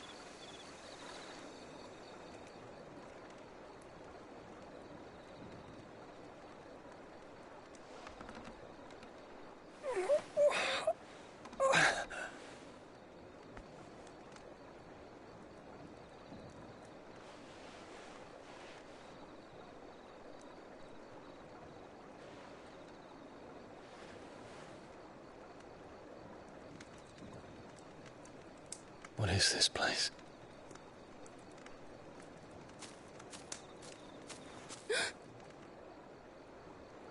Don't move.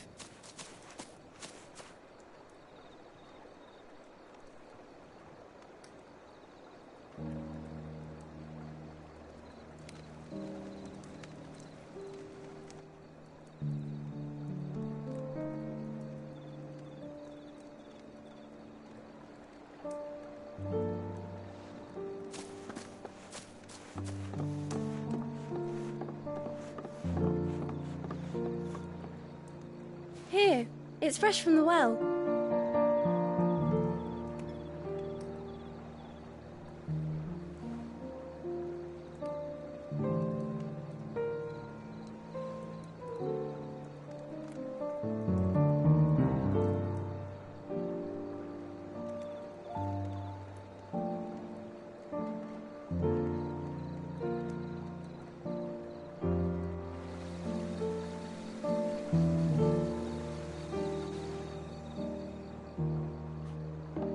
Grandmother told me spirits sometimes get lost, and that the lanterns guide them to their proper place.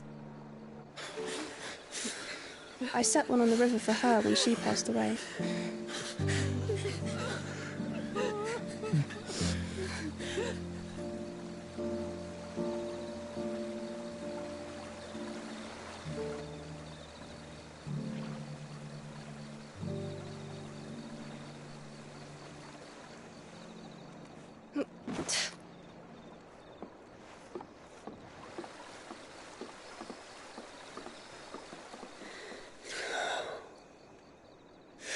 fiend works from the shadows.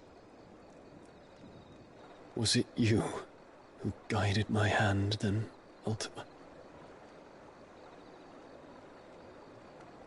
No, not you. This is my doing, my fault, my sin to bear. And for it, I must atone. Your hurts are healing nicely. It was my poultices that saw you well. You make them? And sell them, or try to. Earns me enough for bread, most days. Forgive me. I have nothing to... I know, but I couldn't just leave you lying there.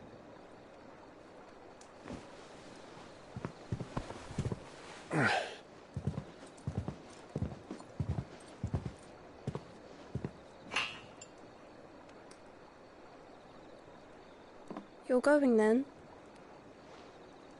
Of course. I'm healed.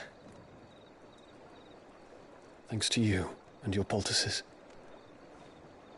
Will you promise to come back and visit?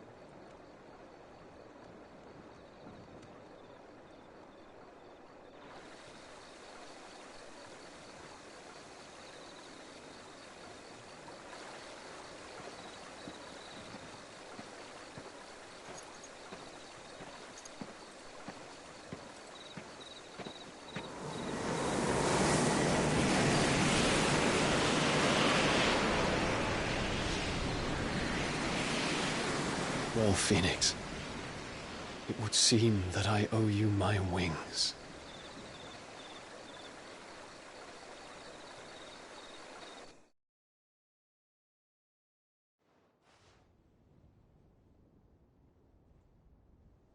Perhaps he can find an answer.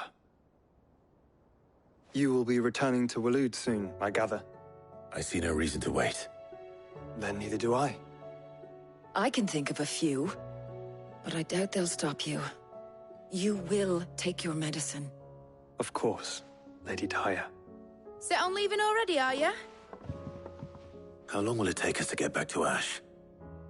Dunno, about the same amount of time it took us to get here. Maybe less, if your uncle can find someone trustworthy to patch up the Enterprise.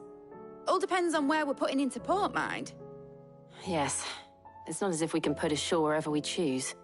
We have to assume that the whole of Ash is hostile, and that we'll be attacked on sight. Then we must find a place they won't think to look. And I have an idea who might know of one. The Professor! I'll go and tell you coming. While you're plotting our course, I'll be in the shelves with your lawsman. I wish to pick his brains about Ultima. Then I'll talk to Karen about supplies for the journey. They may not be easy to come by in Ash.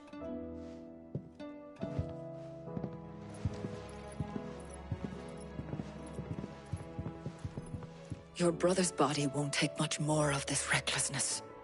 You know that, don't you? I do.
I'll still say it were a compliment. Say it or... Ah, Clive. I was wondering when you'd arrive. Please tell me you've come to take our young prodigy here off my hands. I'm not here for Mid. I need information on Ash. Then why not ask Molly if you can look in one of her ovens? Go on. As soon as the Enterprise is ready, we'll be setting out for Drake's Spine. And we're going to need a safe place to land. Preferably one that won't see my ship blown to shit and splinters. If it were that easy, do you think Waloed would have resisted invasion for so long? Very little is known of Ash, and the information we do have is spotty and outdated. We have the good King Barnabas to thank for that. Waloed's borders have been closed to outsiders since the day he seized the throne. If there is anywhere safe to land, you won't find it on my map. Then tell us what we will find. I'm sure you know better than we do. But no splinters! All right. If it will get you out of my hair. But interrupt me, and it's over. Understood?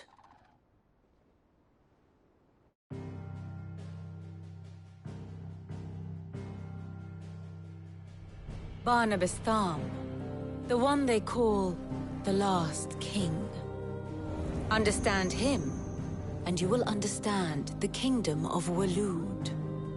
Barnabas was only a boy when he arrived from beyond the southern seas, and barely a man before he united the ragged tribes of Ash. And having unleashed them upon the formidable Veldamark, he set his throne upon the ancient kingdom's ruins. The victory sent shockwaves around Valisthea, tales of Odin's might spreading through every court, parlor, and drinking hole in the realm. Note that this was in the year 843, and that the king still sits upon his throne some 40 years later, quite untouched by time. Waloed's recent inaction left many wondering if Odin had lost his appetite for war. And yet here we are. The Einherjar was committed to the fray, a bold declaration of intent. Orcs swarm around Drake's Fang, and throngs of Akashic haunt Canva's streets. Though how precisely the havoc they wreak serves Waloed remains unclear. Regardless, if the order to attack truly came from King Barnabas, then one thing is certain. Waloed has achieved the impossible, and made bedfellows of beastmen and the ether-addled alike. All of which is a roundabout way of saying that you will be in unknown territory when you set foot on Ash. Much of the continent has already been lost to the Blight, and what few ports remain will be fiercely guarded. And that is to say naught of its natural defenses. Offshore currents will cast an ill-equipped ship out to sea one moment, and dash it against the rocks the next. But then the Enterprise is anything but ill-equipped. And Mid has made land there before. Now, if only there were someone with an intimate knowledge of the Shadow Coast, and where a daring gentleman might put ashore.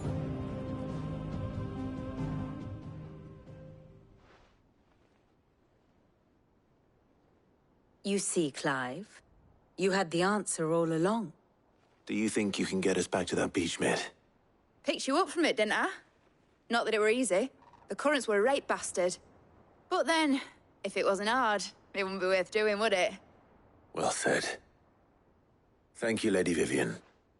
If a few morsels of common knowledge and a sprinkling of tavern talk are worthy of your thanks, I wonder what genuine intelligence might earn me. Probably more visits.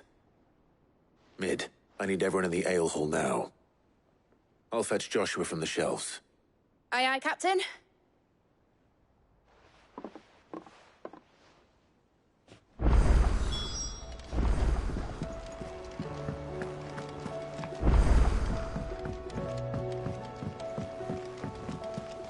Covered in nicks and lumps, the lot of them.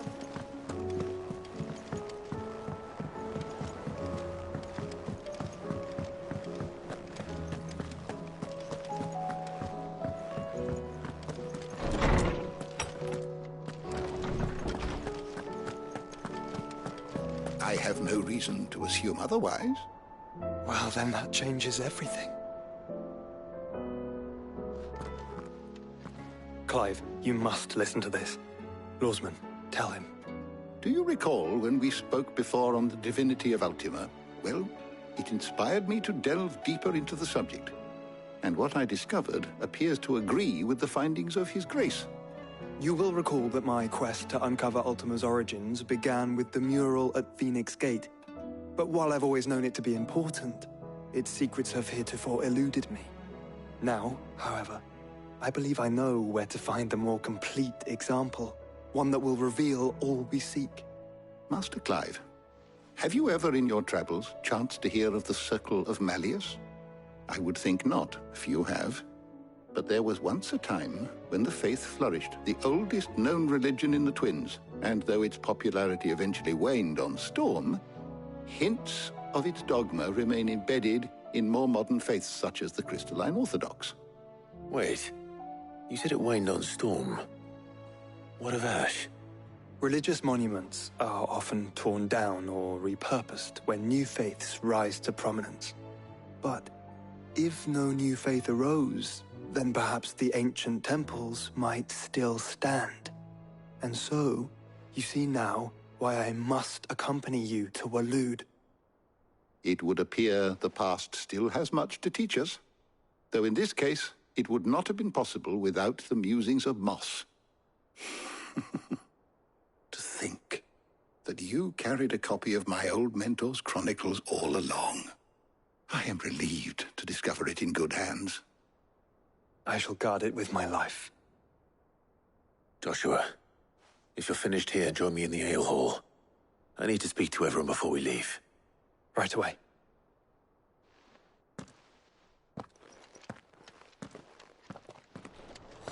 Mid said I can ride the Enterprise next.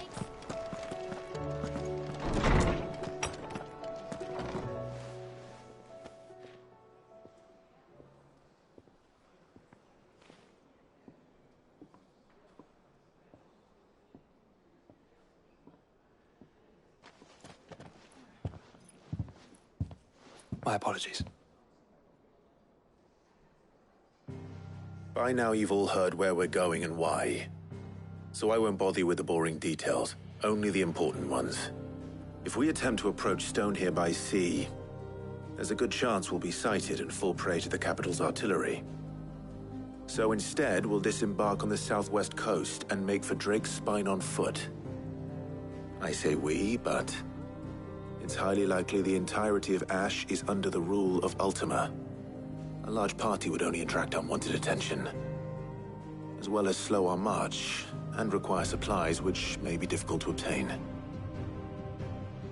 Only Joshua and I will be going. And a scout. Preferably a good one. Gav, do you know of any? You bet your ass I do. Might still borrow some of Lady Vivian's maps, though. Just in case, like. Once you've dropped us off at the Shadow Coast, you need to retreat into neutral waters, fly merchant colors, and stay inconspicuous. If you sense any danger at all, you leave us behind and return to Storm. Inconspicuous is my middle name. But like hell am I leaving anyone behind. The ship ain't going nowhere till your scurvy mugs are smiling on deck. Jill, the Enterprise will appear a tempting target for royalists and pirates alike. You're to stop anyone boarding. Don't worry. I'll keep the ship and her crew safe. You'll be needing passage home, after all. But... very well. If there are no questions, I'll see you all at the docks.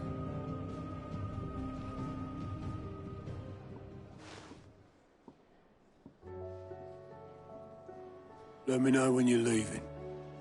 I want a word before you go. Of course.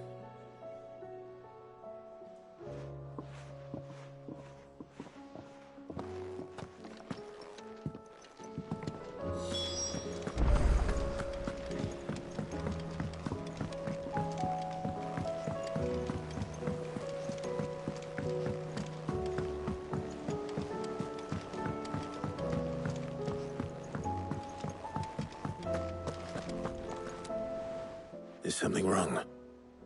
Not at all. Honestly.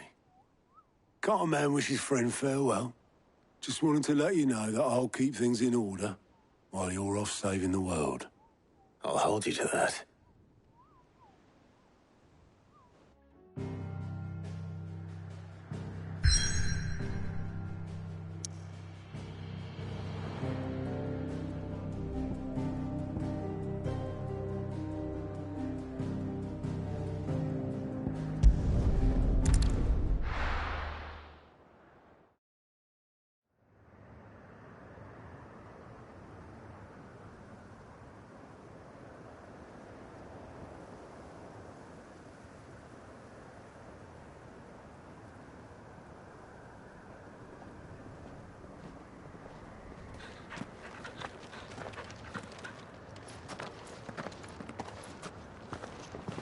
Reckon it'll be a long walk to the capital if we follow the cliffs.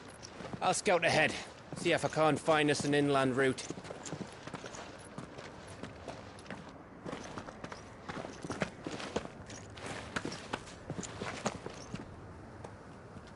Clive.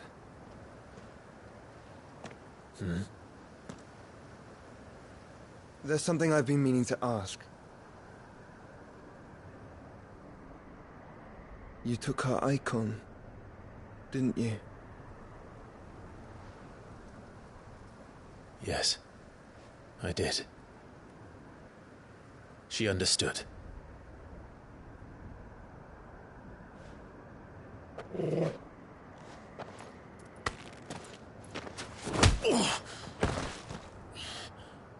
Oh, she understood. Understood that you decided to save the world all on your own, and that you'd die without her power. How dare you make her choose? You knew damn well she'd never refuse you. But I will. You can't keep pushing us away, Clive. The world is ours to save, not yours.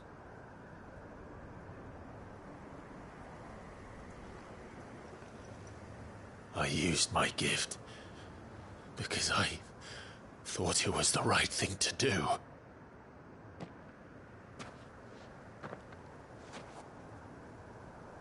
And you truly believe this will save you? Will save us all? I do.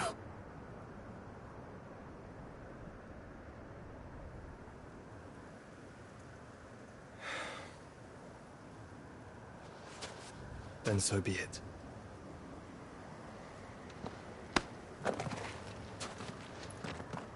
Just don't forget, you're not alone.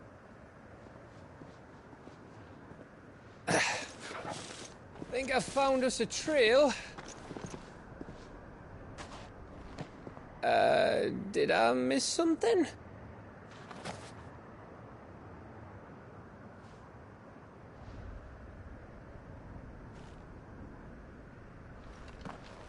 Only that Joshua didn't. I don't get it.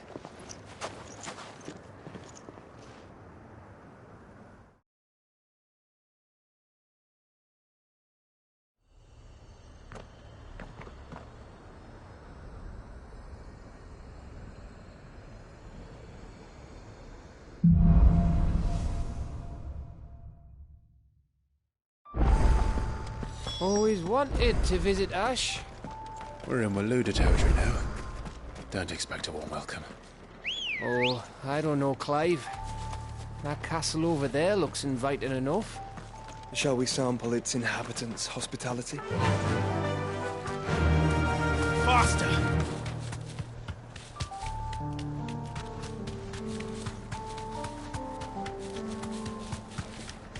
Remember what I said about warm welcomes, Gav? Oh, this place is as dead as Grieger's ghost.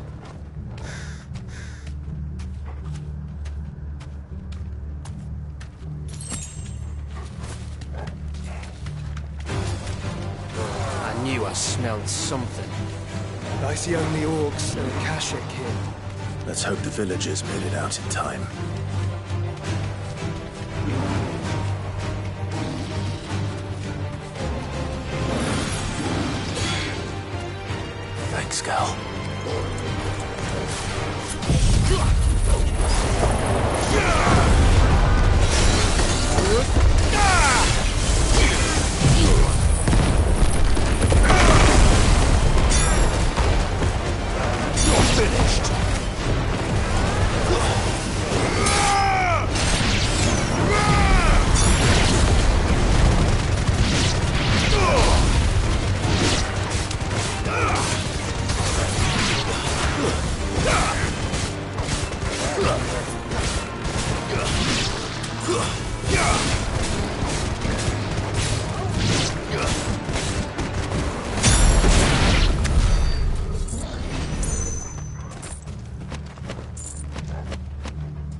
It's Camber all over again.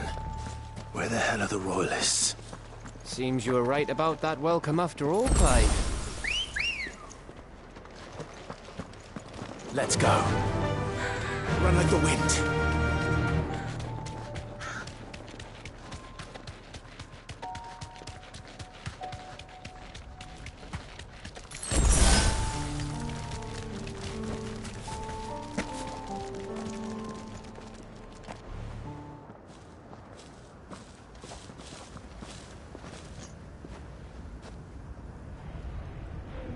Aye, aye.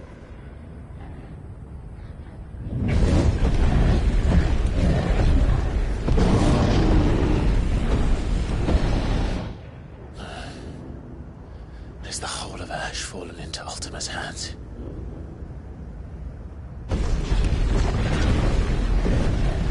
That's no peace delegation. We should send a warning to the others. No. My uncle will have an eye on the coast. I trust he'll find a way to entertain any uninvited guests. Our mark is Drake's Spine, and there's a lot of road between us and it. We press on to Stone here. Aye, you never know. It might not be a nest of slathering monsters.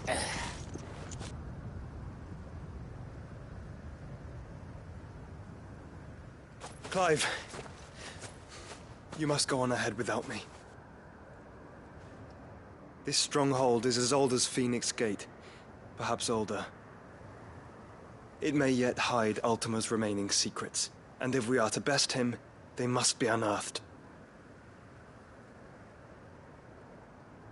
All right. Stay out of trouble. I always do. Mostly.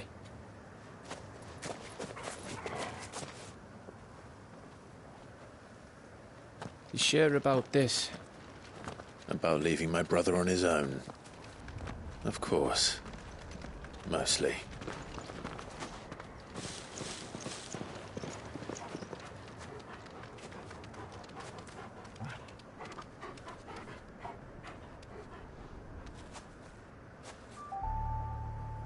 Lady Vivian's map is so old it's hard to tell which way is up. But if I'm right, we're not far from a village called Eastla. Then we make our way there, resupply, and wait for Joshua.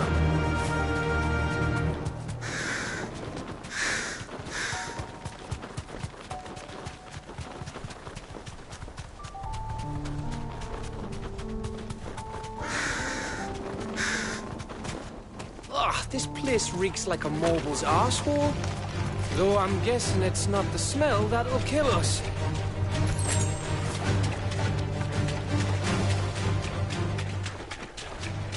No mistakes.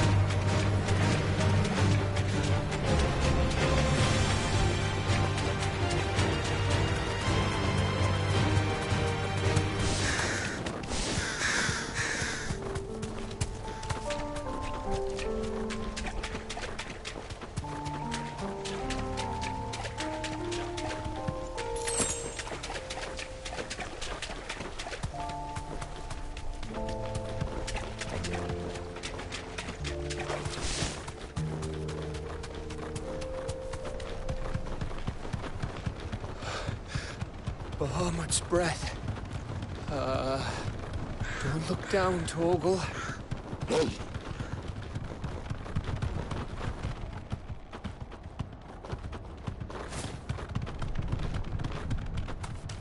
That must be Eastla.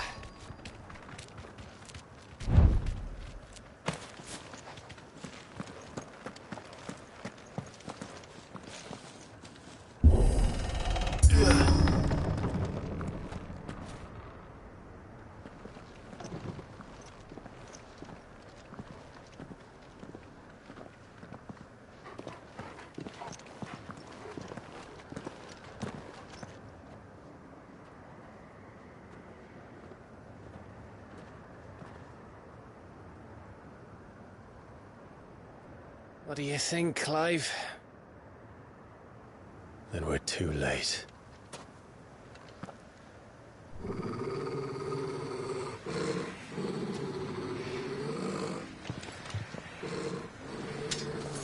Damn it.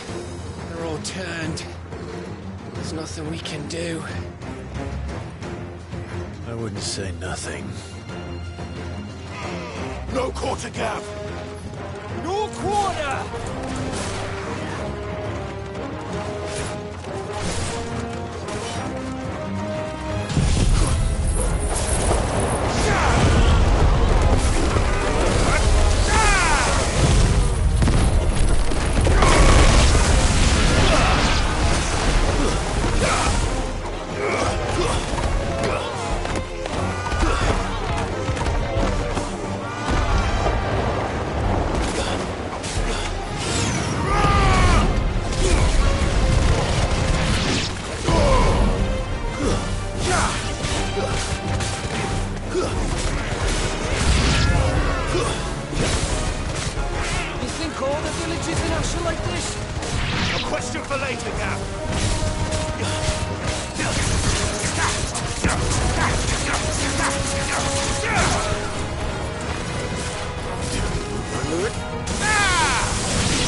I don't want to die here, Clive! Then don't!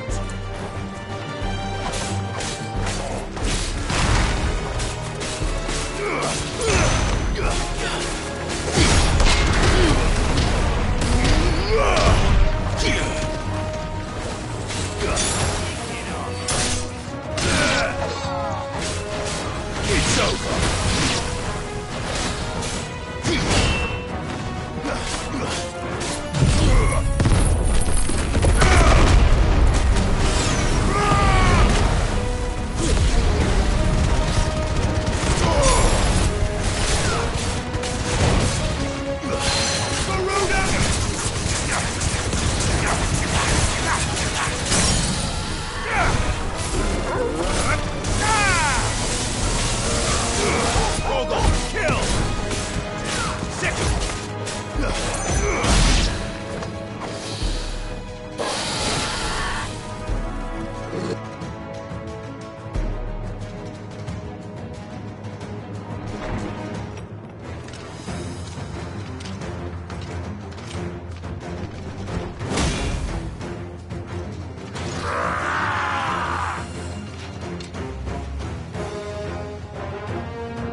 Gav.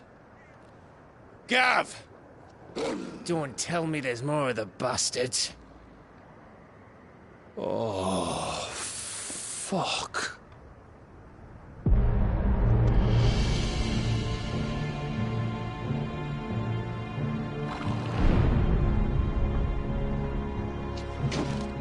Have you come to watch, Odin?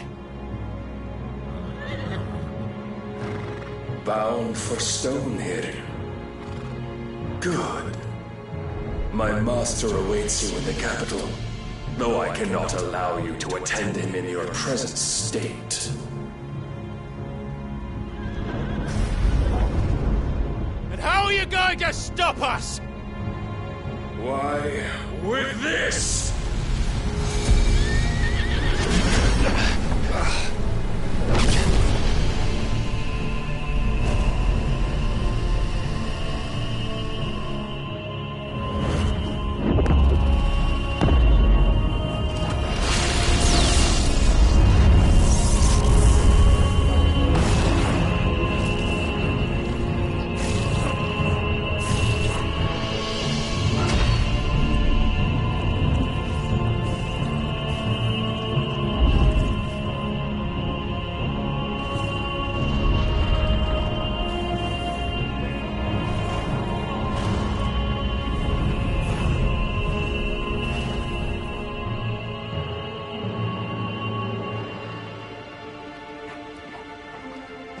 What did you do?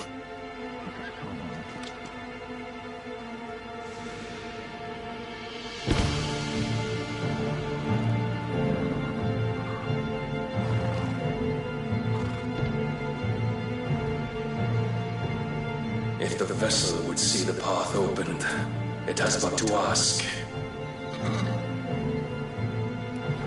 I shall see that my master's prize is made presentable.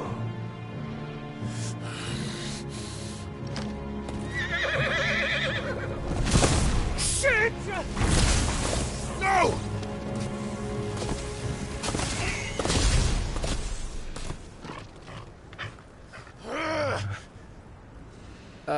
Clive, would you mind telling me what the fuck just happened?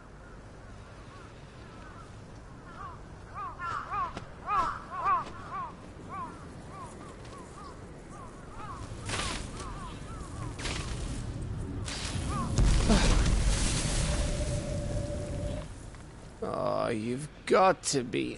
How are we supposed to get through that? We seek an audience with the king. If His Majesty wants me to come and ask him, then that is exactly what I'll do. Before you go practicing your petition, we don't even know where the fucker went. How about we cool our heads and think this through, eh?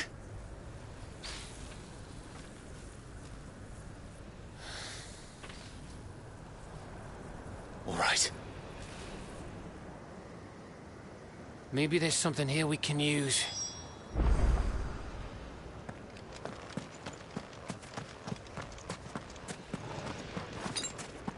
I thought we got them all. So did I.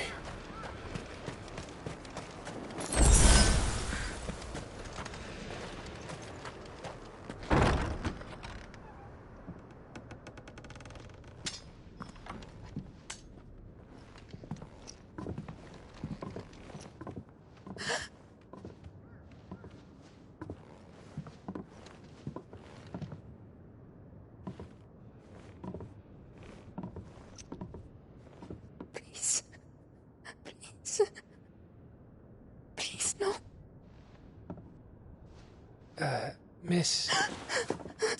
Whoa. Easy. Easy. We're not turned, all right?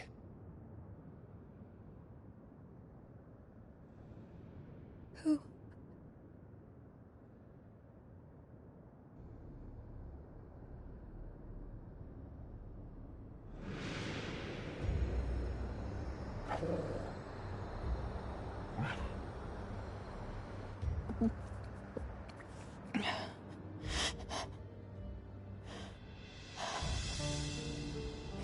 My thanks, kind travelers.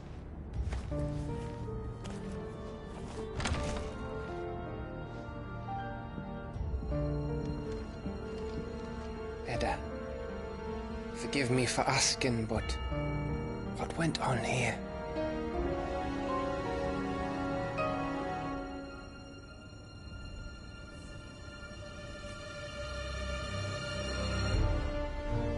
It all started when the skies changed.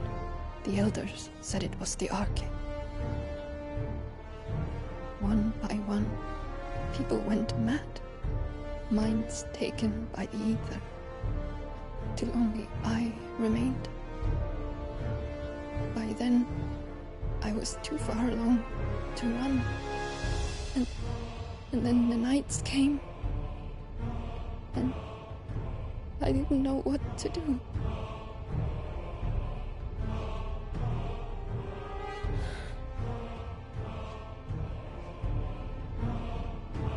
And this, Arche is...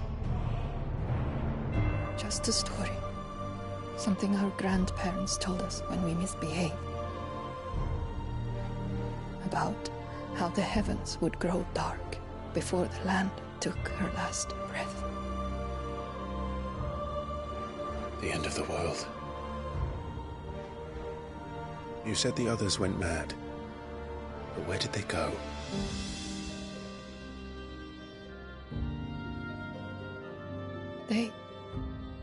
They all left. Gone east to the tower, to Reverie. The elders, the healer, the blacksmith, my husband.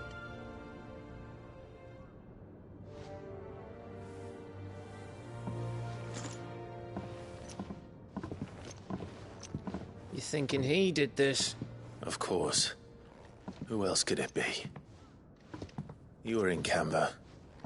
You saw what he did to the people. But then what about her? How come her nut hasn't cracked? The baby, perhaps?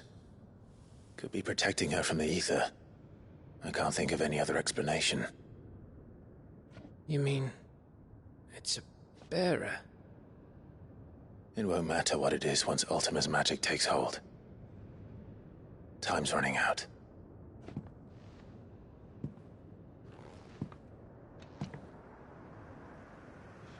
This tower. That's where we'll find the king.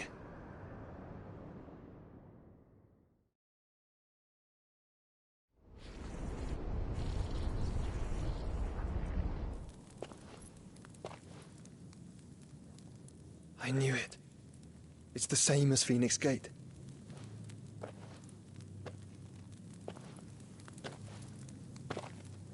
Which means at the end of these stairs should be...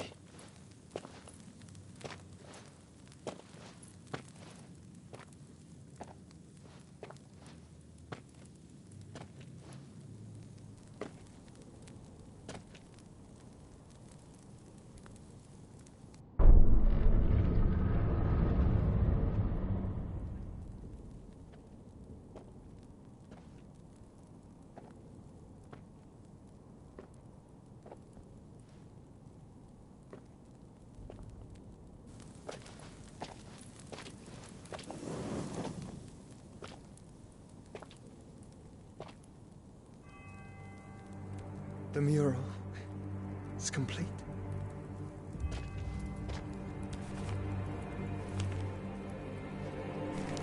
Ultima and his vessel, Ifrit. Garuda, Ramu, Shiva, Titan, Bahamut, Odin. Even Leviathan the Lost is here. But where is the Phoenix?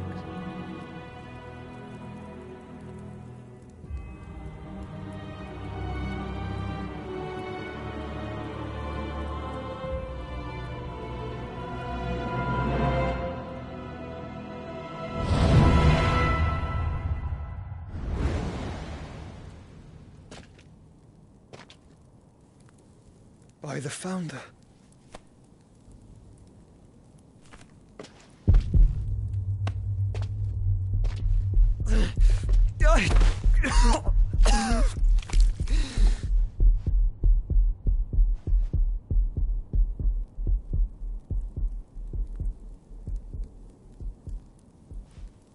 So that's what you want, isn't it, Ultima?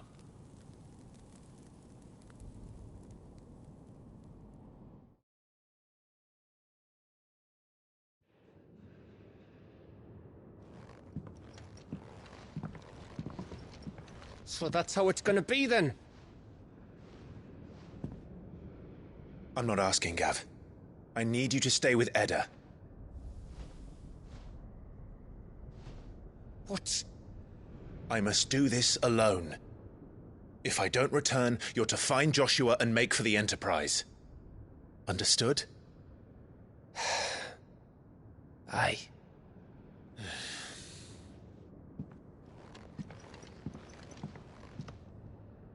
Just don't you go dying on me. Sid's name suits your miserable mug better than mine. Don't worry. I haven't finished with it yet.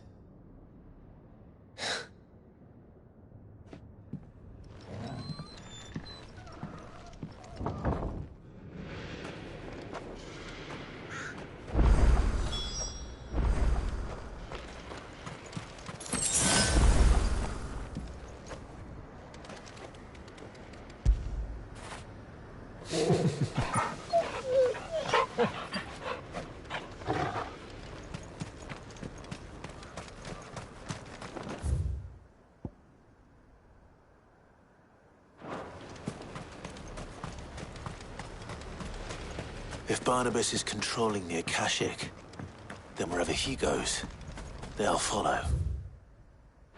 And so will I.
Fly, Ambrosia.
This is it, boy.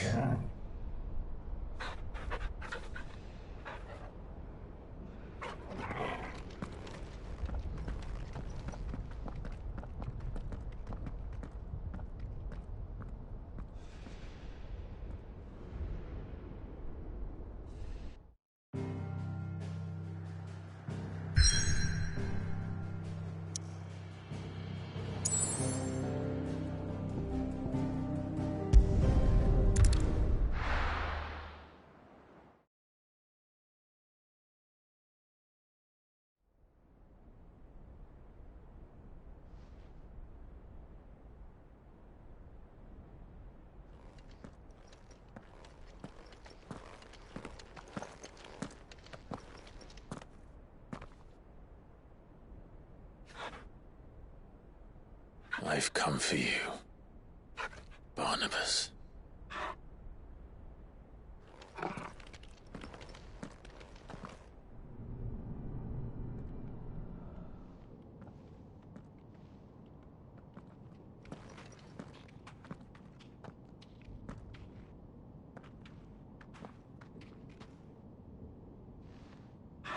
Stay close, Torgal.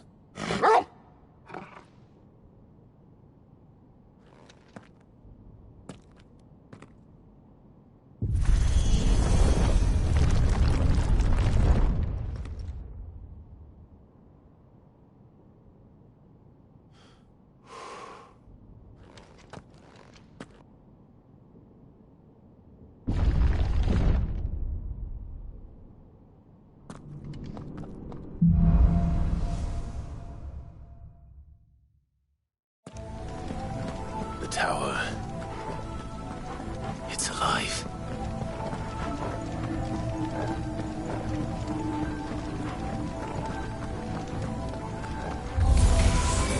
More echoes of the fallen. They seem to feed on ether. For there shouldn't be any here.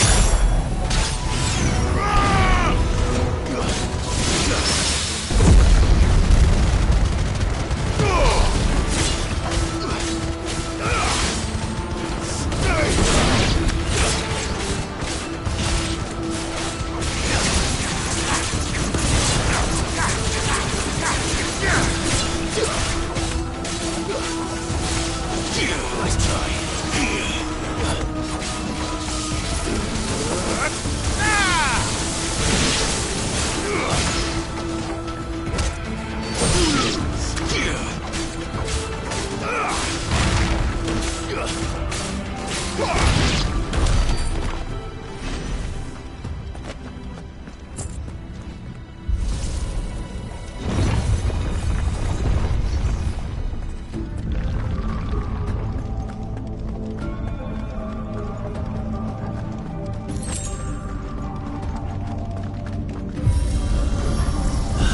Bloody fallen.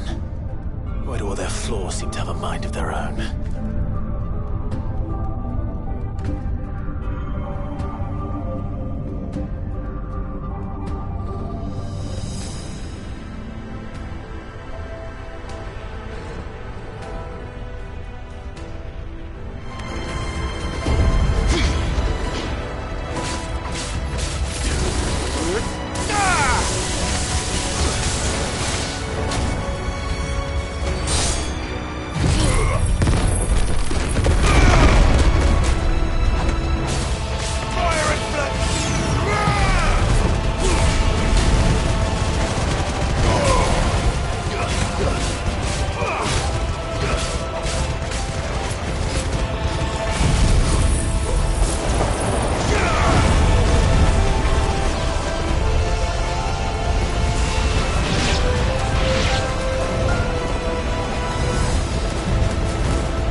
Nice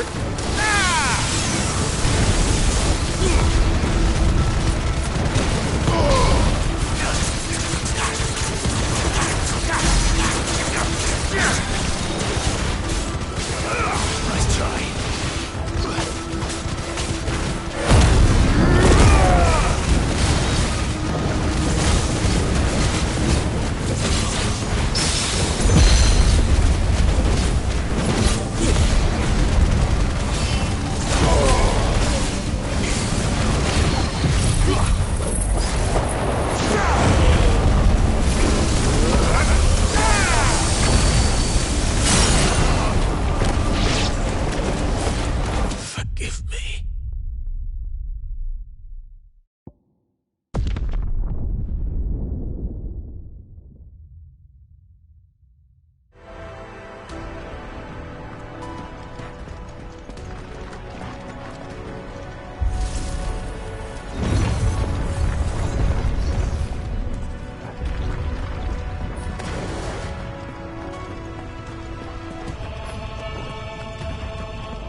If I were Barnabas, where would I be? The top. So I could look down on the world. Garuda!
That's new. Though I expected a physical rest.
was that thing?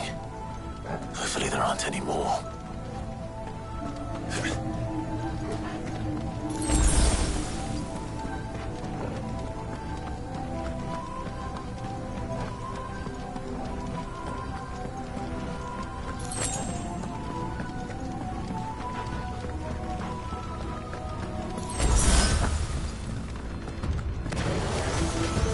You know what to do, boy.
Too slow.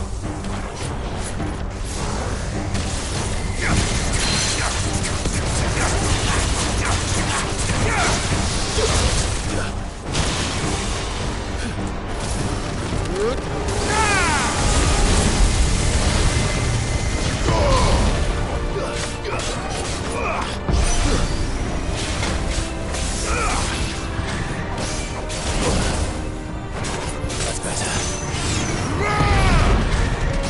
Nice try.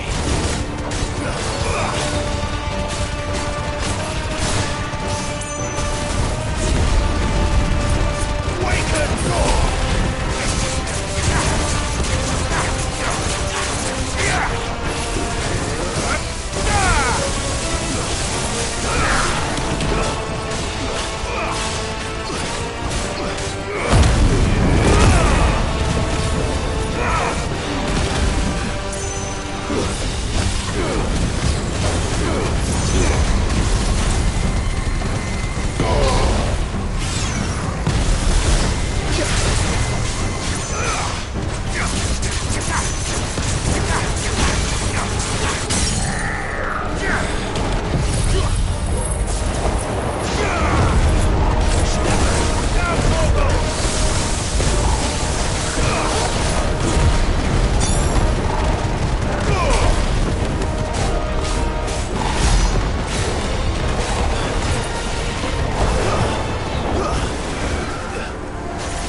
What's one more, eh, Torgal?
Almost there.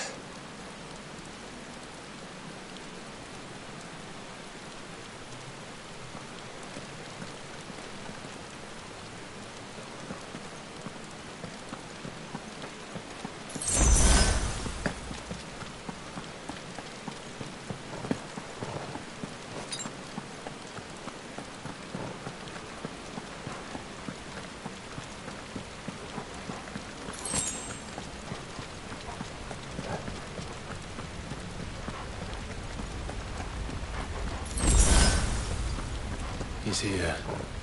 I can feel him.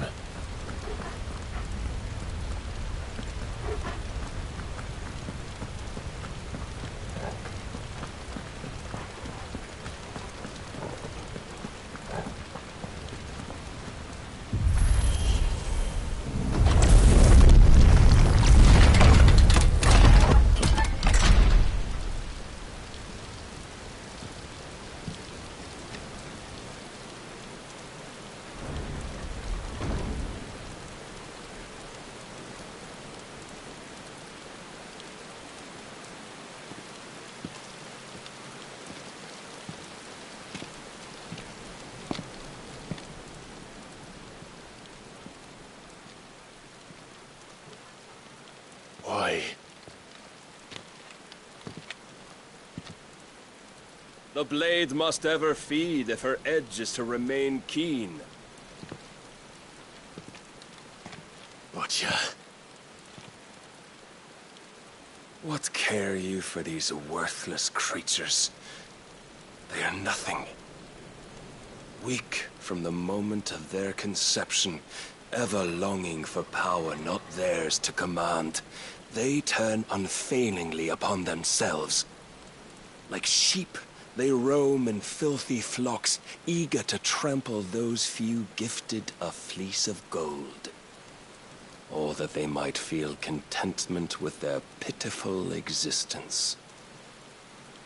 Prejudice and persecution, severance and strife, every earthly wrong springs from the malice in men's hearts. Malice born of the pain and suffering that is free will. Its corruption is gnawed at your being from the very moment of your birth. You're wrong. It is no corruption. It is who I am. Every choice I make, right or wrong, gives me reason to carry on. And carry on I shall. Not as a puppet, but as a man.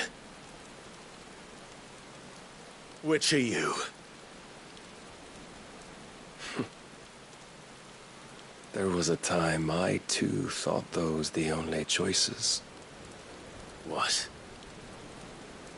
Long ago, God granted man the gift of magic. And with that gift did he build great civilizations. Yet over time, man lost sight of the gift's true meaning, stepping from the path of shared prosperity to one of avarice. He abandoned his creator for sword and flame, and through his folly, beckoned the blight. Yet, there were those few who refused to turn their eyes from the heavens, and they prayed to God that he might lead them back to righteousness. And the Lord, he did answer. Before the worthy shall the gates of paradise open. And so did I spread my arms to the ether, and cast my soul upon its gentle waters. I gave myself unto him.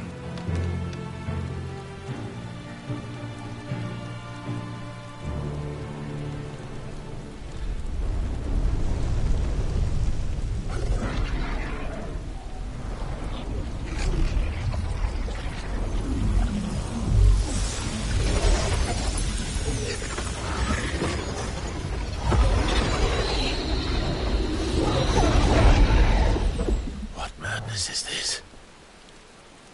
My worth proven, the Lord charged me thus.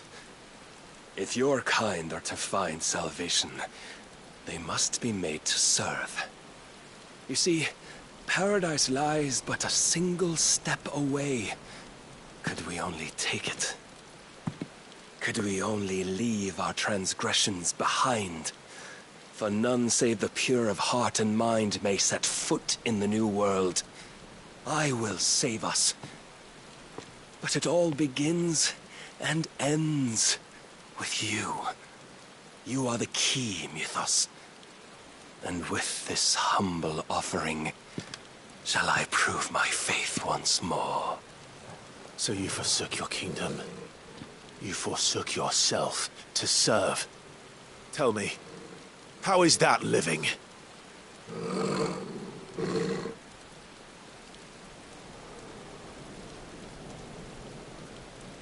What you seek to provide is not salvation.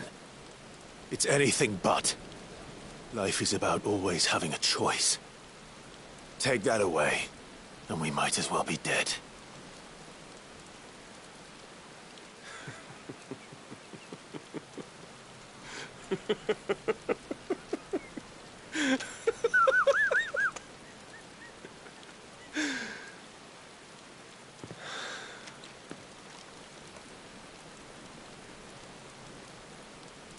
Very well.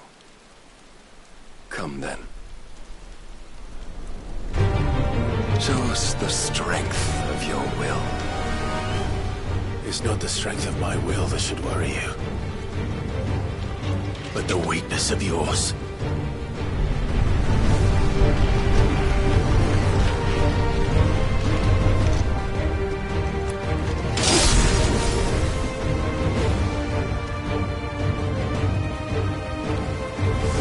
If you think your will the stronger, prove it. By this day's end, you shall know the truth.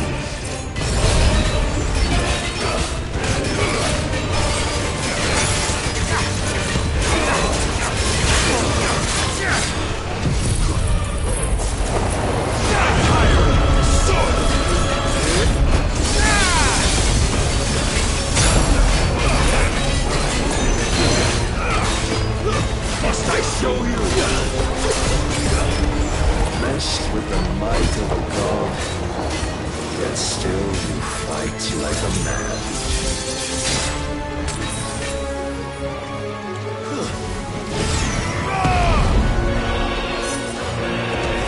You will obey.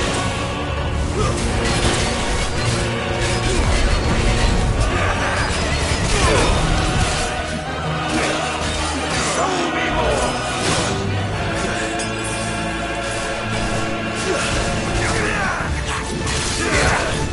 When will you see?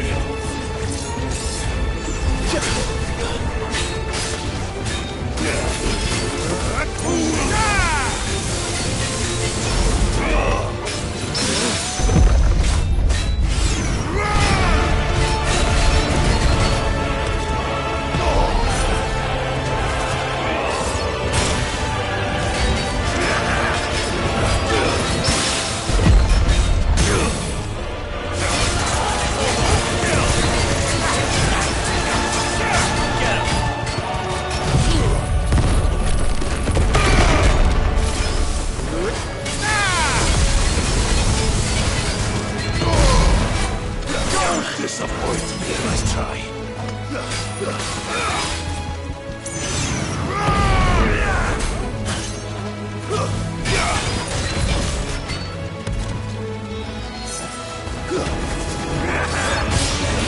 Well done, Tom.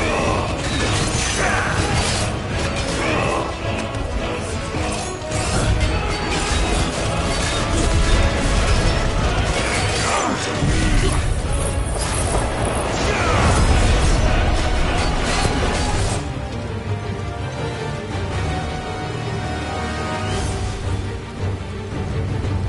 God chose you to serve as his vessel, and you cling to this foolish notion of hope when there is none.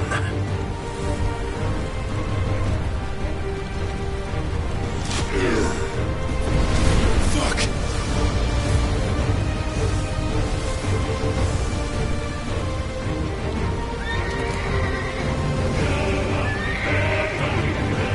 Desperate, are we?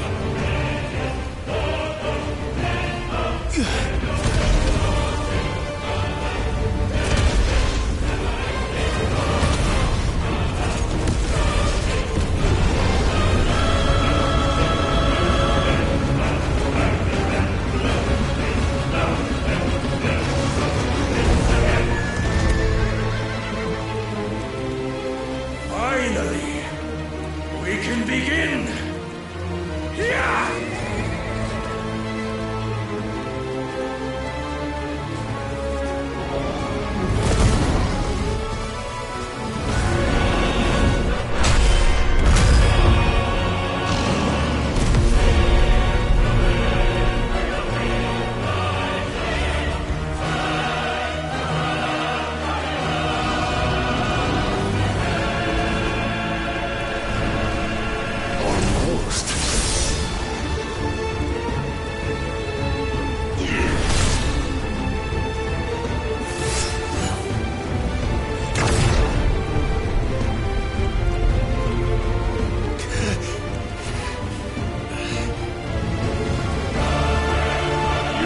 Shown the path.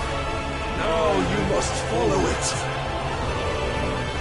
Free yourself, Mythos. You will not defeat me otherwise. We'll see. Perhaps you still require persuasion.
Defeated?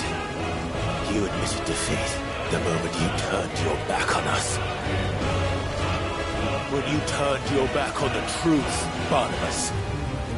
We are not as weak as your God believes.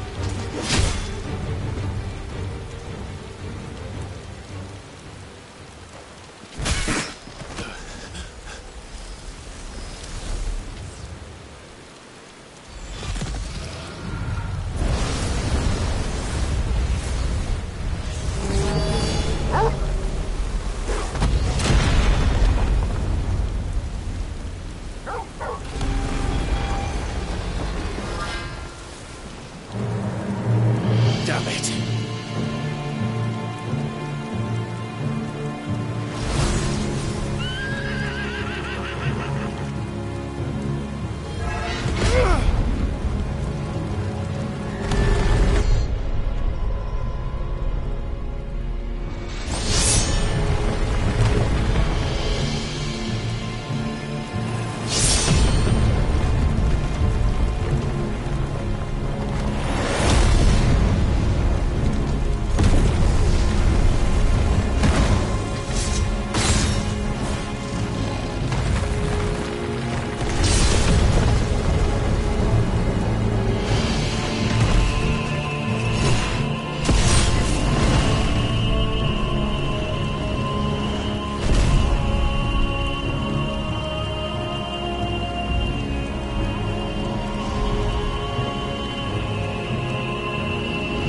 What are you waiting for? Men know nothing of strength.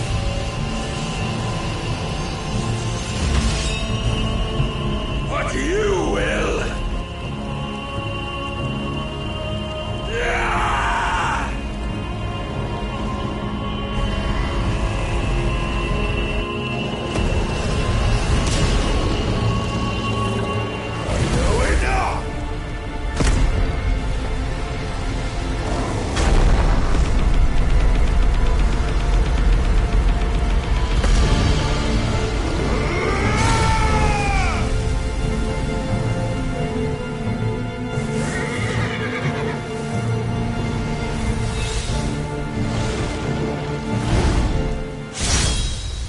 You dare!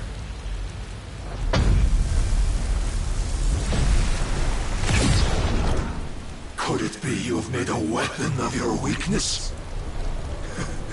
My apologies.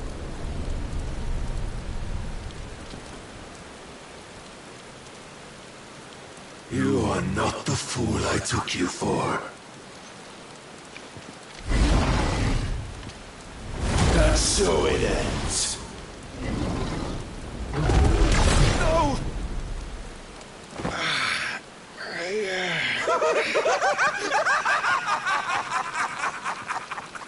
Don't tell me you are tired, Mythos! Your stubborn defiance has stirred my long-becalmed heart, filling it with a joy that I have not known for generations! I had thought the tantalizing kiss of self-indulgence a dream forever out of reach. And now that its sweet ruin courses through my veins, I shall not be quick to relinquish it. Show me your work, Mythos, that I might revel in it!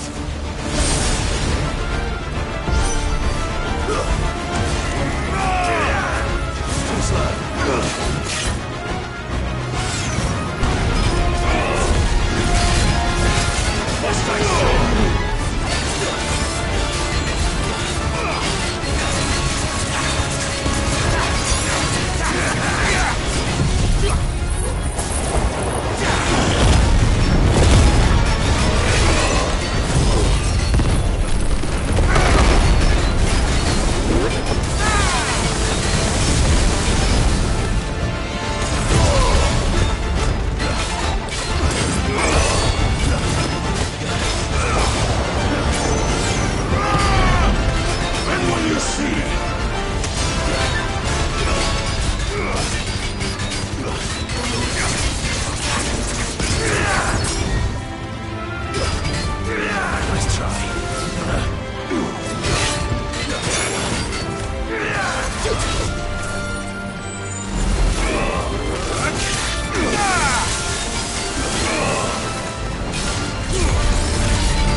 Salvation is come! Rejoice as our souls are granted peace unending! How do you know this day will come? What proof have you? Mythos. Your mere existence is proof of the Lord's grand design. I'll never serve your god!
your price!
is at an end.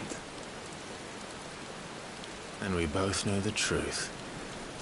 It is I who stand victorious. My will that prevailed. Your will? No. It was his. Clive Rossfield.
Perhaps there is strength in will. Would that I had not relinquished my own.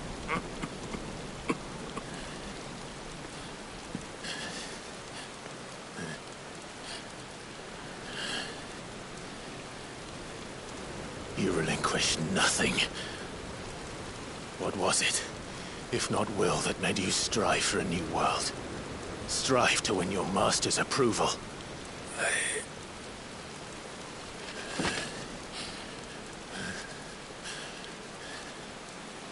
You were shown a fantasy, and you chose to believe it. But you were wrong. There is no world but the one we live in. And that world is worth saving, even if it means killing a god.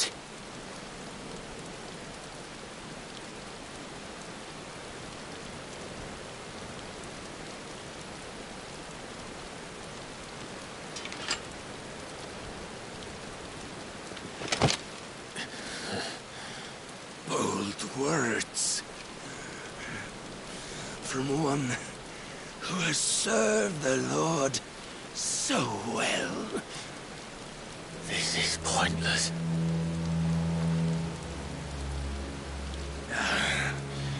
But I almost forgot.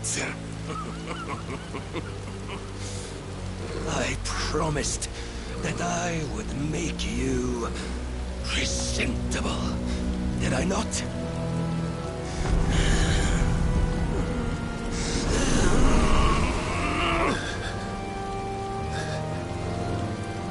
We shall fulfill our destinies, just as the Lord's Mother Crystals have fulfilled theirs.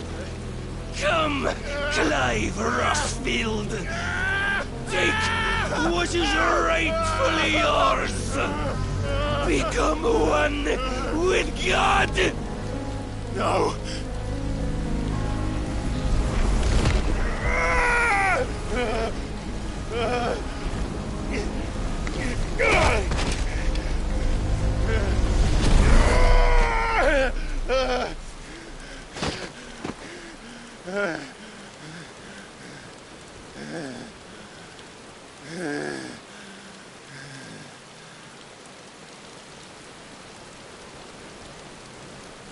At long last, salvation. I'm coming home. Mother.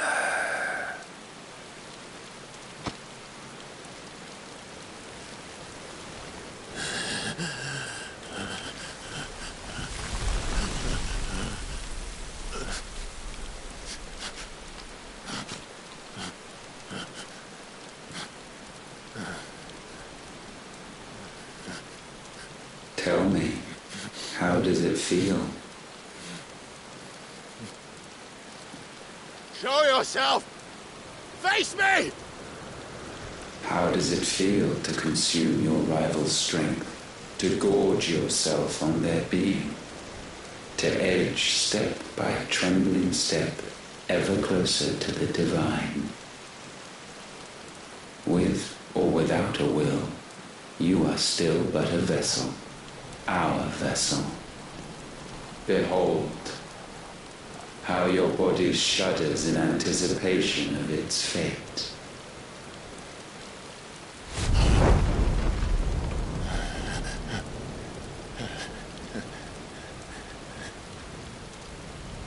Oh, it's not yours yet. No. Come then, O wayward child. We shall await you upon the back of the first worm. There all shall end and begin again.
Why the hell is my city falling with the gases?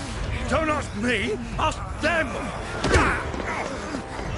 Since when was Eugen Hamel one to hide when there was a fight to be had? Since they stripped me of my rank and banished me from the battlefield. Now I'm stuck wiping the backsides of this one while the city burns and my wife tells off with a man half my age! And then you turn up! What the hell are you doing here anyway?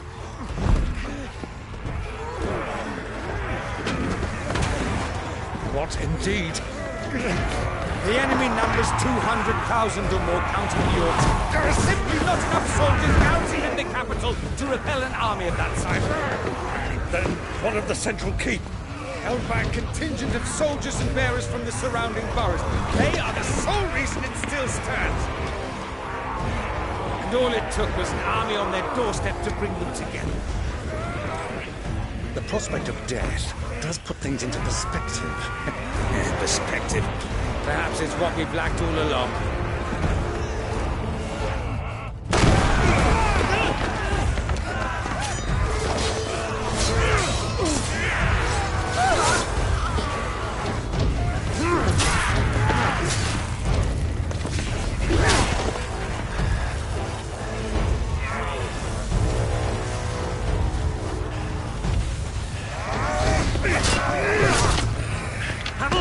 I need you to lend me some of your best men. Preferably all of them. My best men? Does it look like I'm able? I admit this might not be the most convenient time, but my nephew's in trouble. And I may have already promised him your help. Your nephew, the outlaw? Never! My soldiers have better things to do than die for nothing. Then you and he are of the same mind. Clive fights for the opposite! He fights for a world in which we shouldn't have to live and die for nothing! And he fights today to give us all a chance of a better tomorrow! Be that as it may, a handful of men cannot stand against a kingdom!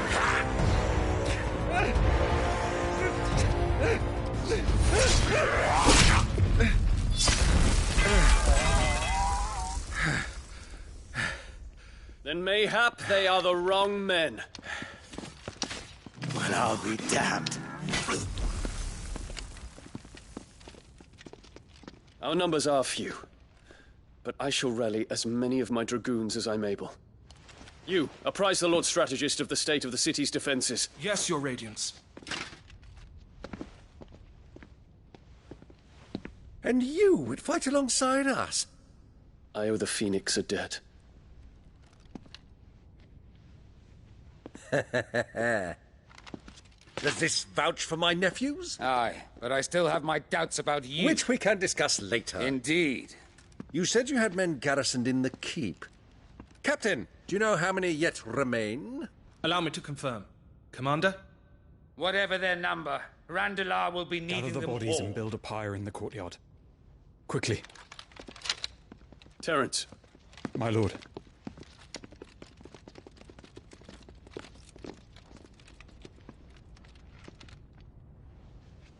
You will find a girl there.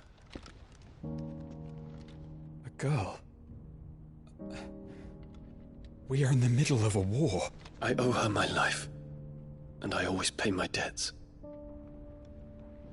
You are to see that she is provided for. Dion, I cannot leave.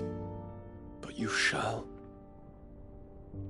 If I'm ever to be worthy of the forgiveness of our people, then I must earn it.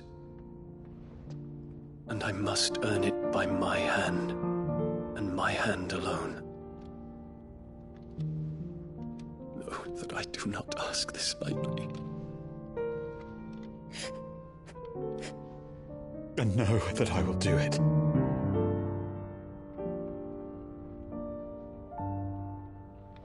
Farewell, Terence.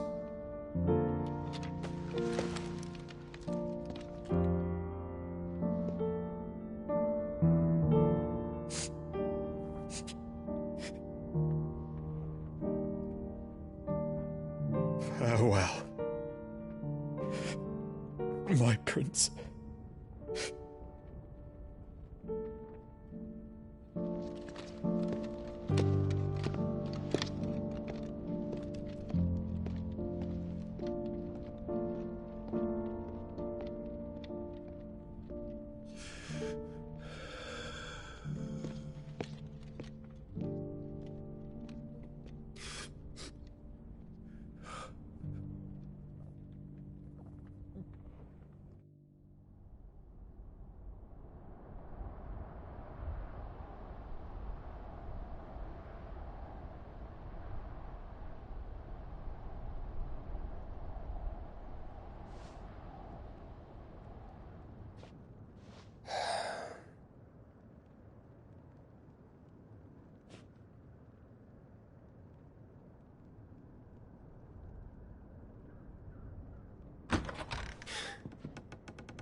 Clive. Thank fuck. You alright? I am. But I'm a damn sight better for seeing you, Joshua. And Barnabas. The king is dead.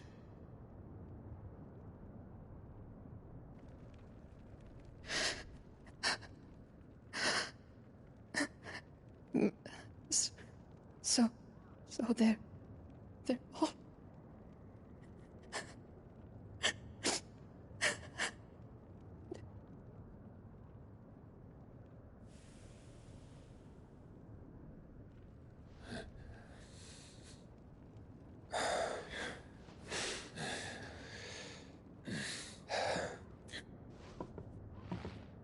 They are, but so is their killer. He can't hurt anyone anymore. You're safe.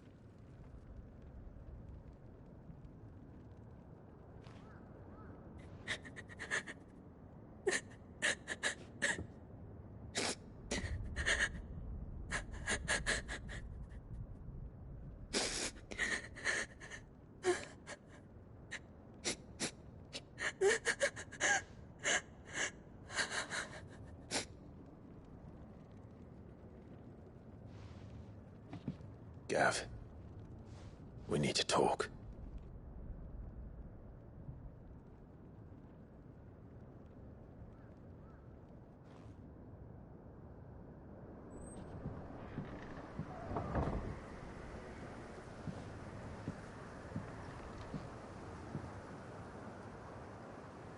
I'm sorry, Clive. You know I want nothing more than to go with you. I do. But I'm glad you're heading back to the Enterprise nonetheless. And not just for Edda's sake. Our people need to know what happened here. You can count on me. As can she, I hope. Thank you, my lords.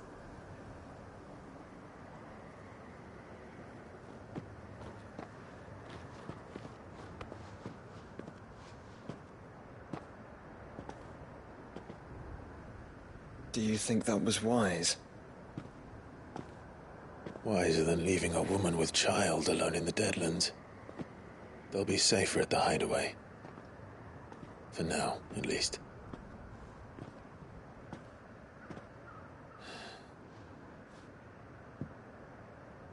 This land is overrun with Akashic. The king himself was long turned, albeit by choice. All to serve Ultima, in his damnable quest to forge the perfect vessel. The chaos Barnabas wreaked upon nation after nation. How many were killed for this? He didn't consider it killing. Or a mercy of sorts. A way to end their suffering. He truly wanted to save mankind, and ultimately use that. As he uses us. But why us? What are we? What are we? We are dominants. That is our fate. But that doesn't mean we have to accept it, which is why we fight. For the right to deny it. Is that not so? It is. For our sins.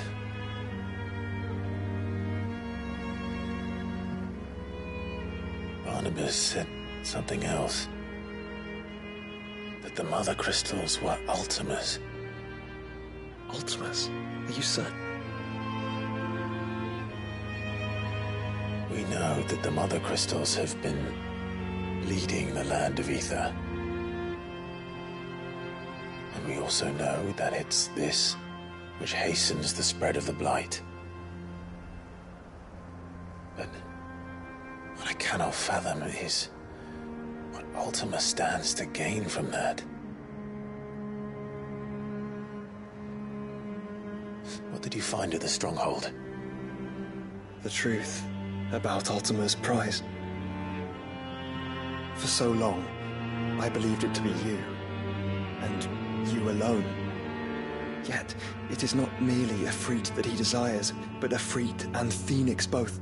That which we became in the skies over Twinside. Only when the twin flames are joined shall his vessel be complete. Quite why he needs a vessel is another question. Unless there is something he cannot achieve without one. Something his immaterial form precludes. Something requiring an unthinkable amount of ether and a body resilient enough to channel it. If I did not know better, brother, I would think that he meant to cast a spell. A spell 1,000 years in the making. A spell to end all spells. And he cannot do it without us. Nor without the Mother Crystals. But if we destroy them all, we will stop not only the Blight, but Ultima as well.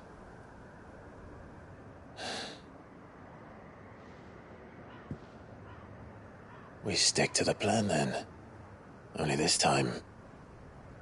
we face him together. Well, it's a long walk to Stone here. Let's not keep Ultima waiting.